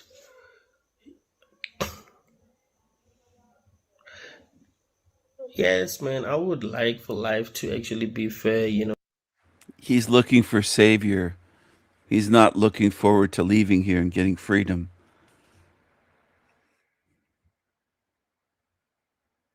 He talks a lot. He doesn't listen to anyone. He didn't listen on my show. He doesn't listen and learn from anyone. He just yaps a lot on his show with critters in his braids. This tigga. You know, if I suffer now, then I'm winning late. You know, if I'm losing now and I'm winning late, this is all I know. But as you get old, winning late, this is winning late, this is really be fair, you know, then I'm winning late. You know, if I'm losing now and I'm winning late, this is winning late, this is winning late, really be fair, you know, if I suffer. But as you get really be fair, you know, then I'm winning late. You know, if I'm losing now and I'm winning late, this is all I know. But as you get older, you realize that you're not special. You know. Look at this tigga. He calls them elites. The elites ain't going to hell. We, the poor, are probably going to another hell realm after this. Tigga. And I say it that way on purpose. I say it that way on purpose. Tigga. You know, when you're still a kid and you were dealing with a lot of things and you felt like, nah, I'm special, man. I'm special, you know. I'm only dealing with this as a way to, like, train, I guess. You know, like, life is training me to become Tigga.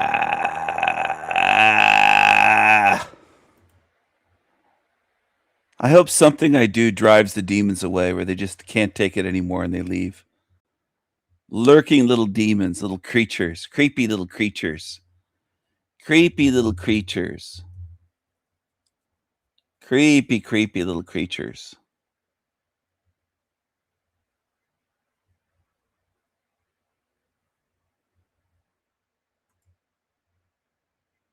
That's what they are.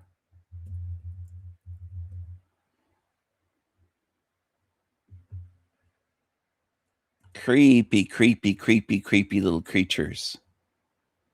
Creepy little creatures.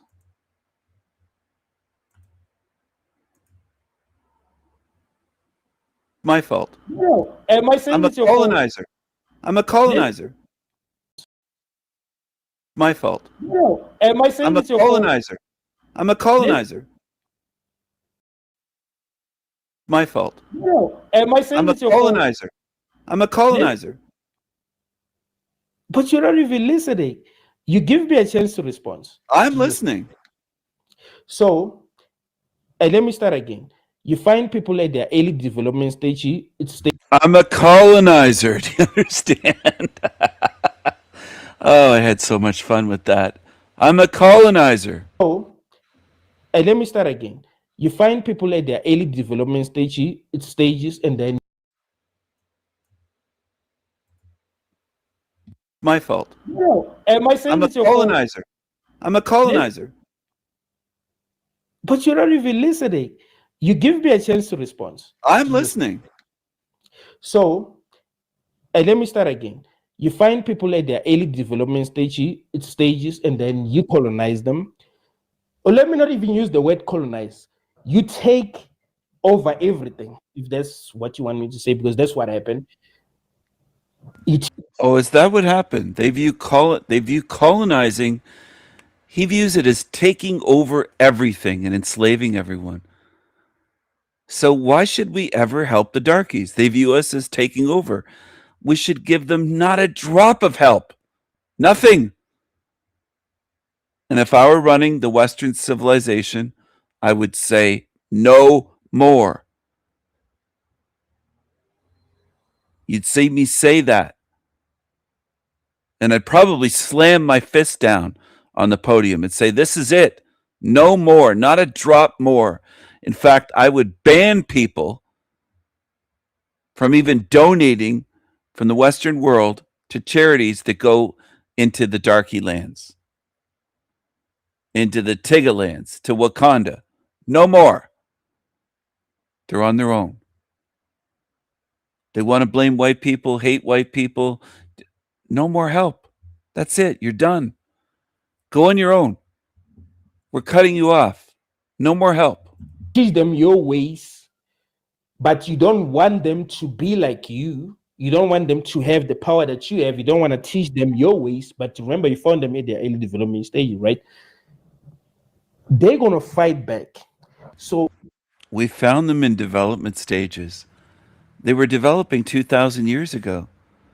Are they really developing at all? What's the change between Africa 2,000 years ago and today? Well, just what white people have built there and invested, and in recent times, Chinese. But other than that, it's all been whites. You built nothing. You're not developing. You're staying the same. You're not developing at all. The ones who are warriors, who are going to fight back, if they win, they are going to be the leaders. The intellectuals are not going to be leaders, meaning that if they are people who are smart, who are black, they are not going to be taken seriously. The ones that are going to be taken seriously are going to be the fighters. People who are smart, who are black, you don't have any smart ones. I'm kidding about that. Sorry. There's a couple darkies in the world that might be semi-smart. They're not all dummies. Not all the darkies are dummies. There's a couple smart ones, but not that many. Come on.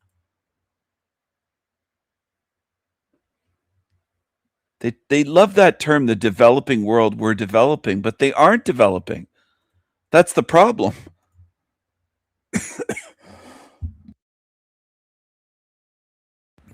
Excuse me. They aren't developing.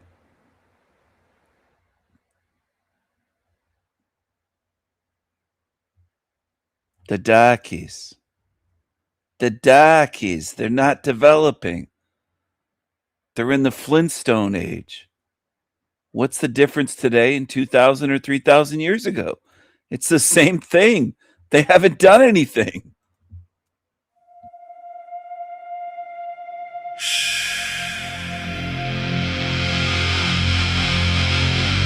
You will listen. Now, listen. You will listen.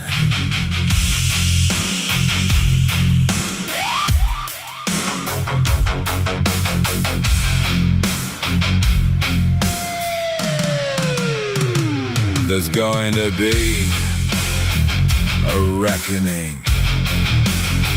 There's going to be a reckoning, a spiritual reckoning. There's going to be a spiritual reckoning.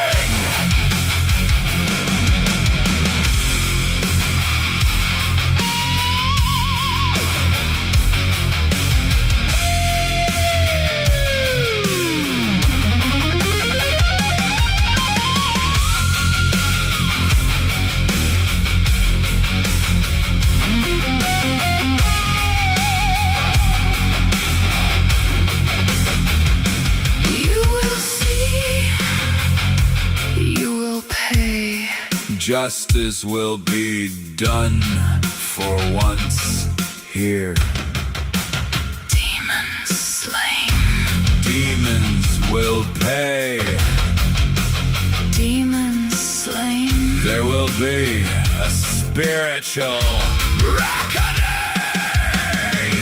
You won't escape this hell. Your fate is sealed. Justice is Inevitable. You will see. You will pay For your spiritual crimes. For all of Matrix time. You will pay. Demons. You will see. Demons. Demons.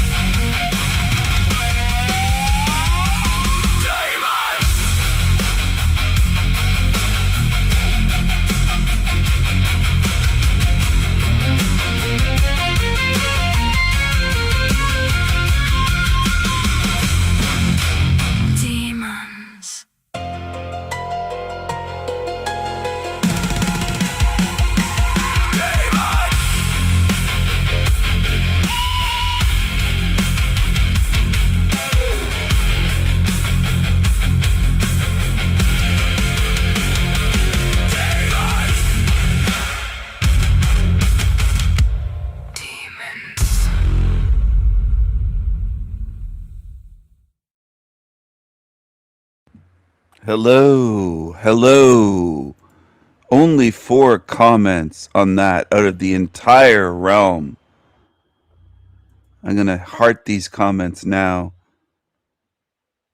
They don't always show up, but this is what's showing for me. I'll reload it.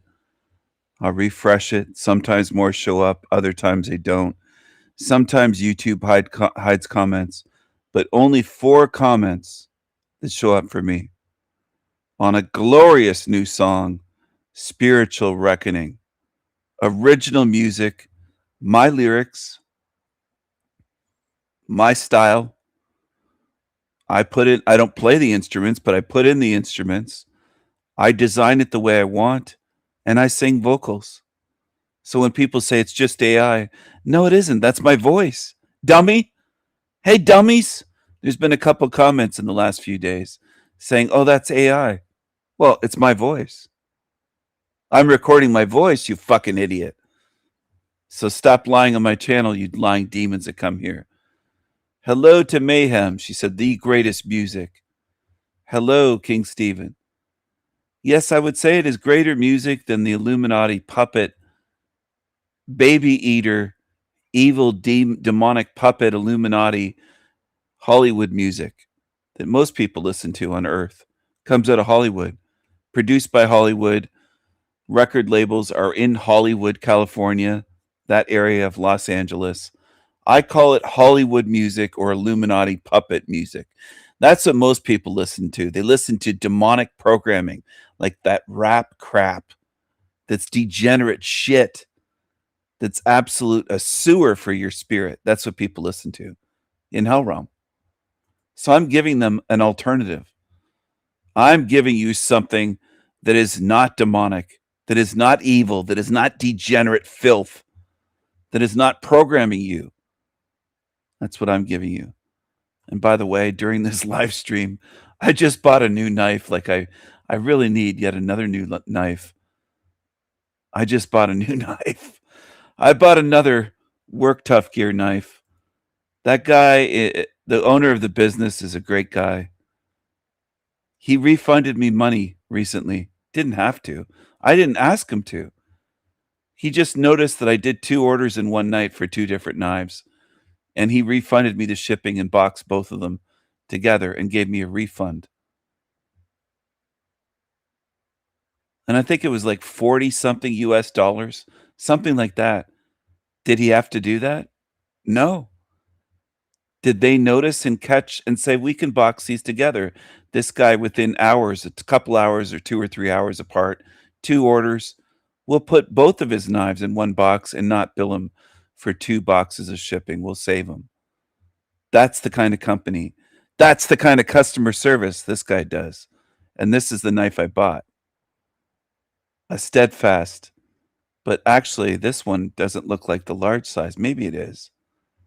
I don't know. But I bought a Steadfast, Work Tough Gear Steadfast knife, a satin finish blade, and a black handle. And it'll be super sharp. I know they always sharpen their knives so well. They do such a great job on fit and finish. The satin finish on their knives, if you get the satin. I have various Work Tough. I have a handful, at least 5 or 6 different Work Tough Gear knives, different ones. And man, they do a great job. What a great company. I wish there were a Canadian company like that, but there just aren't. I don't think there's a Canadian knife company that compete with Work Tough Gear knives. The finish that they do on their knives is beautifully done. The fit and finish, there's no, I mean, for the money you pay, I've heard other people say this as well. I don't know how they do it, because you have to inspect these knives to make sure that they're finished. There's no flaws. They're beautifully packed. They're hand packaged, wrapped up. It's not just a machine doing it. I'm not sure how many people he has, but I think he has less than 20, maybe 15 people working for the company. So it's not a huge company. And they're making these knives by hand, or at least hand finished, putting the polish on them by hand, finishing the edge. They put a mirror polish on the edge, and they're the sharpest large knives that I've ever had anywhere in the world. And I have a lot of knives, but by large, I mean 7-inch blades, 10-inch blades, 11-inch blades, big blades. All right, great big size blades, a foot long blade. There's small knives that are sharp, but these are big, shave the hair off your arm, split a hair sharp. They're that sharp. So to get a big blade that sharp is different than getting a smaller blade, super sharp, a small thin blade, because they're big blades and they're thick spine. You can hammer on these blades. You can take them out in the woods and you can split logs, or as that one person said, I'm trying to remember who it was the other day, split wooden logs. You can you can split wooden logs with these wooden logs.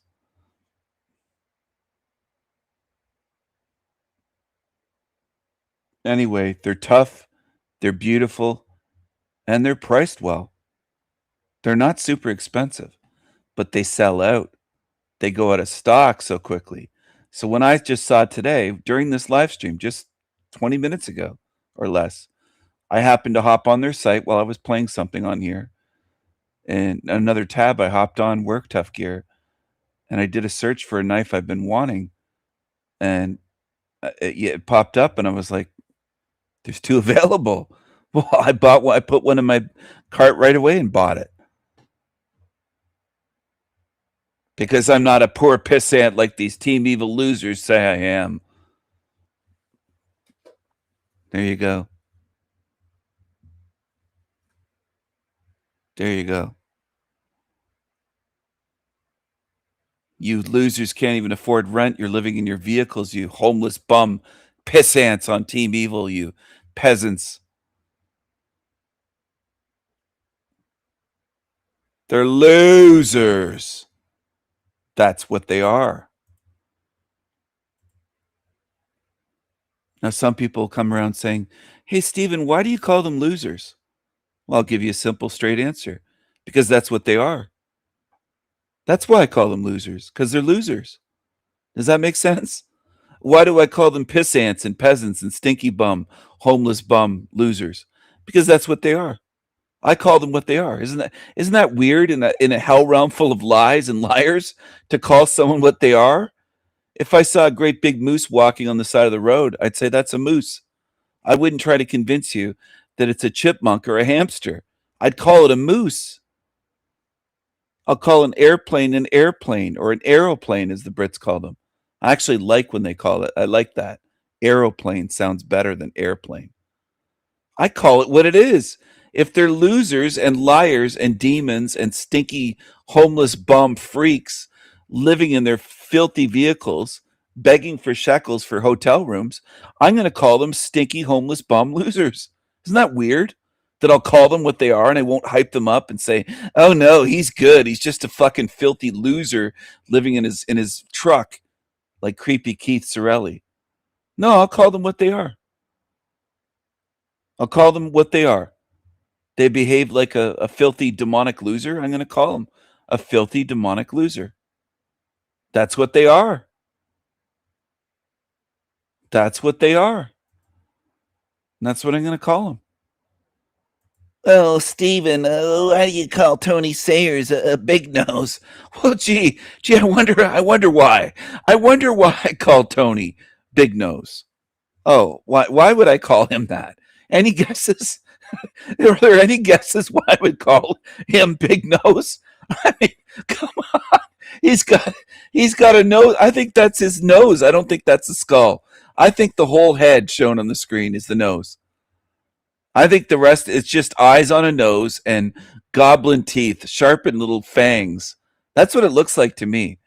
It looks like some kind of orc teeth or goblin teeth. Look at that thing. Do those teeth look normal to you? Look at that. I mean, Jesus Christ. What realm are we living in? Look at that. To me, that jumps out. That's like the teeth of an orc from Lord of the Rings or a goblin or some kind of creature. That doesn't even look real, but it is real. It's a huge nose and sharpened little fangs. That's what the thing is. Gee, I wonder why I call him Big Nose. Any guesses? What the fuck are you looking at, Ben? It's one of the biggest schnozzes you'll ever see. Gee, why do you call him Big Nose? Well, because his nose is big. It's not just big, it's ginormous. It's huge. It's massive. It's a mountain on his face. That's why. That's why I call him Big Nose. That's why. Why do you think? Oh, Stephen, why do you say his nostrils are big? Well, because that's where the planes went on 9 double hockey sticks in 2001. They went inside those gigantic nostrils, those black holes, and they disappeared forever. That's where they went, as depicted on the screen. They flew up inside those nostrils. That's why I call the nostrils big. Maybe because they are. They're some of the biggest I've seen. Maybe the eyes, like look at the eyes. Look at this thing. Tigga, please. Tigga, please. Why do I make fun of the demons in this realm? Why do I expose them? Well, one of the reasons is because almost no one else does. Someone has to do this. Now, no one's forcing me to. No one's paying me. But I just, in a weird way, I almost feel obligated to do what no one else will do. To call out these fucking demons. To show you what they are. Day after day, until maybe it'll sink in that you're in a demonic realm. And it's just right in front of your face. Screenshot after screenshot, video after video shows you where you are. You're surrounded by demons all over YouTube and beyond YouTube in real life. But I can't show you your next door neighbor. I'm not where you live. I can show you what's on YouTube, though, right in front of you on your screen. Otherwise, I would show you your neighbor and try to show you, hey, you've got a demon next door. Maybe you've been blind your whole fucking life, but you've got a demon next door to you, and you got a demon that lives across the street. These are obvious demons that some of you can't see. I'd do that if I lived where you live. I'd be kind enough to do that for you. And most of you would probably be angry at me for showing you. You'd say, no, like the Manny style. No, that's not a demon. Because that's the reaction of most humans. When you're shown truth, you reject it. You're not good at accepting truth. You're expert, most humans, at rejecting truth. You reject it immediately. It's like an automatic with humans. No. You don't want the truth. You could have a demon living across the street. A good being like me could try to show you, hey, that's a demon. That's dangerous. Be careful. You do the no until they take one of your children or something, or kill one of your pets. Unfortunately, that's how fucked up people are. Most of you don't want the truth. You'd rather pretend that you're in a good realm and that, oh no, there's no demons. Not where I live. Not outside my window, Finkelstein would say. They're just on YouTube. No, there's demons roaming around all over the fucking place. You're just oblivious. You don't want to see. Finkelstein and some of my channel that tune in here every day. You don't want to see. You don't want to see, and you're not going to. But you're going to get recycled then, because that's where that leads you. Laziness and not wanting to face the truth. You have to do that at a bare minimum. Face the truth.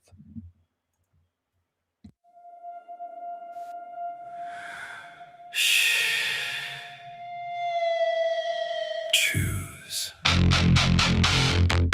Choose wisely. Choose wisely. Choose.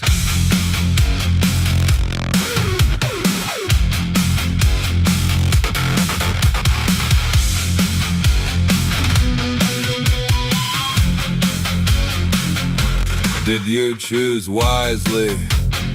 Where do you stand? Did you oppose demons? Did you choose freedom? Did you live by principles and morals? Do you belong in hell? Do you belong here in hell realm?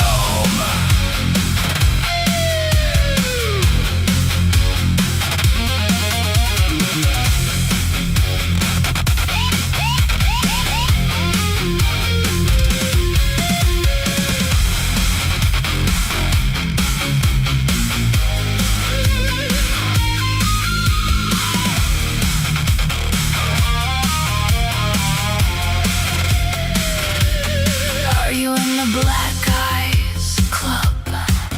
Did you live by hate, by truth, or by love? Do you have snake eyes? Are you afraid to die? Did your spirit rot and decay in life? Do you deserve to be free in eternity? Do you deserve freedom? Or are you an evil, lying demon? Are you a demon? Did you choose wisely? Did you choose wisely? Where do you stand? Where do you belong?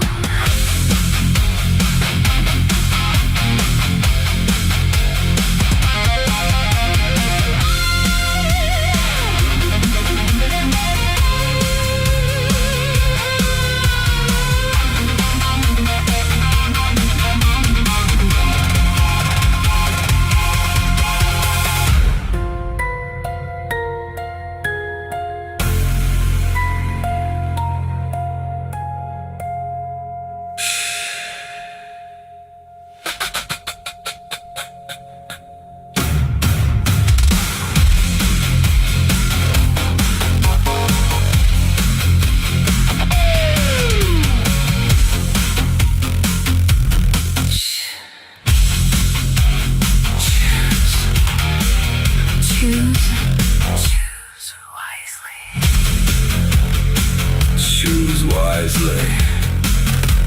Choose. Did you choose wisely? Did you choose wisely? Choose. Did you choose wisely? Did you choose wisely? Did you choose wisely? Where do you stand? Did you oppose demons? Did you choose freedom? Did you live by principles and morals? Do you belong in hell? Do you belong here in hell realm?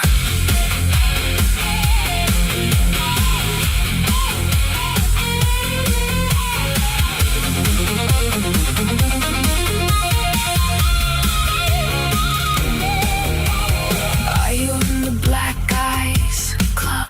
Did you live by hate, by truth, or by love? Do you have snake eyes? Are you afraid to die? Did your spirit rot and decay in life? Do you deserve to be free? In eternity, Do you deserve freedom, Or are you an evil lying demon. Are you a demon? Did you choose Wisely, Did you choose? wisely. Where do you stand? Where do you belong?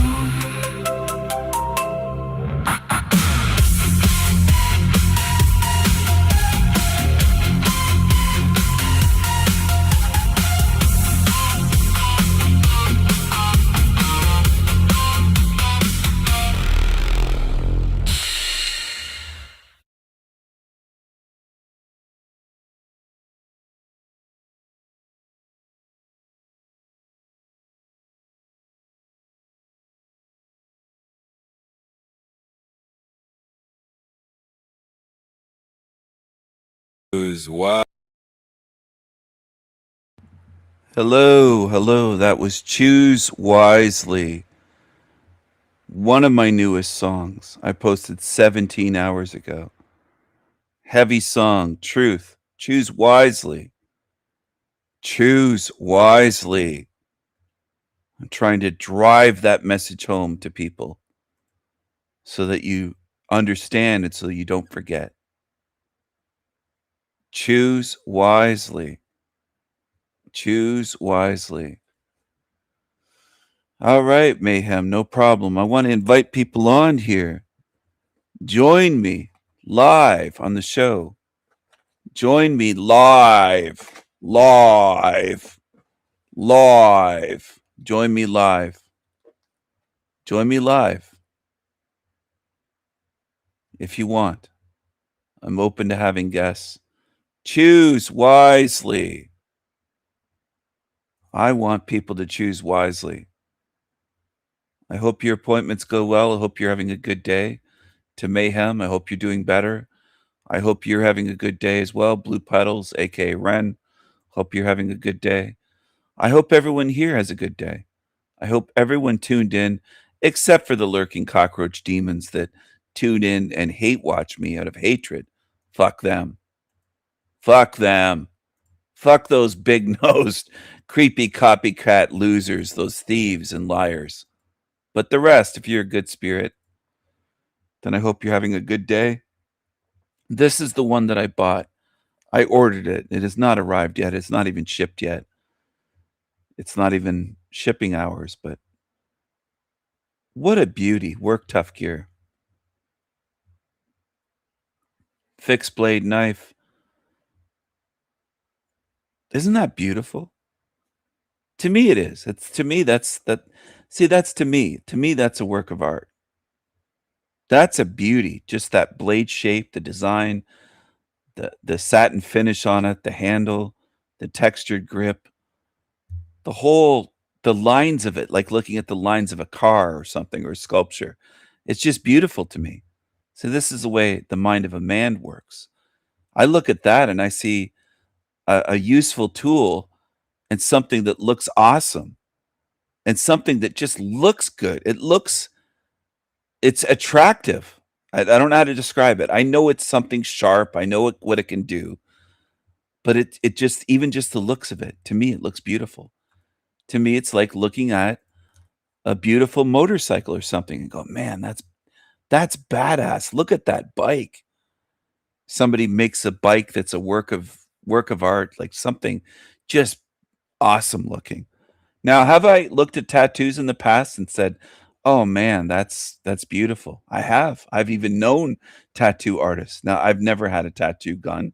I've never done work on people, but people have said, Stephen, as an artist, I would trust you to draw on me freehand with a tattoo gun, that you would create something unique or beautiful. And I've never done tattoos, but people have said they would trust me to do that when I've never done any. I've never even handled a tattoo gun. All I know about them is they have like a rapid fire needle, and that's it. I don't know about them. I don't know much about them at all. I've seen tattoos. I've been in tattoo shops. I've seen some great artists. I've been at tattoo shows in California where you go around, it's a whole bunch of tattoo artists. Long Beach, California on the Queen Mary, there's a ship there docked, and they have it set up where they can do all these shows, and you can meet these artists and see their work. And anyway, I love art and beauty and design and things that look beautiful, look cool, craftsmanship, fit and finish, all that sort of stuff is appealing to me. As a being that, I know it's weird, that loves beauty in a world that seems to be trying to become more ugly and miserable. That's what this place is doing. The opposite of what I want, or the opposite of what I like. It's trying to create ugliness everywhere you look. Everything's getting worse and worse and worse.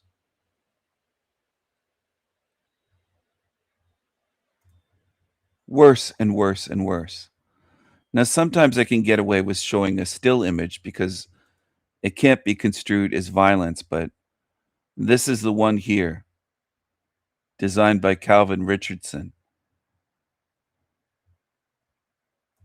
Work Tough Gear knives have a whole bunch of different designers. The owner designs knives, some of them, but a lot of their models are designed by people that submit designs. And if they really like it and they think it's something that would interest people, they'll make it and sell it. And their knives sell out so fast. So it's hard to get them on a release. Anyway, it's just the way it is. They're only able to make so many, and a lot of them are sold out. So to snatch one up is like it's a thrill. It's exciting to go. It says 2 in stock. They just came back in stock, and they've been selling them maybe for a day. And I checked. Oh, there's 2 left, and I got one of them. So after I bought mine, there's only 1 left. I don't know if there's any left now, but anyway, it's a thrill. It's kind of a rush. Like, I got one. I wanted one. I wanted a Work Tough Gear Steadfast knife because of the shape, the length of the knife, the handle, the piercing part of the blade. It's a very pointy blade, but it's a 7-inch blade. Anyway, I don't need another knife. I have enough knives to last me and 10 other men a lifetime, but I just wanted it. I wanted to get one of those. That particular model. It's very appealing, and I've wanted one for months and months, and I haven't been able to find one for sale. And I got one. I got one ordered today, baby. I got one that should be shipped to me, probably shipped out tomorrow or the next day. And it should be here within maybe 4 or 5 days from overseas. Not from China. They're not Chinese. They're much better than most Chinese knives, that's for sure. I wish there were Canadian companies building or crafting and producing knives like that. I don't think there are any that can compete with them. But then again, I don't think there are any, except for knives that are way more expensive to compete with them in the world. You have to pay a lot more to get knives of that quality. They're freaking fantastic. I could rave about them. Anyway, and the owner wrote me back. Someone that runs a company and they're the owner responding to email, that tells you something as well. And I could tell it was the owner. Anyway, he and his wife do an excellent job. Lynn and his wife do an excellent job. And I'm just happy. I'm happy that there's still some places left in this realm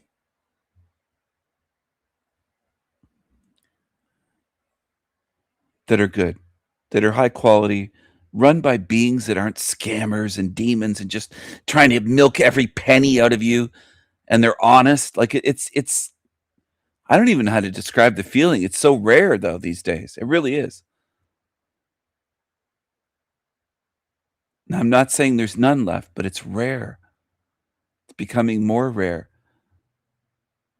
for someone with good customer service that's honest and looking out for the customer And if they have a loyal customer, they treat you well. They don't just try to screw you over. It's a beautiful feeling to encounter that.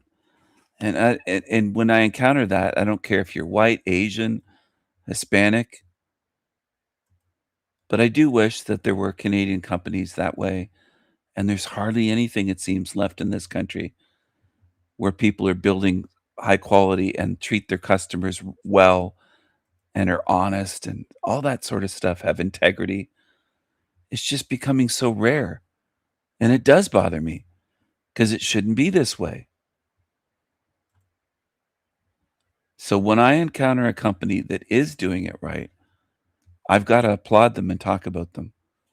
And I'm not sponsored by Work Tough Gear, but I would recommend their knives to anybody. I don't think they do any folding knives. I think all of their knives are fixed blade. They have some smaller models. I happen to have two of their smaller models. One is called Devil's Horn, and I'm trying to, what's the name of the other one? I'm sorry. I have so many knives, and I'm not boasting. It's just hard to remember. Work Tough Gear, what is it called? Ninjuko. I knew it sounded like ninja, but it's Ninjuko. I have a Work Tough Gear Ninjuko. It's a small knife. I think the blade is 4 inches, if I'm not mistaken, out of AEB-L steel, which is a tough steel. And for a smaller knife, it's kind of expensive. It's almost as much as that Steadfast that I just bought that's a larger knife. But it's such a cool little knife. I mean, it's not tiny. It still has a 4-inch blade. It's not like a 2-inch or 3-inch. It's a full-sized fixed blade, 4-inch bladed knife. Full tang. But I consider it a small knife in a way because I have so many large knives that to handle a knife with a 4-inch blade feels small to me. But it's really not. That's considered a full-length, full-sized, good-sized, regular-sized fixed blade. It's not tiny. It's really cool. I have one of those, and I have a Devil's Horn. So I have two smaller, or the smaller size that Work Tough makes of recent models that sold this year of that size. Two. One would have been good enough, but I just loved the looks of that Ninjuko, and I had to have it. Once it became available, I snatched it up. And then the rest are larger size blades. But their larger blades are just freaking fantastic. And I've seen them be heavily used, and I haven't had a chance to use mine heavily. I've cut things with them, but I haven't batoned wood and gone camping and things like that. But zombie apocalypse knives, those would be some of my go-tos. Like this Work Tough Gear Primal. Badass knife. It's not the biggest Work Tough Gear, but it's a solid, badass, sharp, Bowie style clip point knife with a very secure grip handle, skull crusher on the end. I have it in my hand right now. I'm looking at it. It's a beauty. Thick spine, tough steel, super, super, super sharp. This thing arrived sharper than a goddamn razor blade. And I'm not kidding about that. Yeah, this is a knife I wouldn't hand to somebody saying, hey, take a look at this. It's too sharp. I wouldn't trust somebody to handle this that isn't used to handling knives. It's too big, heavy. I mean, it doesn't feel heavy to me. It's very well balanced. But for a person that's not into knives, they'd say, what the fuck is that? That's a beast. Beautiful. And zombie apocalypse ready. That's what it is. And my Warhammer from them. I've got some huge Work Tough Gear knives. Anyway.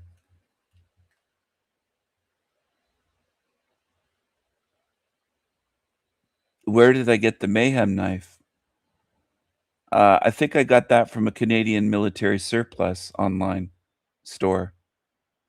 I ordered it online. It's a Cold Steel Mayhem. Yeah, I think I got it there and I got a deal on it. Because the Mayhem, Cold Steel Mayhem, I'll look up the picture. I have it. It's a cold steel folding knife.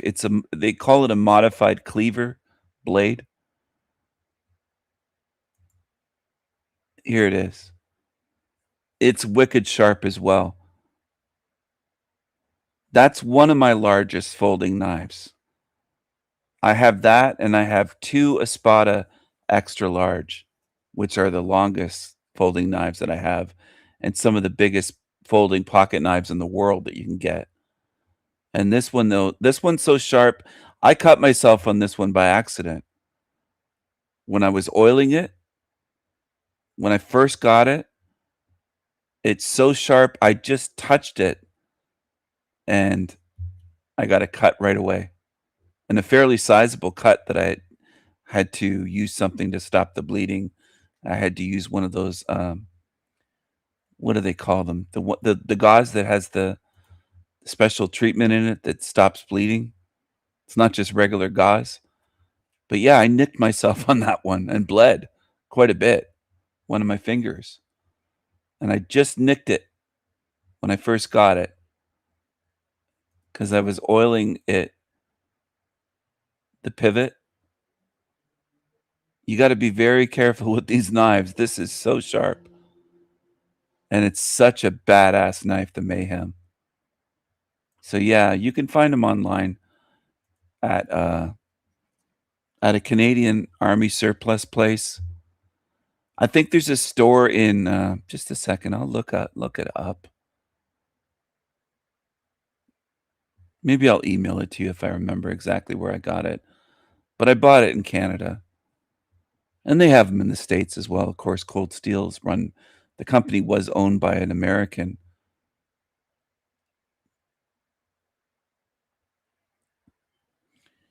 But that's got a thick, heavy blade.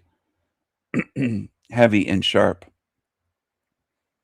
Now, if you pop that out of your pocket and flip it open and it locks, I don't think anyone will want to mess with that knife. I wouldn't. I mean, it's such an intimidating beast of a blade. I think whipping that out on some thug that's trying to do whatever would fear that. I'm pretty sure, because in person it's wicked and it's intimidating looking. I don't think people would want to mess with that. Or if you were in your car or something and somebody came up to the window and was a zombie demon, they wouldn't want to mess with that. Unless they were completely mental and psychotic and far gone. That's the only way. That's the only way, if they were completely psychotic and not in their right mind at all. Because one cut from that, one real cut with any pressure would just be devastating. Stab or cut. But a swing with that, if somebody took a swing, you could cut. I've seen them cut right through pigs and through the head of a pig, or cut the limb of a pig off like on a hook. You could sever someone's arm with that Mayhem, or an Espada extra large, a Cold Steel Espada. You could cut someone's arm off. Now imagine that. I mean, you cut a zombie's fucking arm right off. Then what are they going to do? Yeah, call it a letter opener. It's good. It's great for opening letters. It'll slice the paper right open so easily. And if you have problems with your hands, people have arthritis, or you need help opening things, yeah, it'll open it up very easily. It's very helpful. It'll cut open letters, and it'll slice through your apples for you and your steak. And you need a sharp knife for steak, because sometimes these places don't have sharp knives. You go to a restaurant and they have a butter knife. Well, you pull out your Mayhem and you'll just slice right through your steak like butter. Like butter that's melted for lobster. Is she breathing? Is your friend breathing? I do not think so. I really cannot tell. She is ice cold. This is a call from a group of teenagers on a high school graduation trip. Just minutes ago, they awoke to find their 18-year-old friend unresponsive on the floor. As paramedics rush to the scene, no one in that room fully understands what happened the night before. So this video I'm playing now is 18-year-old kills girlfriend over Snapchat message. This is what life is worth in this realm to many. It's not just to this one. This is sick, somebody wrote. To choke someone to death and roll over and fall asleep is crazy. But what investigators are about to uncover tells a very different story. Because just hours earlier, a jealous argument over a message on her phone had turned violent, ending in one of the most disturbing teen murder cases South Carolina has ever seen. Do you think my life will be ruined? What you did calls. So he's 18, he already has tattoos. Is every single person that has tattoos a bad person, violent, demonic? No, of course not. Obviously. But what are his tattoos of? Is it artwork? No. It's just shit scribbled on him that looks stupid. Disturbing teen murder cases South Carolina has ever seen. Do you think my life will be ruined? So this stupid looking tribal cross, it looks stupid. On his chest, it looks like maybe a Bible gospel. Is it John 13 something? I don't know. Looks stupid. It looks dumb. So what he has written on him looks stupid.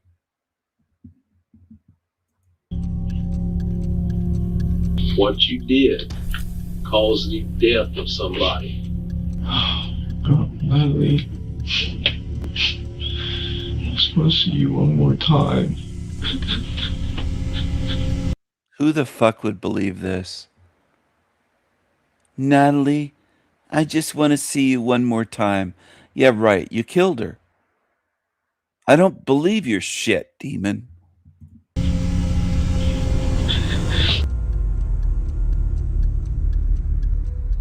Paramedics and police would come into a situation. Is anyone sick of the lies of this realm yet? Lying demons that murder, and then they say that they're sickening. I'm gonna shift to something else. These lying fucking demons, and there's ones on YouTube just like that. They're really not any different. They're no different than that creature. Liars.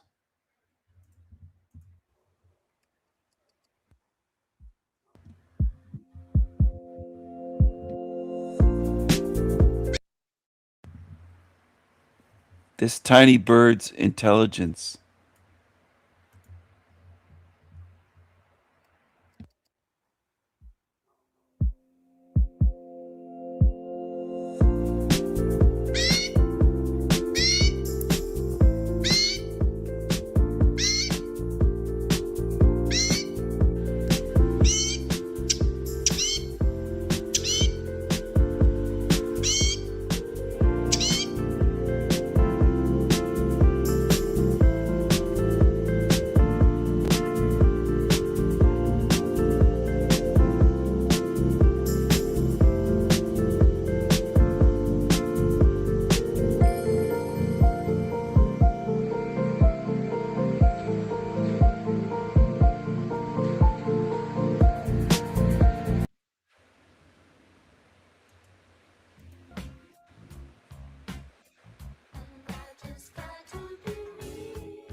What's this garbage? Disclosure, UFO. This is this London creature. This creepy creature. 15 people hit the like button on this garbage. I can't. What is wrong with you humans? You like this garbage? Look at this creature. This weird creature. What a weirdo. The curve. Excuse me. What a That weirdo. one there. Ugh. That's a good one right there. Weirdo. dome. Those flat earthers wouldn't have been happy because at that time, I think Nachiketa was a flat earth. Because at that time, I think Natakata was. At that time, I think Natakata.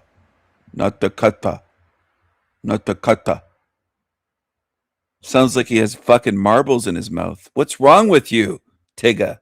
Earther, right? He was a flat earther. And so I was like, all right, calm down. I'm just saying, like, if we want to talk about things, like, I'm just bringing something to the table, right? But he didn't really entertain it, right?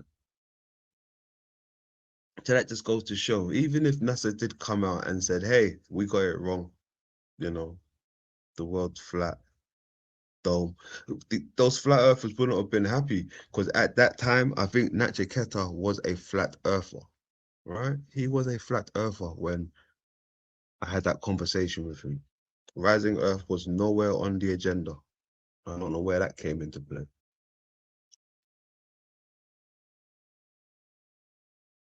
But I say that to say this. I've been talking about this shit for a long time. Right? We've been talking about this for a long time. Disclosure's finally coming. Very interesting. Now they're making movies, right? We've been talking about this stuff, and now they got it in games, movies, music videos, right? Medieval depictions, all of these things, ancient. Further you go back, they're showing you what we're talking about. Depends how you look at it, right?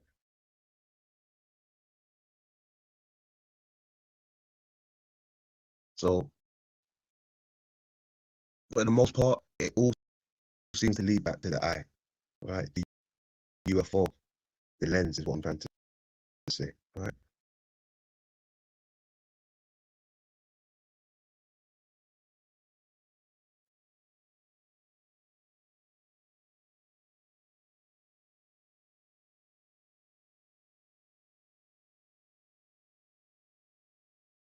Spielberg.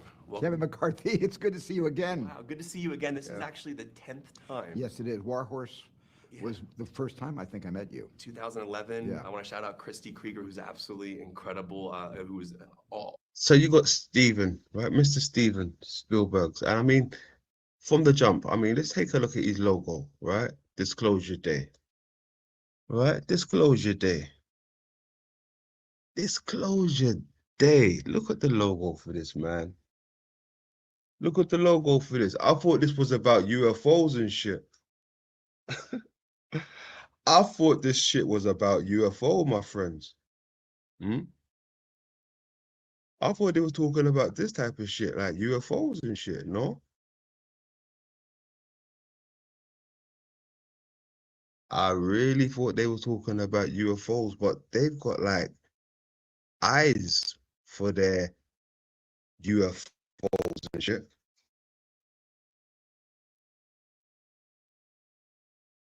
What is really going on? What is Steven really showing us and telling us? This eye is shaped like a UFO. Right? You can see here. It's shaped like this shit right here. Right?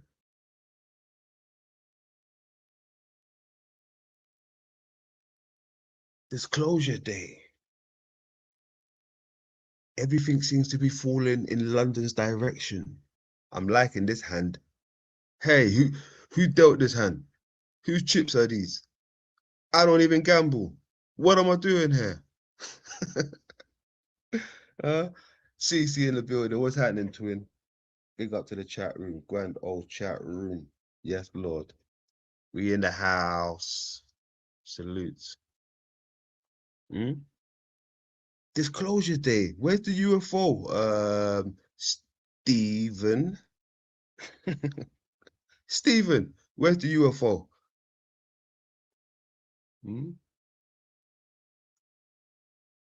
I just hear a big old eye, right? But this stuff's about UFOs, right? Very interesting. Very suspicious, right? Right off the bat. also part of this relationship over the years with movies and filmmaking, but welcome to my podcast. And this is truly an honor to have you. And I've been prepping for this for weeks and I have so much I want to cover. Well, I haven't, so you're going to get me fresh. Well, I'm very excited.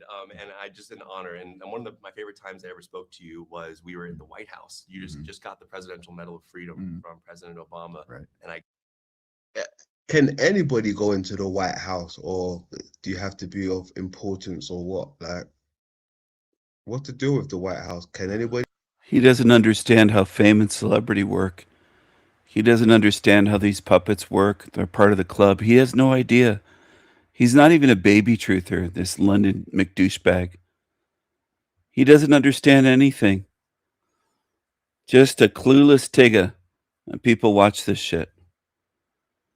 If you're watching this shit, like London KJV channel, there's something seriously wrong with you. If you think he's intelligent, there's something wrong with your discernment. You're really fucked up. Anyone that watches this guy, you really are. You're free to do it.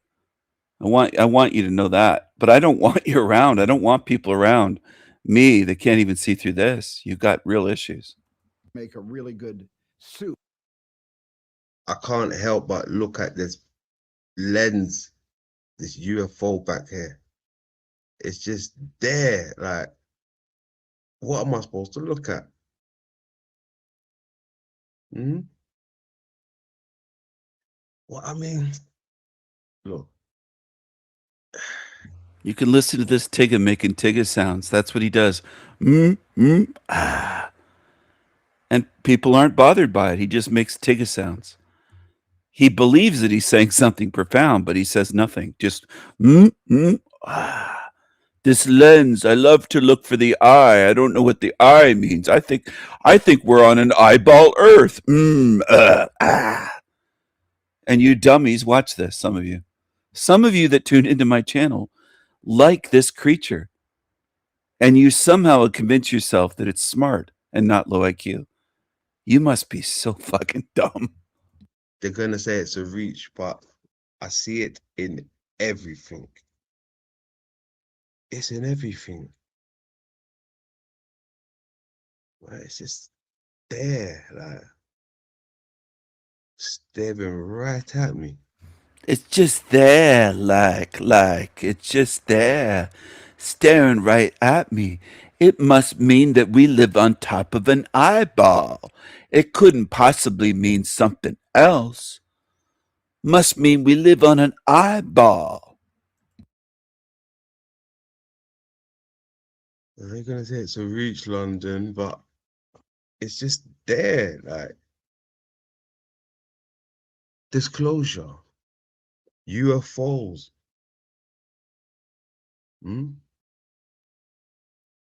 They're screaming UFOs. I'm saying lens, right? I'm saying, what am I saying? I'm saying lens.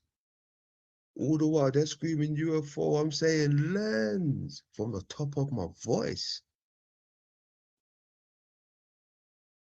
I'm screaming the body, micro, macro.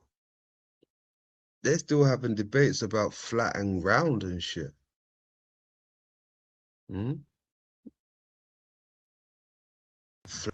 Tiggas like him love to do that. Tigga sounds, jungle sounds, Tigga sounds.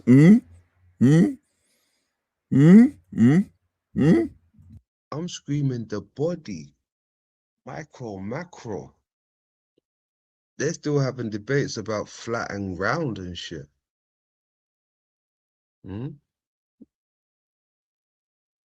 Flat, round. What's the round and shit? Round and shit.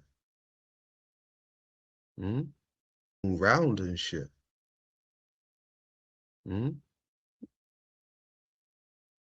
Flat, round. What's the other one? Rising. Yeah. Yo, rising, you know. That's cold. Rising.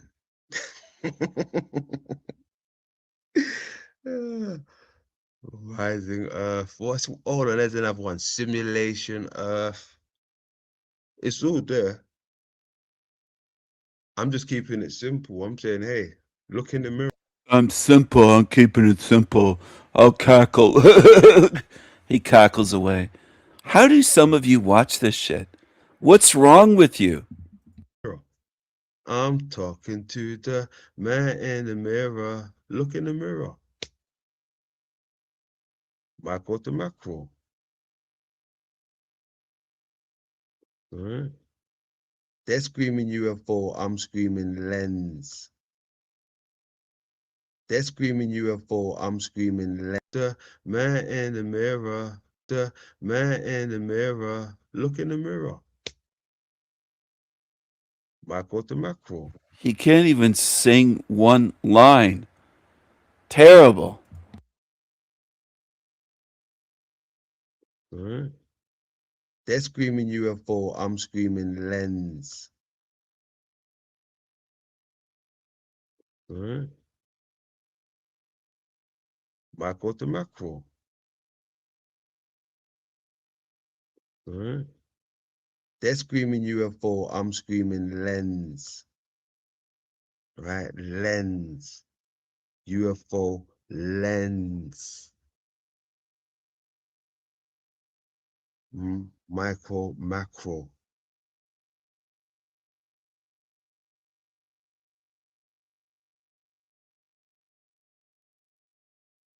You have to have a broth, right? You have to start with a chicken base.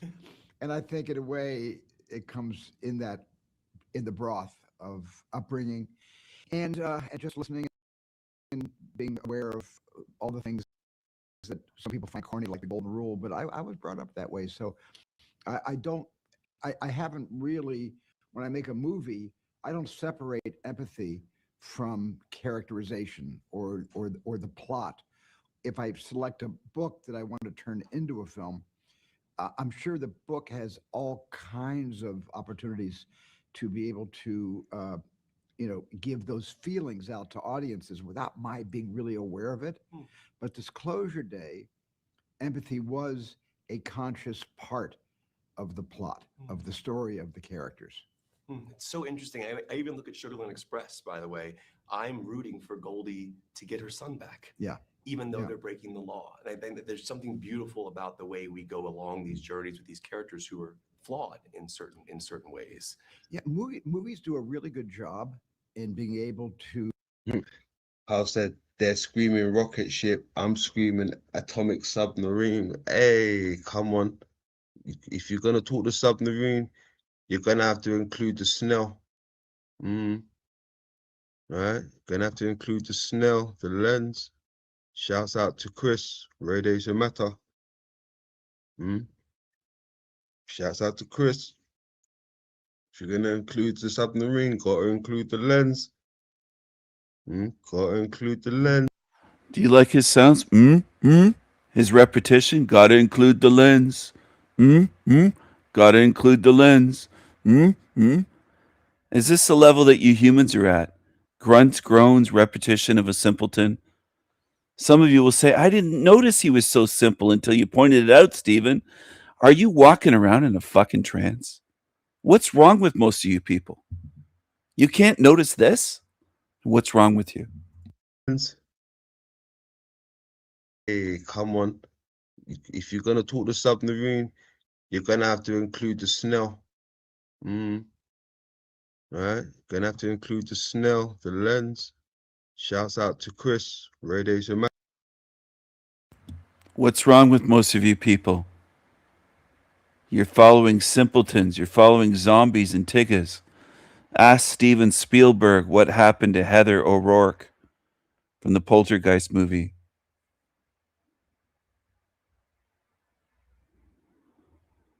What happened to her? What happened to her? Look how creepy he looks with those two little girls.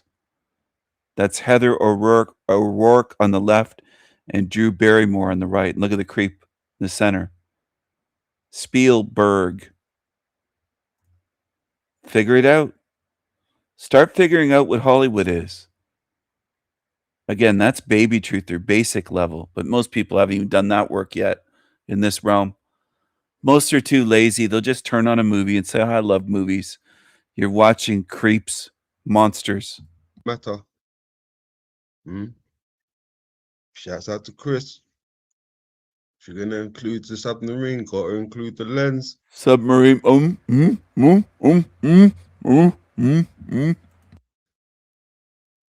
Gotta include the lens. Shouts out to Chris. If you're gonna include the submarine, gotta include the lens. Gotta include the lens. Got to include the lens. We already went over this. Lens, Snell's law, Snell, lens. All right, it's a light system, refraction system. Do you like those Tigger sounds? To encapsulate empathy in very few minutes or hours, and sort of dispense it to an audience. It just goes without saying that movies are sort of the greatest medium, and so is theater, so are plays, for being able to accept empathy without calling attention to itself. And that's just when you feel something, when you just feel a character that you were not in relationship with, and you feel divorced from the character, and suddenly you get closer and closer to that character until your eyes fill up, until you feel that you know that character as well as you know yourself. That happens all the time in everybody's movies and plays. And but Disclosure Day sort of makes a fine point of that. I want to take a look at the technical way you've made films over the years, but how the technical services the emotional and narrative. Every decision you make with your collaborators, your editors, your cinematographers, your first AD, everybody who's working on these films, and the audience, we're a collaborator as well. It's all important, and those decisions service that story. All right, enough of that, Tigger. Maybe I'll end the stream here. 5 hours. 5 hours live. This is El Diablo Radio International, the greatest show in hell. Nobody does it better. Nobody. Now, what's this shit show? Let's check out some shit. This is what people prefer. I'll give you some shit that people love. The drama, the demon verse, panel verse shit show, all talking at once. This will be good. They'll say nothing meaningful, just talk over each other like loud, rude zombies. No manners, no minds, no morals, just absolute shit show. Here you go. Here's your shit show for you to get excited to watch. Shit ass. Okay. Well, let's not worry about. You want to know the worst thing is, Jack? You want to know the worst thing is? That some nudes out there got leaked out without Hurricane Power being present because some son of a bitch got me offline. Yeah. That's the worst part. And it's still out there and I'm still looking for them. I'm talking about Destiny. If that's your focus, dude, then maybe that is, or I'm sorry for you. But I know that there's greater things happening right here and now. And in the future, if we can figure out how to understand each other, we actually have some incredible opportunities. True. So I wish y'all had them. So y'all could send them. I'm sorry. So especially on Eternal with her chicken shit ass. Okay. Well, let's not worry about people that aren't here right now. I mean, because so there's Verily Vera with her tongue out, sticking out her tongue. Her arm is covered in tattoos. Classless, of course. You got the angry Tigger on there with the spiral behind his name, calling himself the BBC monster. Classless loser Tigger. And then you got the weird psycho Jack Talcott, Corpse Cot, and this weird crazy guru guy that reminds me of Talcott. They could be brothers. And Fat Scott, of course. Fat Scott 2B. And a a chat room full of shit, full of morons, full of losers. That's what you have. Do most of you on Earth mind this? No, it's what you watch. This is the level of most people. Just trash. What I was trying to do is actually have, as you saw, Guru, I was trying to have a conversation with Verily, but she appears lost in her head. So there she is smoking cigarettes. I think she might be the stripper. She smokes cigarettes. She's got tattoos, and people think she's hot. She's just trash. You could find any trash like that anywhere. It's common trash. Yeah. Right? She's acting as though she's achieved some sort of victory over me again. Celebrating yes with her the word laughter. lost, but in her head, yes. You said lost in her Yeah. head? I don't know about the word lost. I will listen to you, but in her head, I could see her having fun and in her soul and in her nature. Yeah, She wasn't actually listening to you. disassociated. I'm Yeah. sorry to interrupt, but the signs I'm seeing is she's disassociated from the energy of this real life experience here in the present.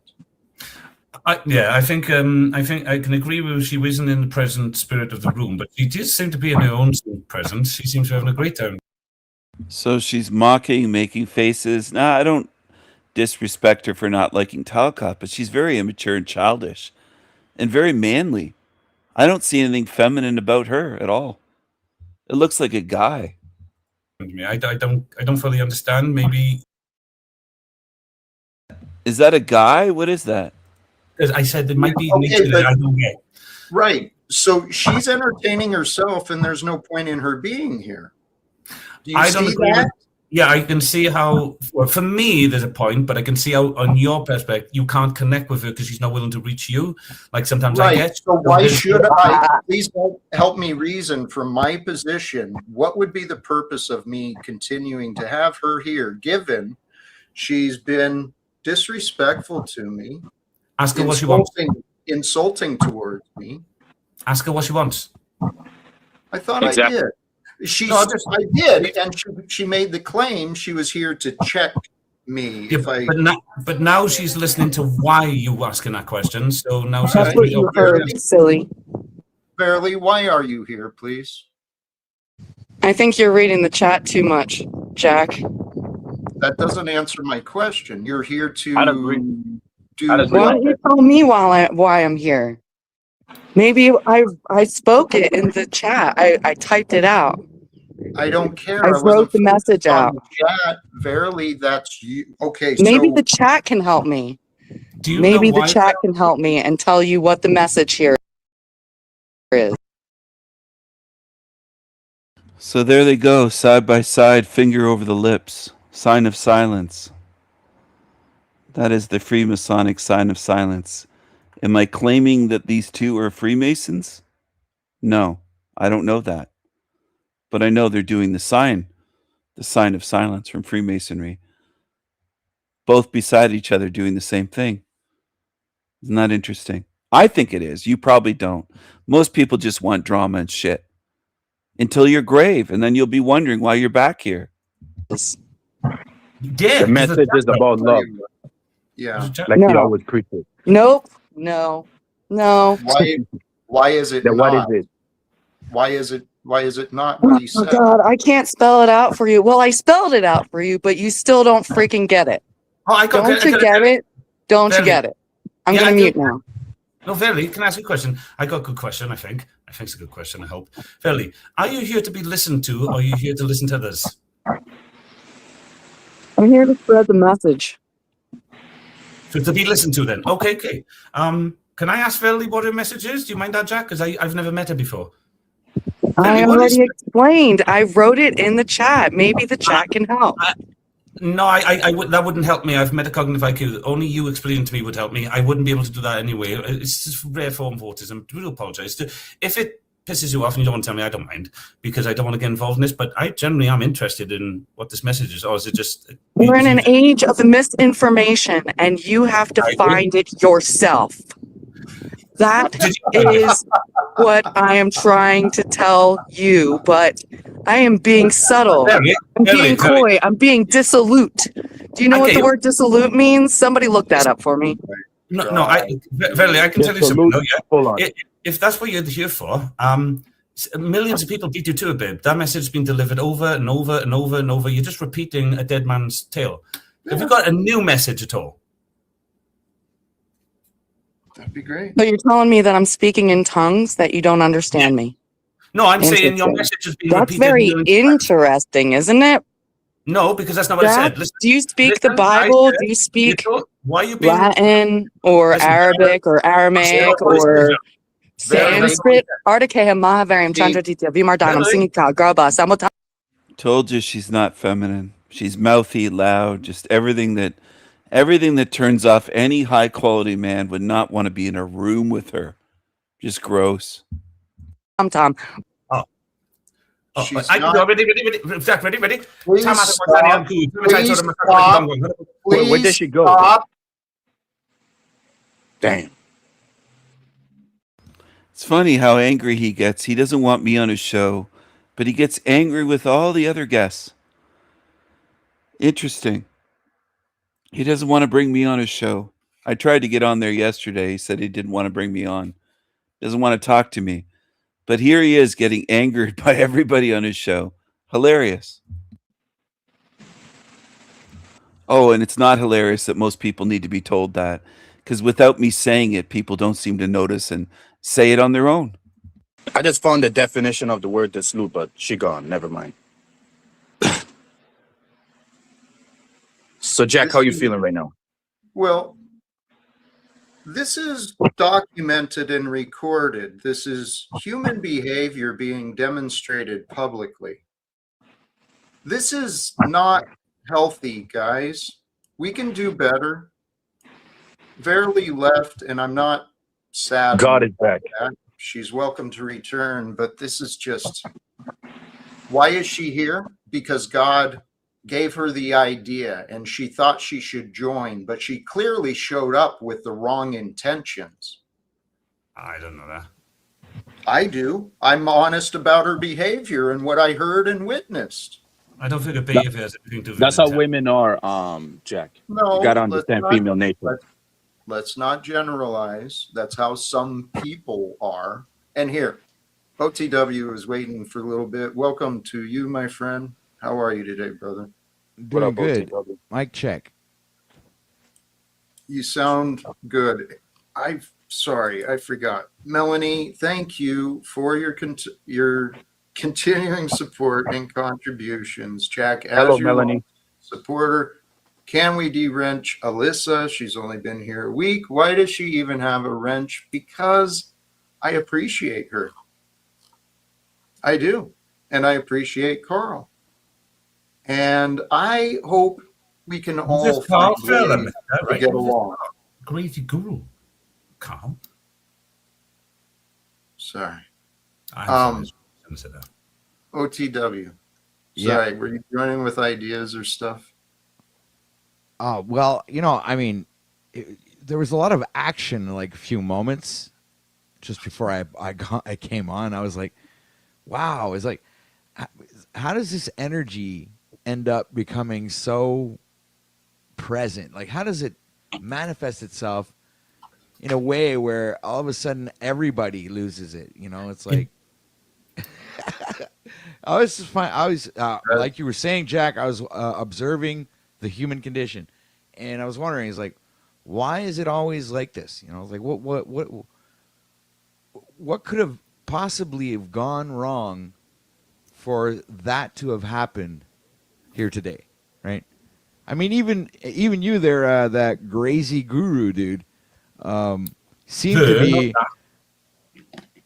to be pretty, I don't know, like crazy, present, I guess, like. Thank you.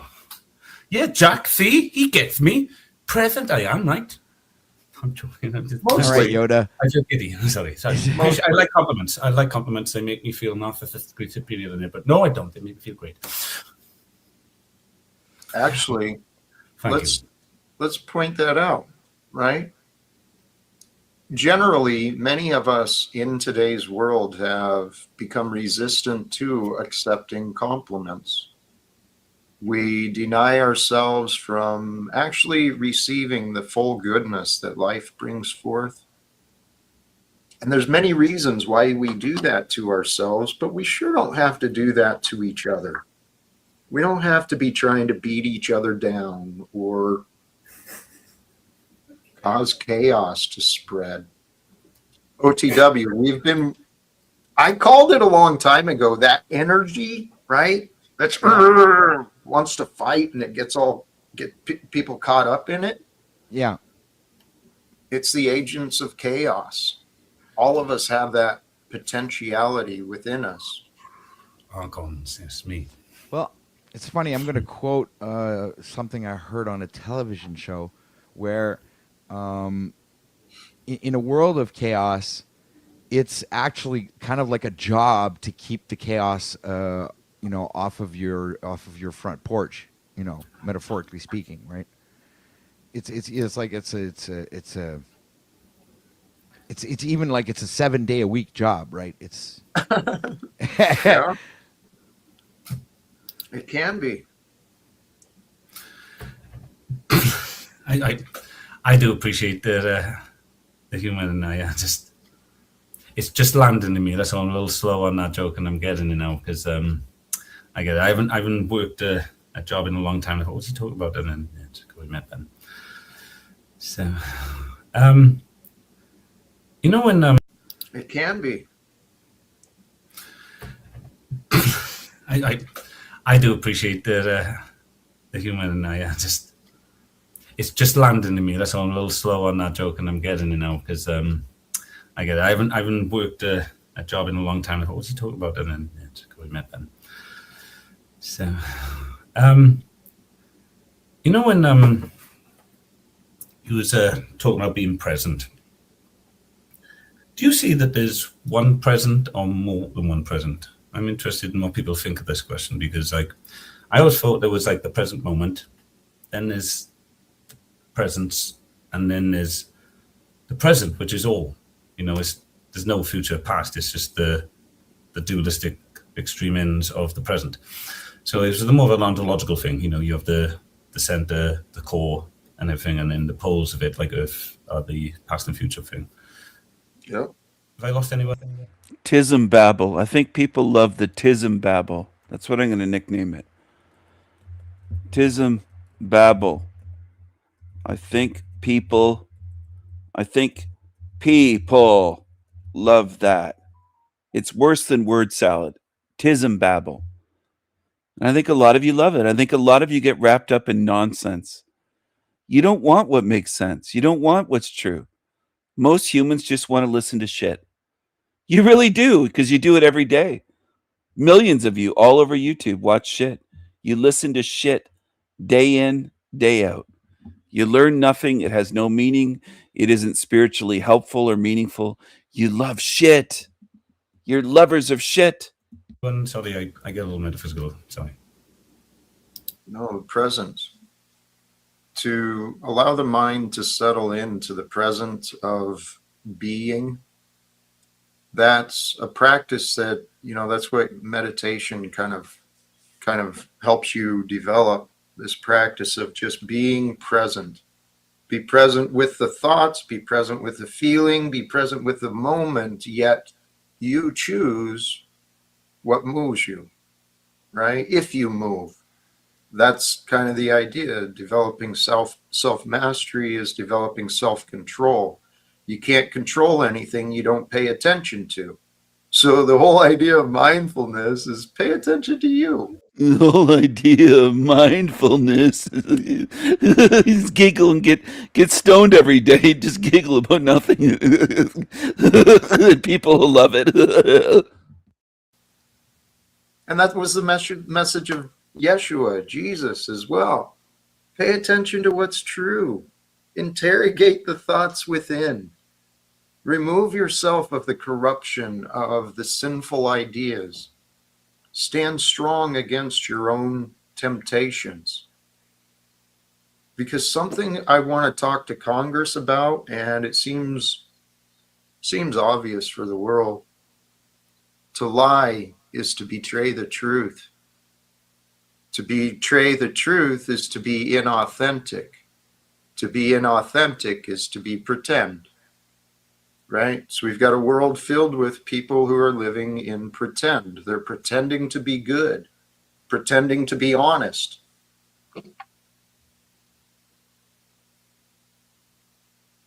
They're even pretending to do what it is they're doing in their daily life, right? Like they're pretending to be whatever job they're doing, right? Because when you ask them, what do you do in life, right? And then they always relate to like their job. They always identify themselves to their work, right? Which is also another fascinating thing. Right, right. Well, that's a basic low-level thing that everybody should have recognized even as a teenager. It's low level. Right. He says right a lot. And learn how to speak. Get your teeth fixed, OTW. Well, it's what keeps it all together. We've literally got a society with people pretending they know what is going on. And because the lies and misinformation are so deep, no one knows anything, man. That's not true. I can't be excessive or... You spew a lot of shit. Nobody knows anything, man. A lot of demons spew that exact same line. Nobody knows anything, man. And you zombies out there in zombie land, just gobble it up. Most people don't think. You're even watching my show. It's just entertainment for most of you. You don't think. Can't exaggerate like that. Well, I think there is a certain limit where you have things, which is also another fascinating thing. Well, it's what keeps it all together. We've literally got a society with people pretending they know what is going on. And that's you. You pretend to know what's going on. You pretend you have solutions for world peace and for the financial system and that you're going to talk to President Trump. You pretend every day. That's you, Talcott. That's you. You pretend. Because the lies and misinformation are so deep, no one knows anything, man. That's not true.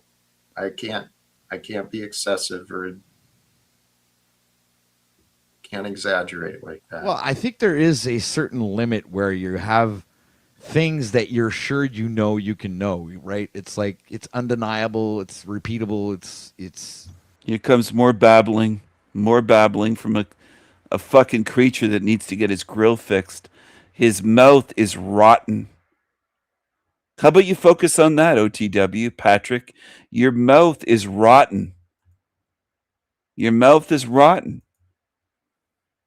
If you're so intelligent, which you aren't, why does your mouth look like that? Because you're a cockroach. You're a cockroach. You're a cucaracha, aren't you? Andre the Giant had better teeth. Look at that. Oh, fuck. Oh. And some of you praise this shit. You're watching channels with rotten mouth, rotten brain demons. And I'm going to shame you for it. You deserve it. You've seen it, you know it's true. Others have confirmed that, it's like it's I think there's a baseline somewhere, Jack, where it's like, some might not have lost their minds completely. Well, yeah. I've looked at that. What causes the mind to be lost? What causes one to become lost in the mind? That's actually where it is. When we give our mind over to ideas, we lose control. Right, because on top of which your mind does play tricks on you, right? It does. Guru, you were jumping in with something. Yeah, I was wondering. That America can lead this world into of influence you. I have a familiarity maybe of name, but not so much what their specific ideas, concepts yes. and stuff course. are. But where you said Testing 1 2 1 2. Testing. Audio check. You don't know what I'm checking. People haven't caught on to this yet. It's okay. You don't have to understand. I just don't expect people to pay attention enough to understand even what I'm talking about or what I'm doing. You probably won't understand. It's fine. Most people in this realm have the attention span of a gnat or maybe a tick. Hardly at all. It's okay. I don't expect anything out of you anymore. It's okay. Humans will be human. And paying attention it's not human. At least not at this point of humanity. It just isn't.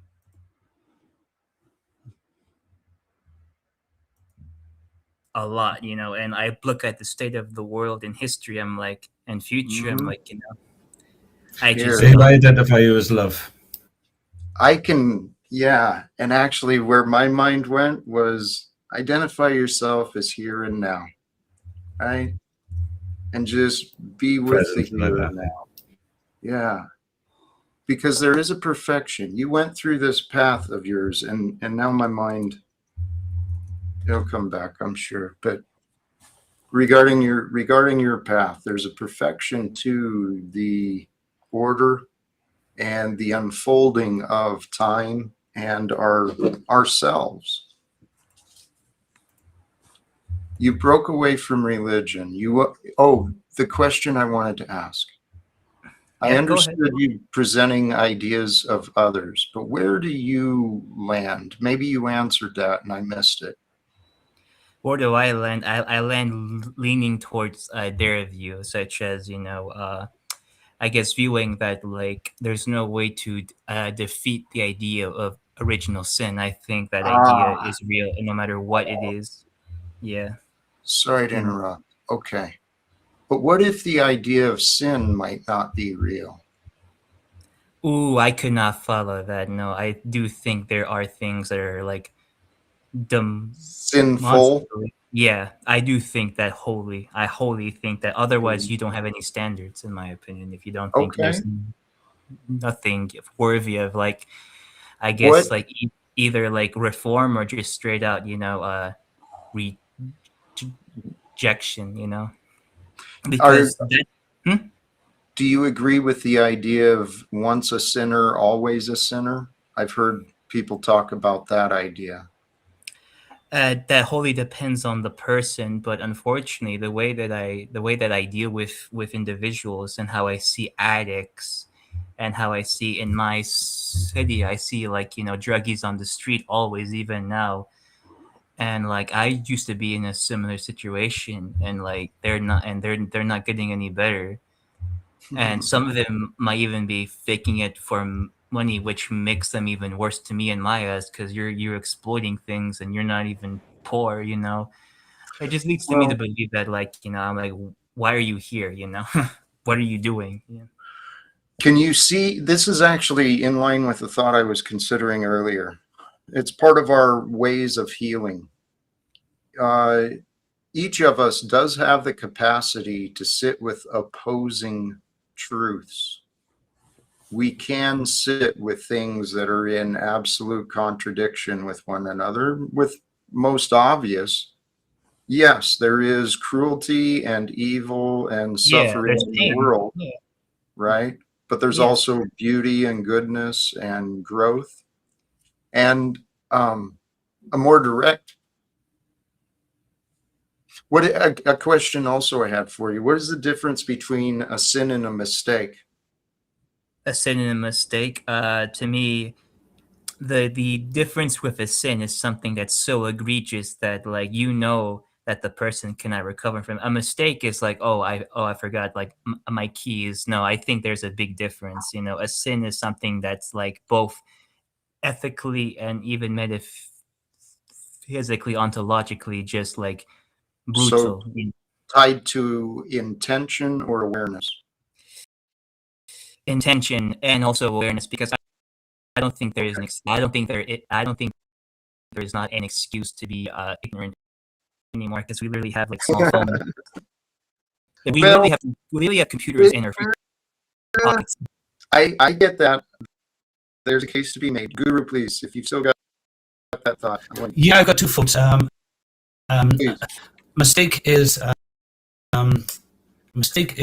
something that comes from a process of notice, and a sin is something that comes from a process of dogma as their source principles. So often I would say mistakes are something you make from a process of finding oneself, curiosity, and a point where you didn't mean it. So a mistake isn't chosen.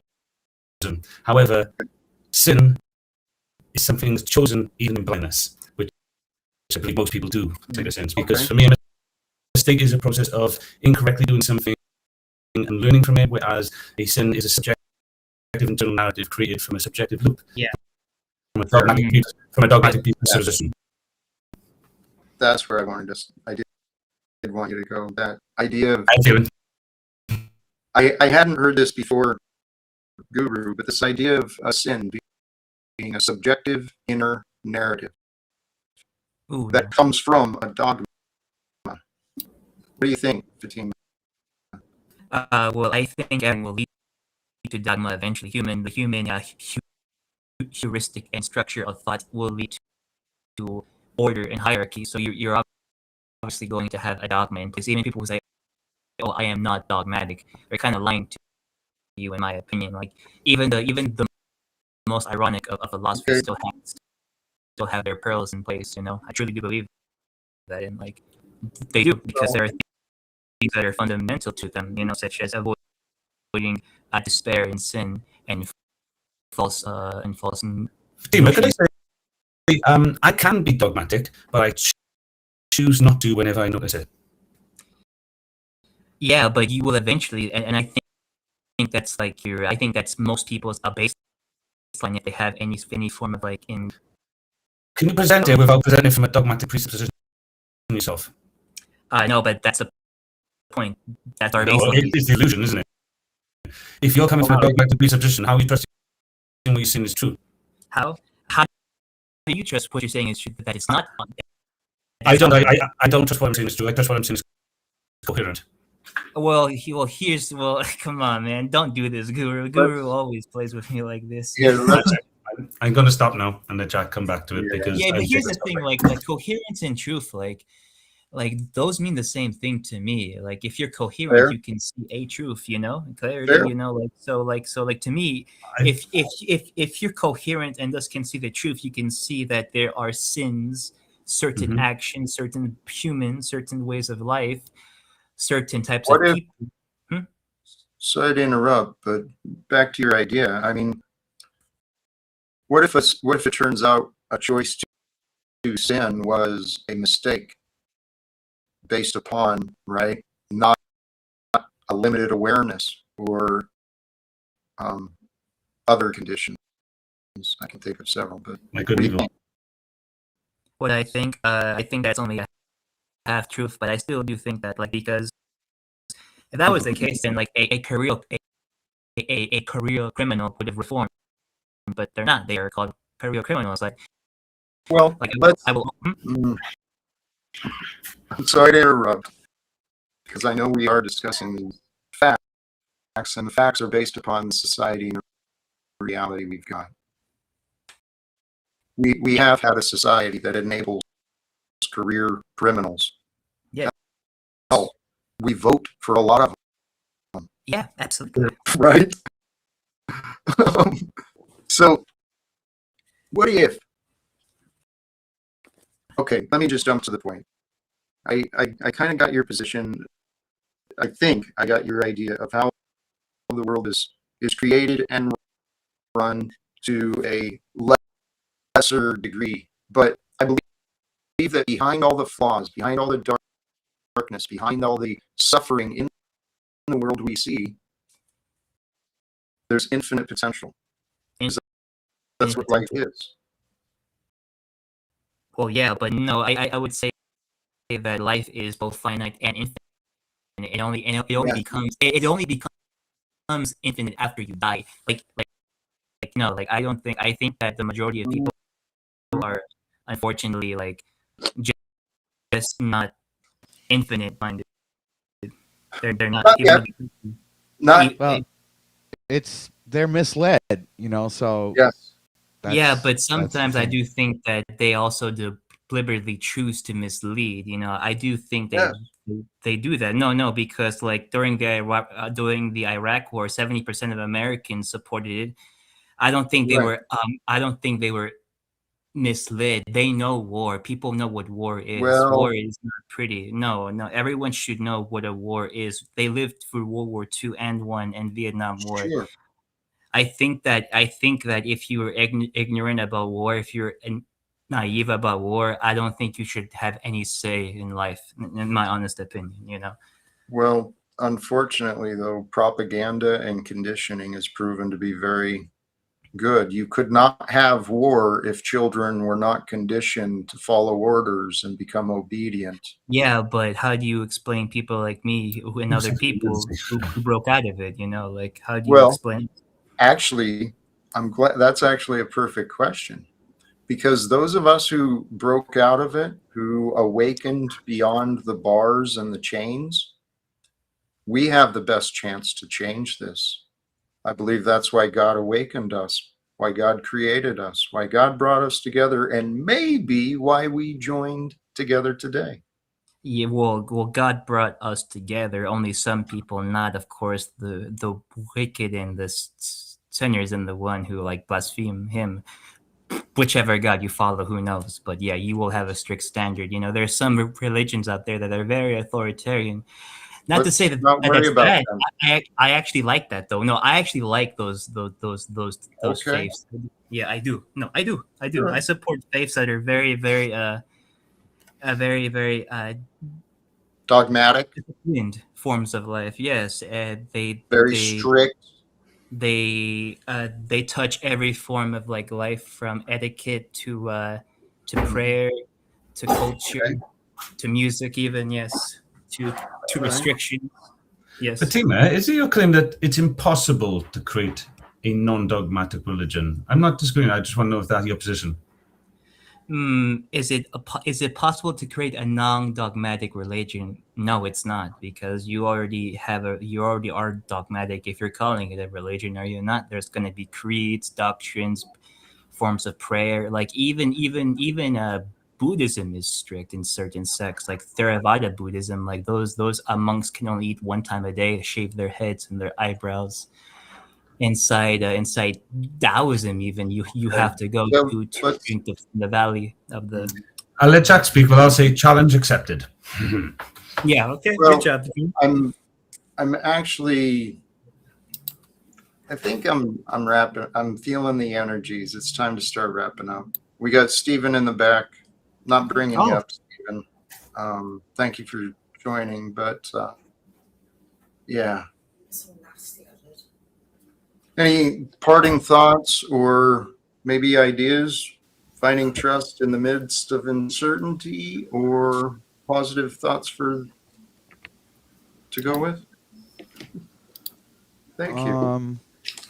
Yeah, much love and respect to everyone. That's my same to you. Yeah, same to everyone here. Of course, I don't mean any harm. I just wanted to say hello to Gracie and to you, Jack, because you can't be that bad if you want to spread peace around the world. I would think that you're friendly, and you are very friendly. You're very, very friendly. I love you. Thank you. Love you too. I mean, seriously. Yeah. Anything else? I'm gonna start dropping you guys out. No, it's okay. I'll just. I'm good. But thank you for. Well, for the ones who want to join me, I'll be going live and also doing a unboxing of a bear suit Anyway, did it show that's- up? I saw you ordered something the other day. So, Yeah, that's it was- right. Today's Tuesday. right. It came in, and I posted the thing in the post and everything. So Can you set Yeah, a anyway. link back up for us for your channel anyway in the private chat so I can at least give a follow? yeah, I guess I could do that. Hold Yeah, on a second. I'll hit a sub on you. Anyway, but what did you want? I'm sorry. Go on, Oti. Oh, there No, but I think it's my handle in chat. That's like pretty much the. Oh, wait, I'm looking at the incorrect chat here now. Here, let me type something. I got it. I could add you as a mod, but last time I think we spoke, you said you didn't want to deal with it. So Right. I don't want to. I don't want a blue wrench. I don't want a Gotcha. blue wrench No worries. anywhere. no worries, man. I dropped the link for your upcoming live, and maybe we'll raid over that way. I don't know. I'm ready to shut down though. So All right, I'm out of here. Thanks, Jack. hey, Take care. and much love, peace and blessings to you. Demand a blue wrench. Grimace shake. I gotta pay more attention. There's, you know what, I am generous, but I've been betrayed and made some poor choices in the past, so I try not to cause myself too much unnecessary chaos. Guru, final words from you? Sorry, I was hitting that link and I was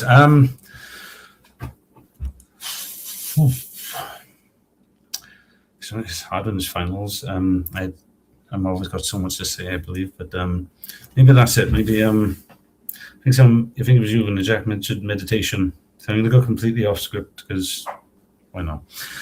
I've got too much to say on script at the moment, so I just say that I enjoy medication. No, I enjoy meditation in a multitude of ways. Some of it on medication, believe it or not. But meditation to me, just for others, doesn't have to be in a quiet, dark room by yourself or anything. You can go for a walk and climb a tree. Hey, you can play a bit of Rocket League if that's your buzz. Sometimes I like to stick Prodigy really loud on in there and I'm not you anymore. There's a million different ways sometimes I like to meditate. I have a very special gift, I believe. I'll prove it one day that I can meditate while I'm still here talking to you at the same time. But meditation, I think, whether you find one way or many ways, is a very precious gift.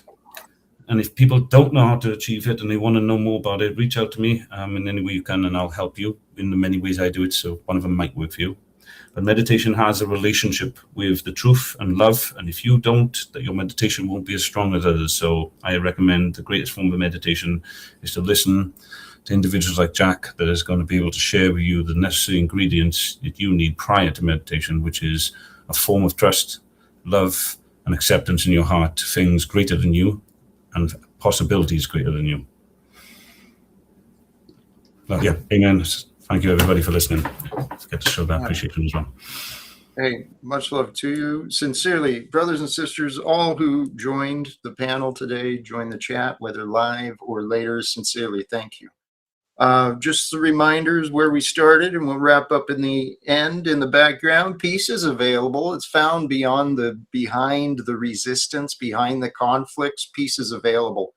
And when you go within yourself, fear is asking for certainty, right? But love, man, love is beautiful. It invites and asks only for trust. So which are you holding on to? And actually, we didn't really get into this as much as I thought we could have.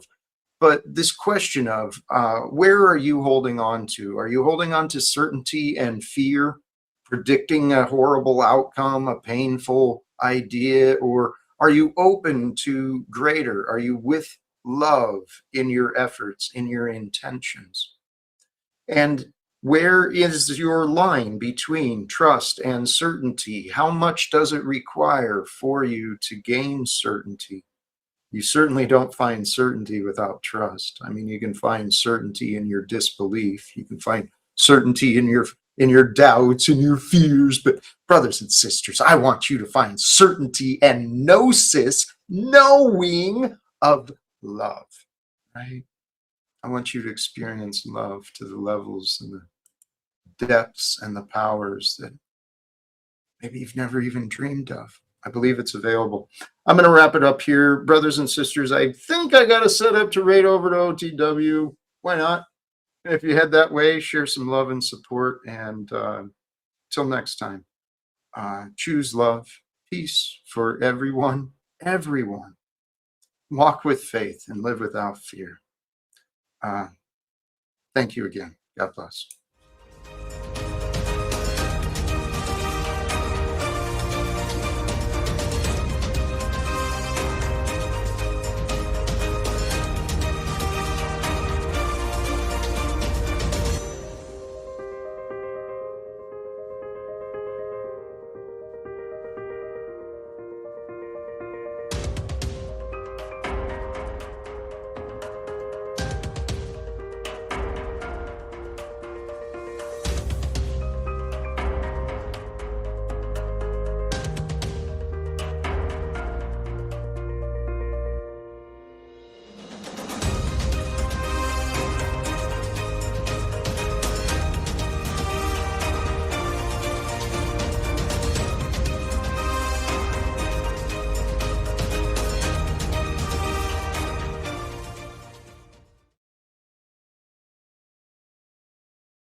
Stephen, are you there?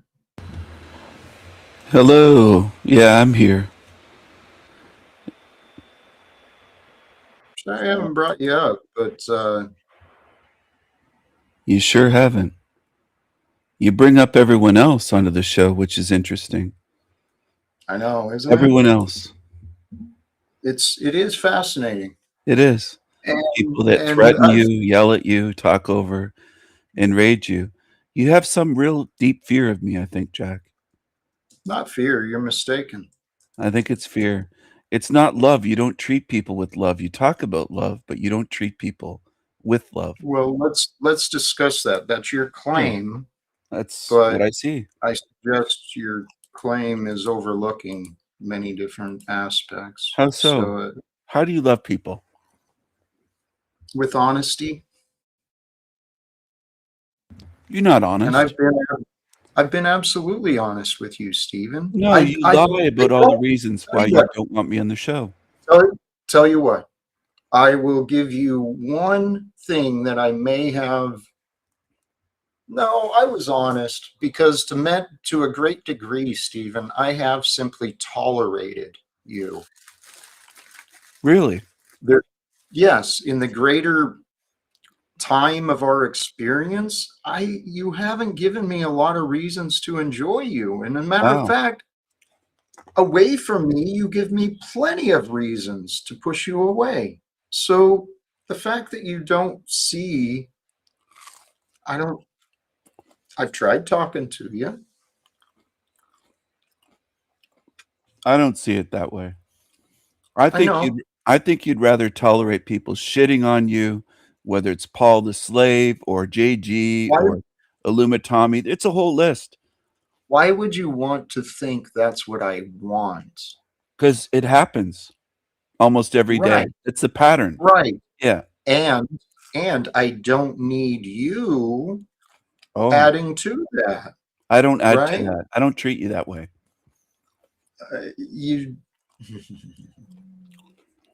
Okay.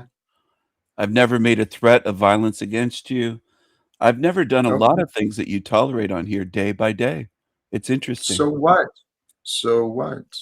Does that what's your give big you problem? What's your big issue with me? You're dishonest and you're inauthentic. Oh, I'm not dishonest. I've said to you exactly what I think. I've admitted to all I've done on your show. I'm not dishonest. So you can make all the reactions you want, but I don't lie. I've told you what I think of you Yes, you and what I do. see. What have I lied You about? You lie to yourself all the time. What have I lied about? Show me. Tell me one thing. Stephen, I don't want to argue. You don't have And anything. I don't- You're the Stephen, I liar. don't- That's you. Stephen, You're a psycho. You're a psychopath, you're aren't you? whatever you want to say. No, dude. admit it. You're a psychopath. Just admit it. Stephen. It's what you are. And what are you? Admit what it. are you? You're a psychopath. Are you hearing you? You are a psychopath, and your psychiatrist knew that. That's why you didn't get Are- your jab are back. you- Post office. Right. You're a Stephen, psycho. Stephen, repeating that, all it does is You're not reinforces your addressing inner. it. Tell you what, Stephen. You're afraid. Well, You live in fear. Go Do ahead, I? coward. Kick me like a coward. It's what you are. well, Stephen, you're boring, dude. You're a coward. No, you're the boring Stephen, one. you're boring. You're dude. boring. You can't are address it. fucking boring. You're a psycho. You're looping and repeating yourself, and you're describing you. You're a So psycho. God bless you. When you learn to be more authentic and honest, we'll have different conversations. So if you're streaming or recording, hey, I hope folks go ahead and subscribe over here. Why not? Where the hell got, there it is. There we go. Just in case, Stephen, because I know you love to play your games. But the game's over. I'm going to go enjoy my evening. God bless you, Stephen. Maybe in the future you can try again a different way. I'm enjoying, sorry everyone, but I'm enjoying some shrimp with cocktail sauce. Very relaxed, having some dinner. And I just exposed him again for the rare few minds in this world that can hear, see, think, comprehend.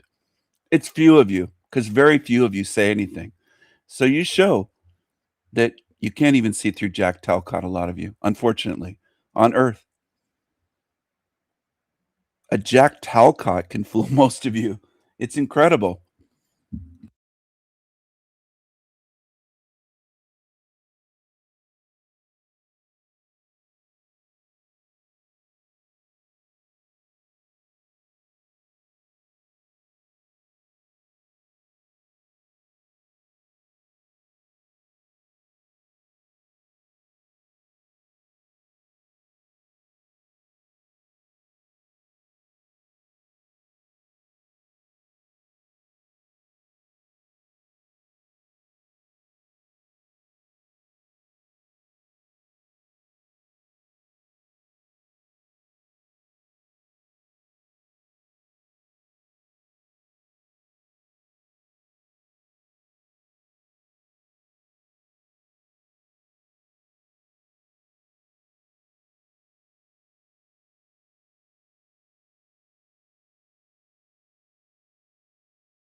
how big our world is and how small and tiny and insignificant I really am. More, a lot. So the idea is to willingly, intentionally seek the strength from your higher spirit of consciousness that is you, so that you can detach from your fears, from your worries, so that you can feel the trust that's found in becoming small, realizing your insignificance. That was something I went through earlier today. Oh, it was a beautiful morning here in Baltimore. Oh my gosh. The temperature was just gorgeous. I got out in the morning sun and was just feeling good. And but in my thoughts on the world, I was really looking at, my many failures and my big ideas. But looking out from my view, I can see quite a bit of Baltimore. Lots of people, lots of traffic, lots of things are happening. So much is happening. Even from the limited view I can see, so much is happening in this world right now, all the time. Kind of humbled me for a minute, right? And then you start thinking about how big this world is. And I was watching the science news this morning, considering how big the sun is compared to how big our world is and how small and tiny and insignificant I really am. Feels good. Feels good to be small and insignificant. And if you can embrace your small, your insignificant self, what's that do? You don't want to hold on to that and fight to keep it. No, man. Your small and insignificant self, recognizing that just shows how much room you've got to grow. And growth, man. Growth is amazing and fantastic because that's what life is about. Growth and discovery and sharing. Growth's about that and sharing. Thank you. Thank you for noticing me, and I'm feeling pretty good. Like I said, let's drop this link. We'll see how the day may bring. I am filled with peace. I truly am. I want to thank all who are here and joining. There was something. Where did that go?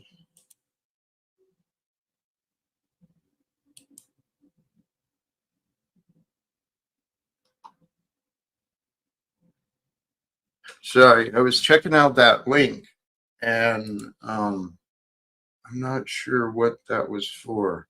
For those who are present, wish to join,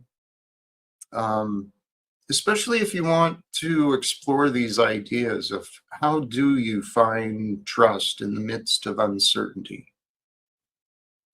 Maybe we can find clarity in what's uncertain together, and maybe we can find some ways to help you grow. Help us grow apart and together. And someone's joining already. I appreciate that. I'm not sure who we've got here. Jack Gannon, welcome. Yeah, you suck. Is that all you got?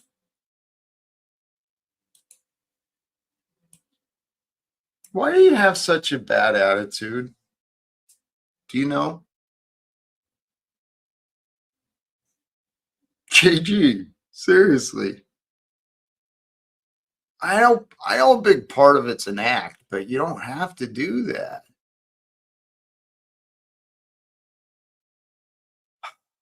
I'm grateful you're here, my friend. I am.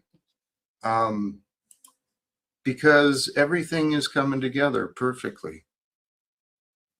One of the things I found for myself, and what I think is true, especially for a lot of us men, it's true for everyone, but I know the experience of a man a little better. I think what gives us kind of an edge, makes us a little sharp and a little rough, it's a lack of trust. It's from being battle wounded, right? A little scarred, getting beat up. Memories of that makes us a little hard, right? Our personalities harden up. Our compassion seems to fade. You know, once they're suffering, it's part of this experience. But when we unite together, my brothers and sisters, this world becomes completely different. JG? You suck. Stop doing live streams. You're trash. Dysfunctional trash.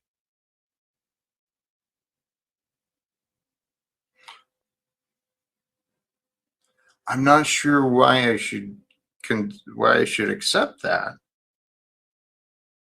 I mean, here's what's so fascinating to me.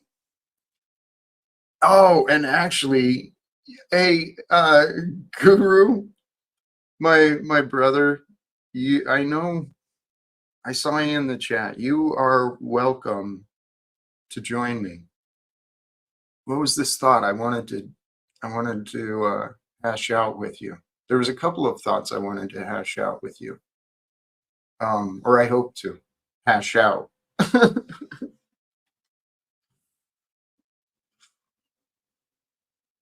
Brothers and sisters, my mind just went to an earlier thought, and that earlier thought is related to the greater world.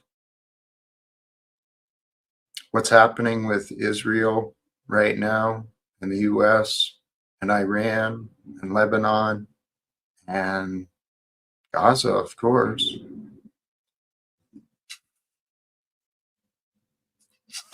This world is absolutely insane. Absolutely insane. So I'm not sure if I should, you know what? I'm going to explore. I'm grateful. The Crazy Guru. It's Lucozade. It's what? It's Lucozade tonight. I don't know what that is. Oh, it's just an energy drink. Okay. Hey, just in case somebody thought it was something else. That's all. It generally is. How are you doing? Hey, blessings to you. Boy, we could go several different directions right now. I'm grateful you're here.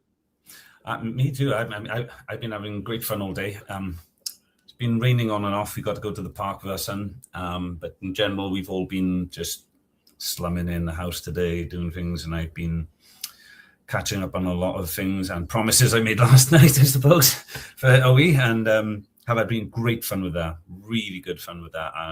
Coming at lots of different angles and just going to find out where I'm going to settle on how to deal with this, because I'm not happy with the fact that OE is not going to check out any of my work before this. I think he's doing a turtle in a hair type thing, and I'm like, someone's got to tell him to at least check it out, because I don't think he knows who he's going against. Oh, God. But yeah. Oh, sorry. I think you asked about my day, but I can't remember if I just made it about my day. How are you doing, Jack? What did you want to chat to me about anyway? Well, there's a few things. There's many things I actually want to share with you. Mm-hmm. If someone's actually, I've got it here.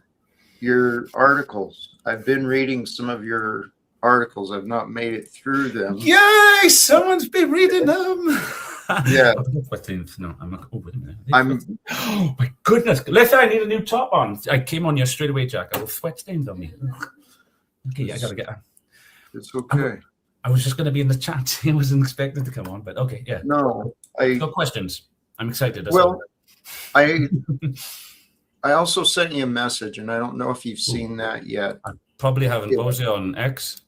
It was on X, and let's not go there yet. But it's about the greater world and the modern news of today.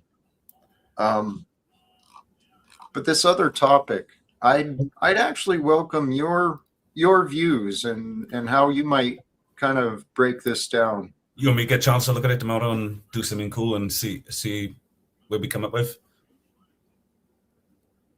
Not yet. All right, tell me later. Otherwise, if you don't want to spill the beans on that right now, just tell me later. That's okay.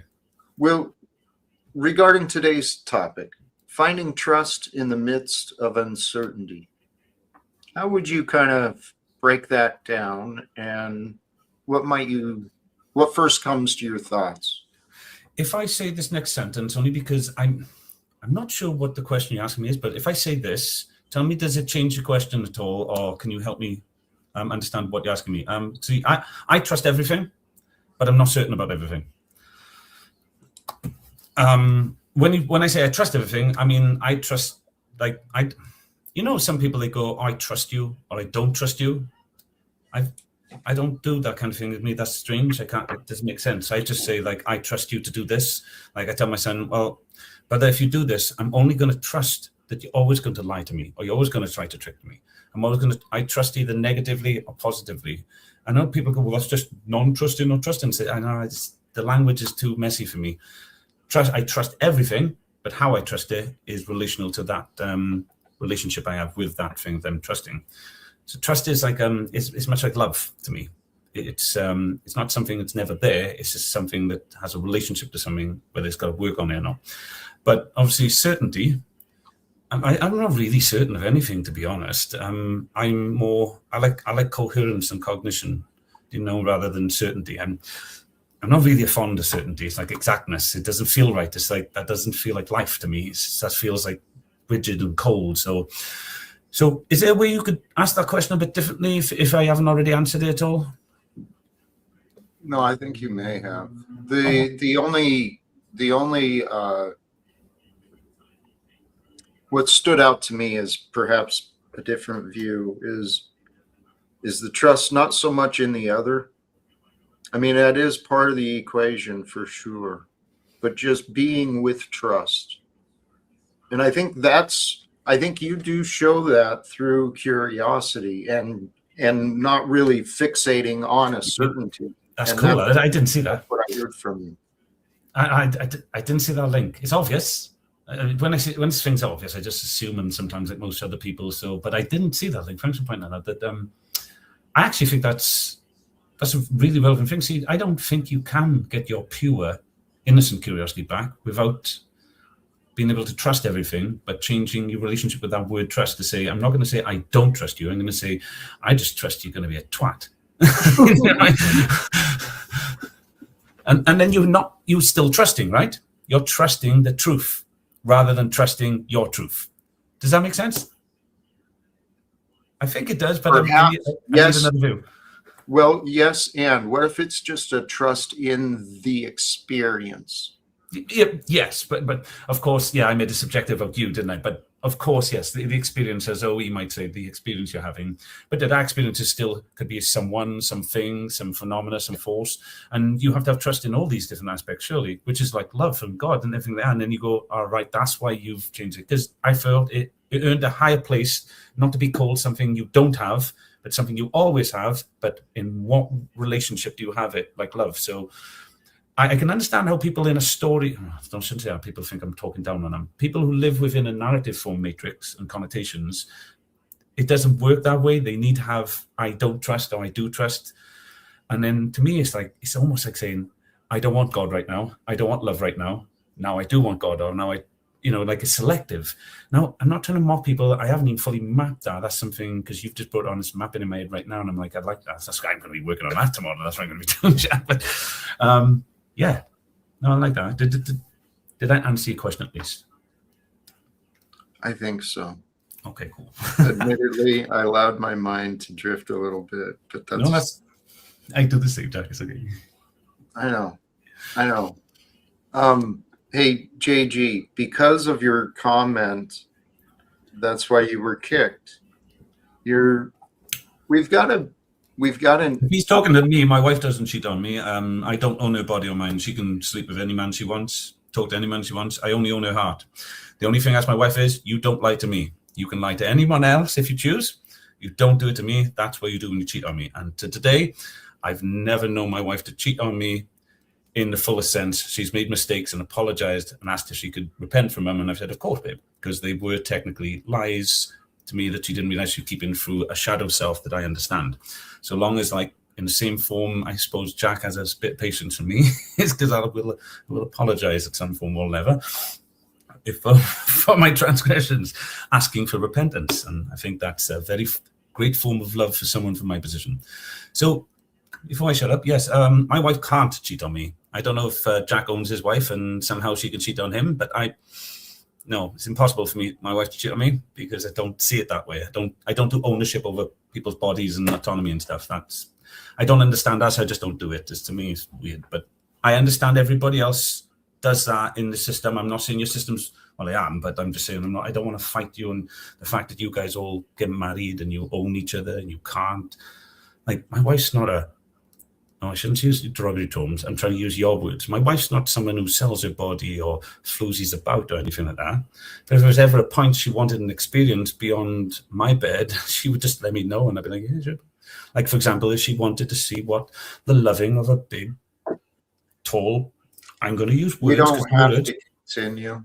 I was waiting for you to stop me, Jack. Thank you. Thank you. Well, and actually, that is what love is. It's not ownership. It's not control. It's honesty. It's authenticity. It's trust. Right? Yes. So, and that's beautiful. Myself, my story, I'm not married. I think I heard you mention that. I don't know that I've actually had many, healthy relationships were not a thing of my past. So I look forward to the day that I find that, or I enjoy that. But of course, you're not referring to the relationship inside God's love here. You're talking about, within Jack's. Ooh, thank you. Thank you. Thank you. Let me not overlook that one, because that was just it. I had no healthy relationship with God or God's love, and therefore I could not find a healthy relationship in this world. I found codependency. Codependency, man, you'll learn a lot, and it'll be crazy, and it might be fun, but lots of crazy stuff. I was always drawn to it, to be honest. I agree with everything you're saying, but I think I've always loved to be codependent and military. I was dependent for a long time, and I was in a world of abuse as a child, so that was a sort of dependency as well. But yeah, I love being a partner, and I've too had some bad choices. Jack, she's I'm not proud to say, but number 3 out there, third time lucky, and I was lucky. Very, very lucky, and many people you have mentioned it, and I never refute it. I agree. You were blessed. You were blessed. Okay. Of course, yeah, lovingly I was blessed, I suppose. Hey, there is a question. Are you a Van Morrison fan? Supporter, no, but fan. I love a few of his tracks, but like you asked me to sing a song on a karaoke, I would have to mime half the words I don't know. Do you see what I mean? But a Van Morrison song comes on, I'd be like, oh, I like this track. Who did this? Van Morrison? Yeah, I know him. Sure. Yeah, that's me too.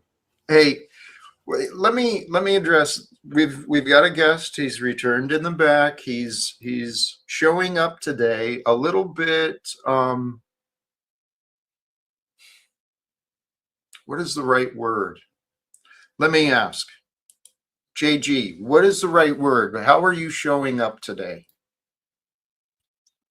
I'm a fucking realist every time. Huh. What is a realist? Is this someone that just... Thank you. Good question. What does that mean? What is a realist? Every time. Look it up. Every time. Yeah, but are you saying all the 15 different versions of realist here, you do them all, or which one do you subscribe to, brother? Because I'm looking it up and there's 15 different versions. Hey, you're not my brother, man. I'm not talking to you here, right? Well, I Yeah, agree. you know I know you're a snake, man. You know I know you're a snake, man. All right, I ain't talking to you. I ain't talking to you, man. Okay, Shut up. Don't give me that brother shit, you fuck. Well, that's the thing, isn't it? I choose my brother. Don't give me that brother shit, you I don't actually know. Yeah, Brit. What does that mean? Don't give me that brother shit. Is like, what does that mean? Is that like something people do where he's from or something? I don't understand that. I just use brother as like, you know, mate or something like that. Well, let's Common term for me. let's consider that, because I've received that feedback quite a bit in different times. And there was a time where I may have been that way too. Who the hell are you to call me brother? I ain't nothing like you, right? Mm-hmm. That's how he sees, that's how he's seeing it. He's seeing himself as different, but he's not actually seeing the similar experience right here and now. Okay, yeah, I think it's yeah, I can see that. I think yeah, because I was thinking it's slightly different to when I say my friend, and they say the same thing. They go, wait a minute, we're not friends. And I go, look, brother, you're allowed to tell me that I'm not your friend, but you're not allowed to tell me that you're not my friend. I choose my friends, not you. That's narcissism, and no one else puts up with it. So why do you think we should put up with you? I choose my friends and brothers. You choose yours. If you tell me I'm not your friend or I'm not your brother, I go, okay, that's your choice. Fair enough. But you are my friend and you're my brother. Agreed. Okay, so I tried being polite. I didn't want to mischaracterize him. He called himself a realist, but narcissist is closer.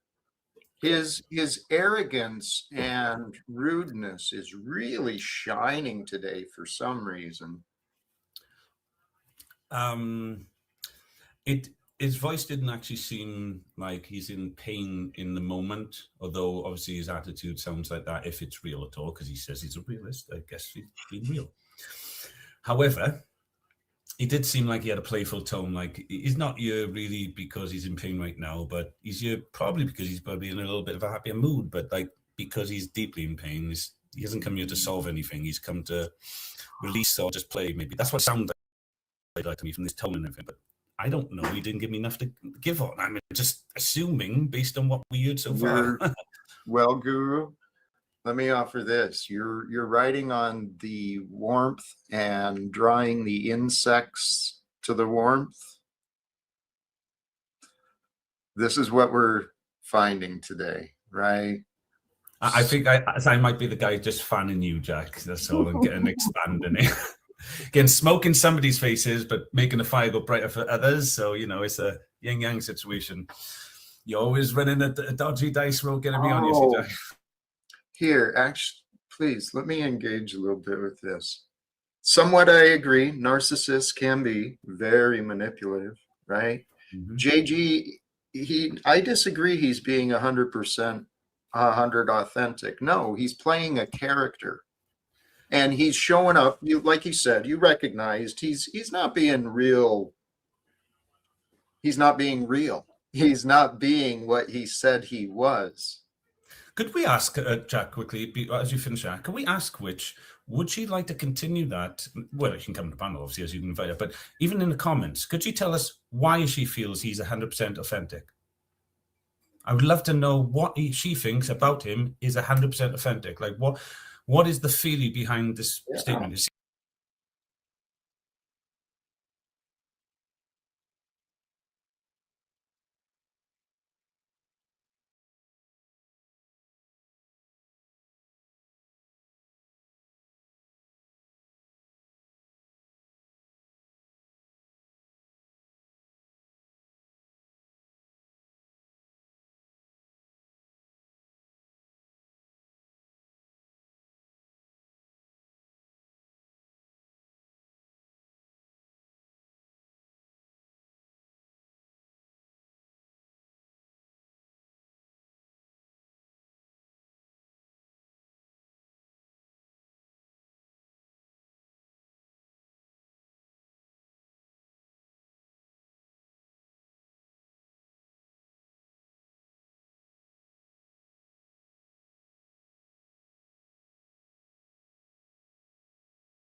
a pleasure.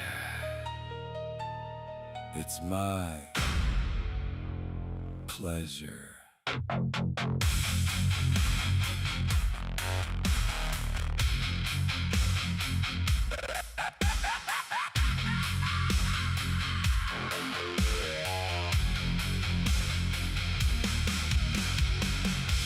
Simple pleasures, joyful pleasures, unknown pleasures, joy, division.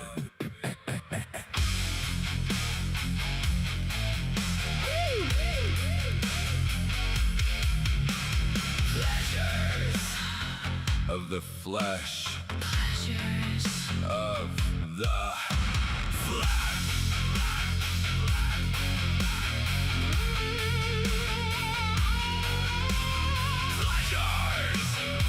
I won't return here for pleasures. fleshly pleasures, sexual pleasures. My spirit is stronger than the flesh. My spirit It's stronger. stronger. Viking strong. My spirit is stronger than the Stronger.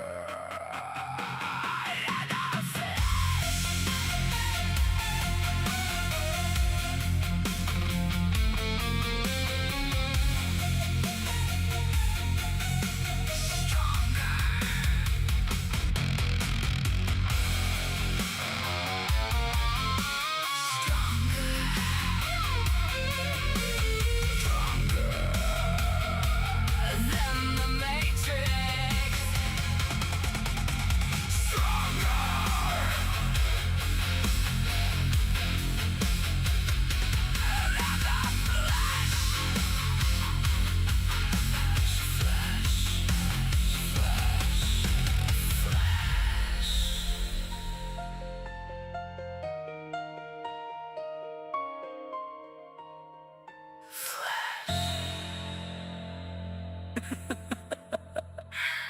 Flesh.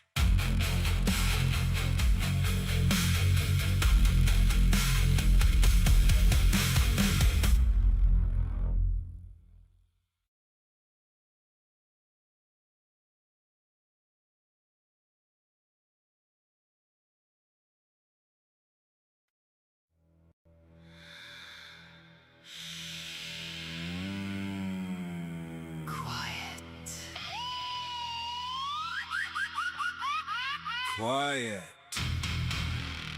Mask on. Mask off. Mask on. Mask off. Karate Kid. Mr. Miyagi.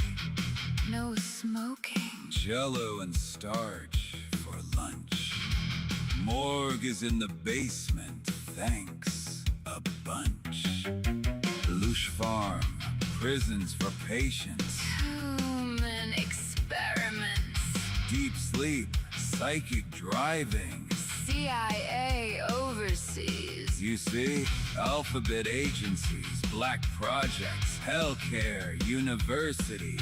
Shock and awe. Shuffle and walk.